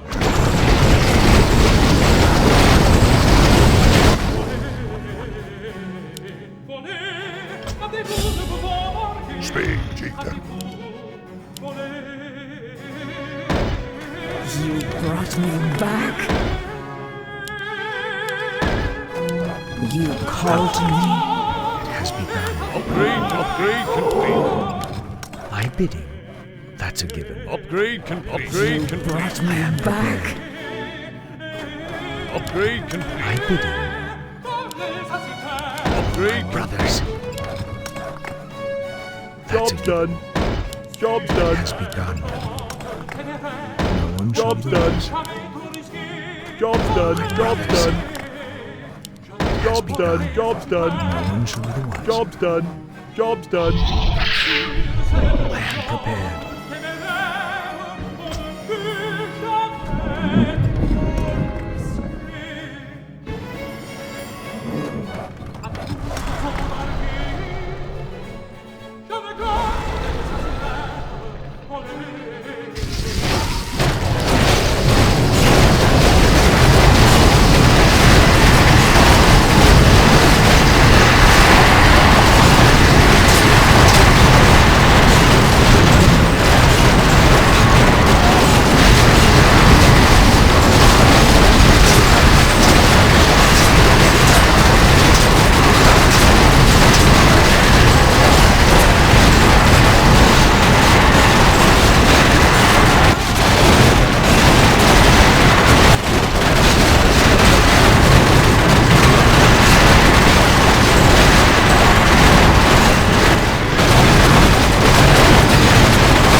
bidding. I am prepared. Enlighten me. Upgrade complete. Upgrade complete. Research complete. It has begun.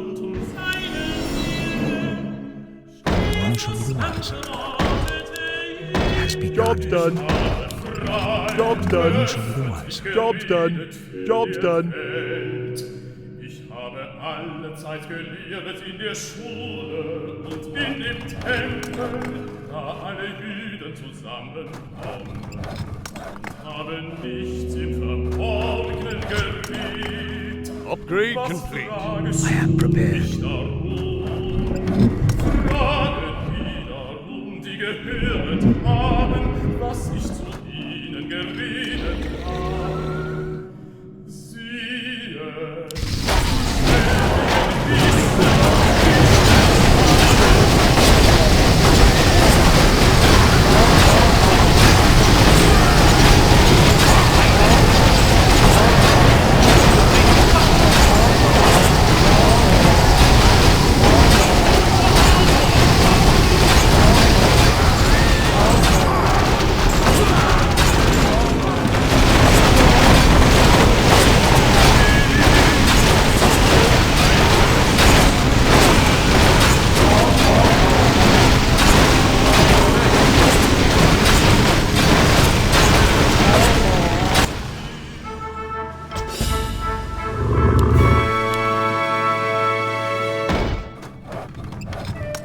Out with it.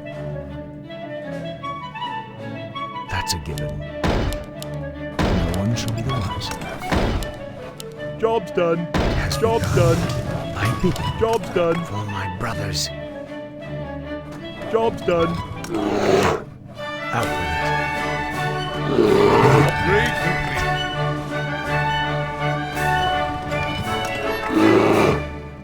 Upgrade complete. I bid it. Upgrade complete. Out with it. I bid it. Upgrade complete. I am prepared. Enlighten me.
Bidding.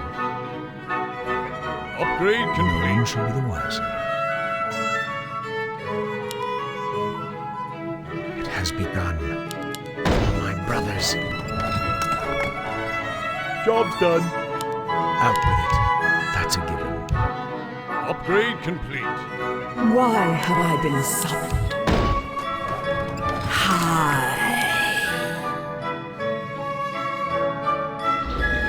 I bid it.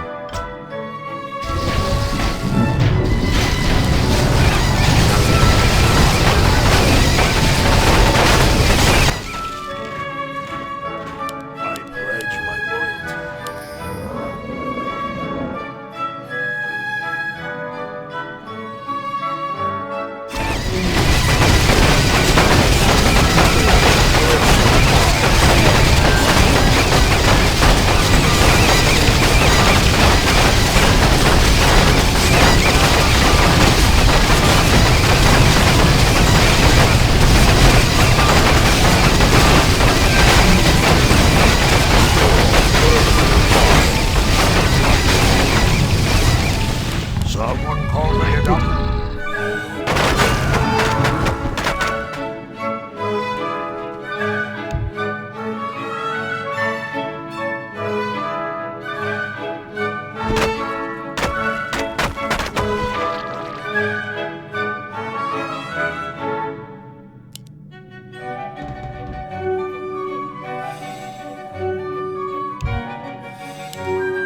been summoned. I am prepared. No one should be the wiser. For my brothers. Job's done. Job's done. Outright. Upgrade complete. Upgrade complete.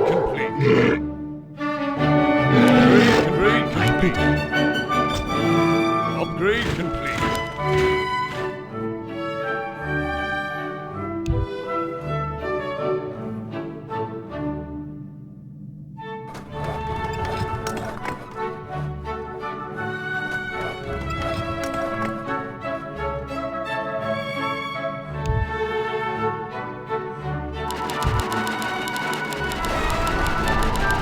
I pledge my loyalty.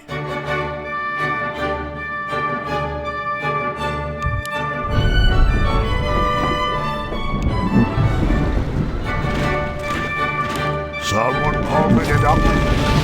Ready to go.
prepared. I bid.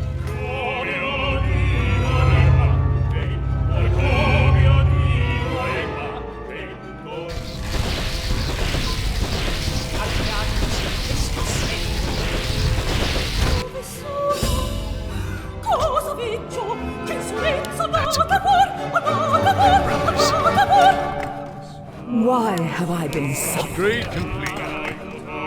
Upgrade complete. You brought me back. What must I do? Upgrade complete. Upgrade complete. You call to me. Upgrade complete. My bidding.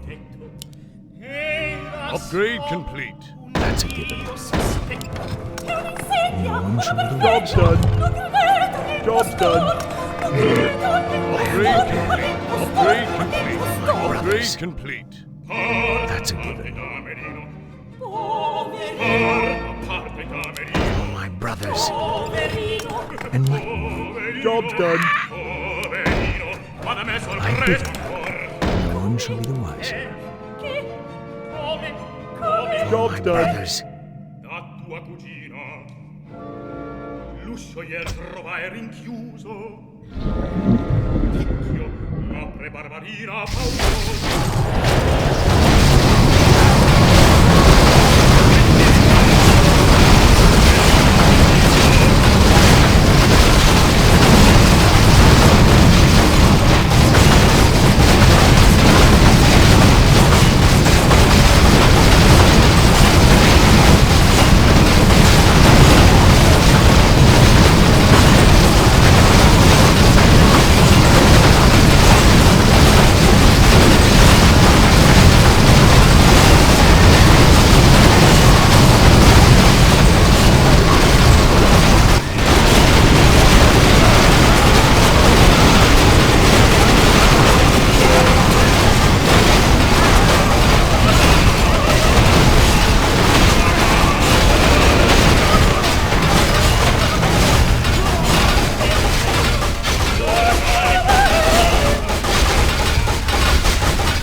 Job's done. No one shall be the wiser. That's a given. Job's done. It has begun. Job's done. I am prepared. Job's done. Upgrade complete. My bidding. Upgrade complete. No one shall be the wiser. That's a given. Job's done. Job's done. Out with it. Upgrade complete. Upgrade complete. It has begun. No one shall be the wiser. Job's done. I am prepared. It has begun. Upgrade complete.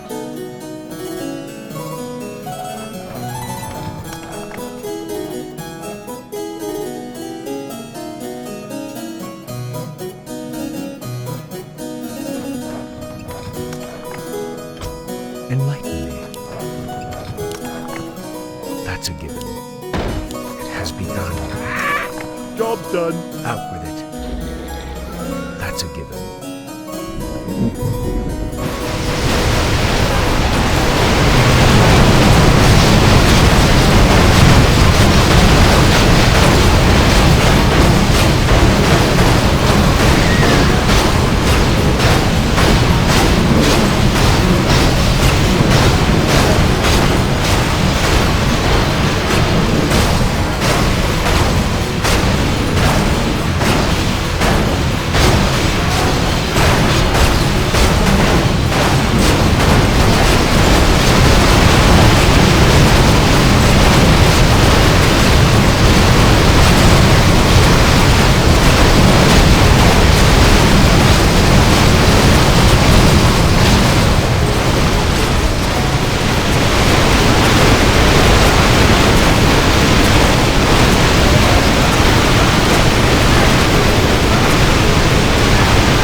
Upgrade complete. Out with it.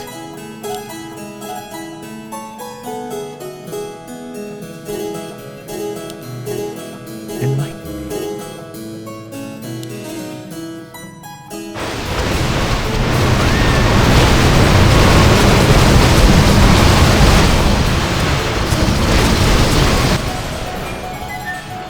It has begun. That's a given.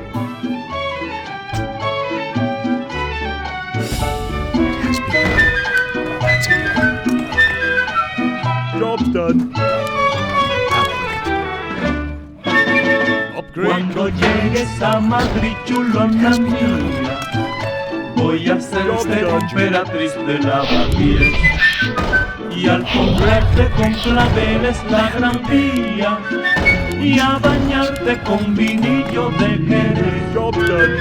El chicote un agasajo postinero con la crema de la intelectualidad y la gracia de un piropo retrechero más castizo que la calle de Alcalá. Upgrade complete. That's a given. Job's done. Job's done.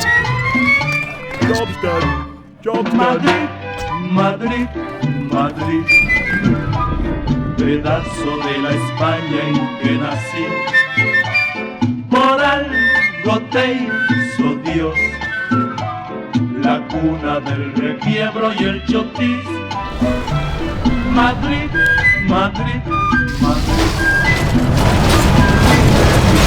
Piensa mucho en ti, por el sabor que tienen tus verbenas, por tantas cosas buenas que soñamos desde aquí. Y vas a ver lo que está de la vida y el mar la tremolina cuando llegues a Madrid.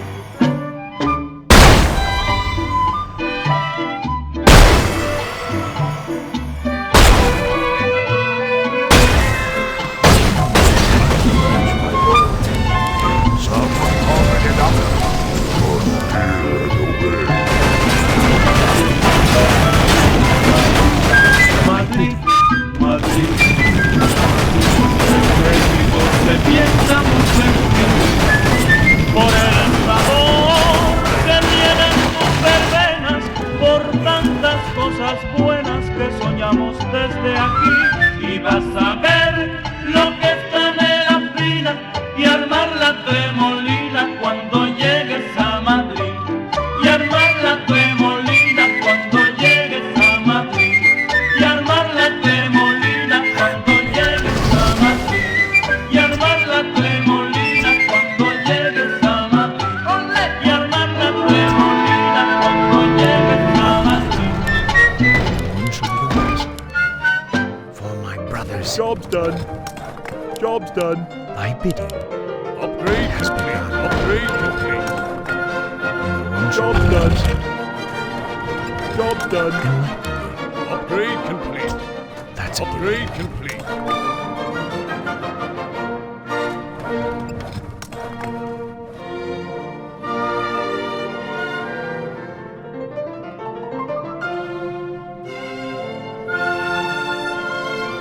It has begun. That's a given.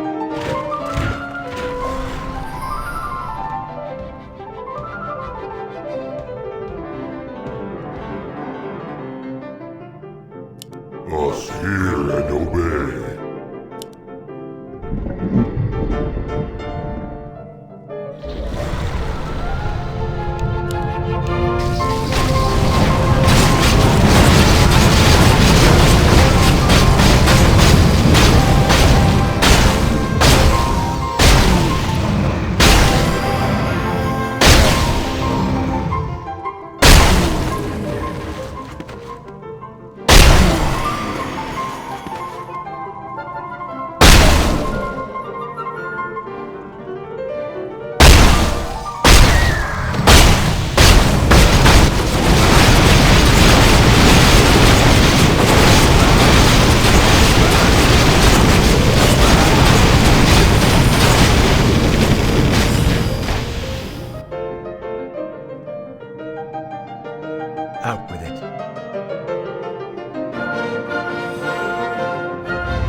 无论是在家放空还是在外奔波，音乐都能随时陪伴。Premium 可让你下载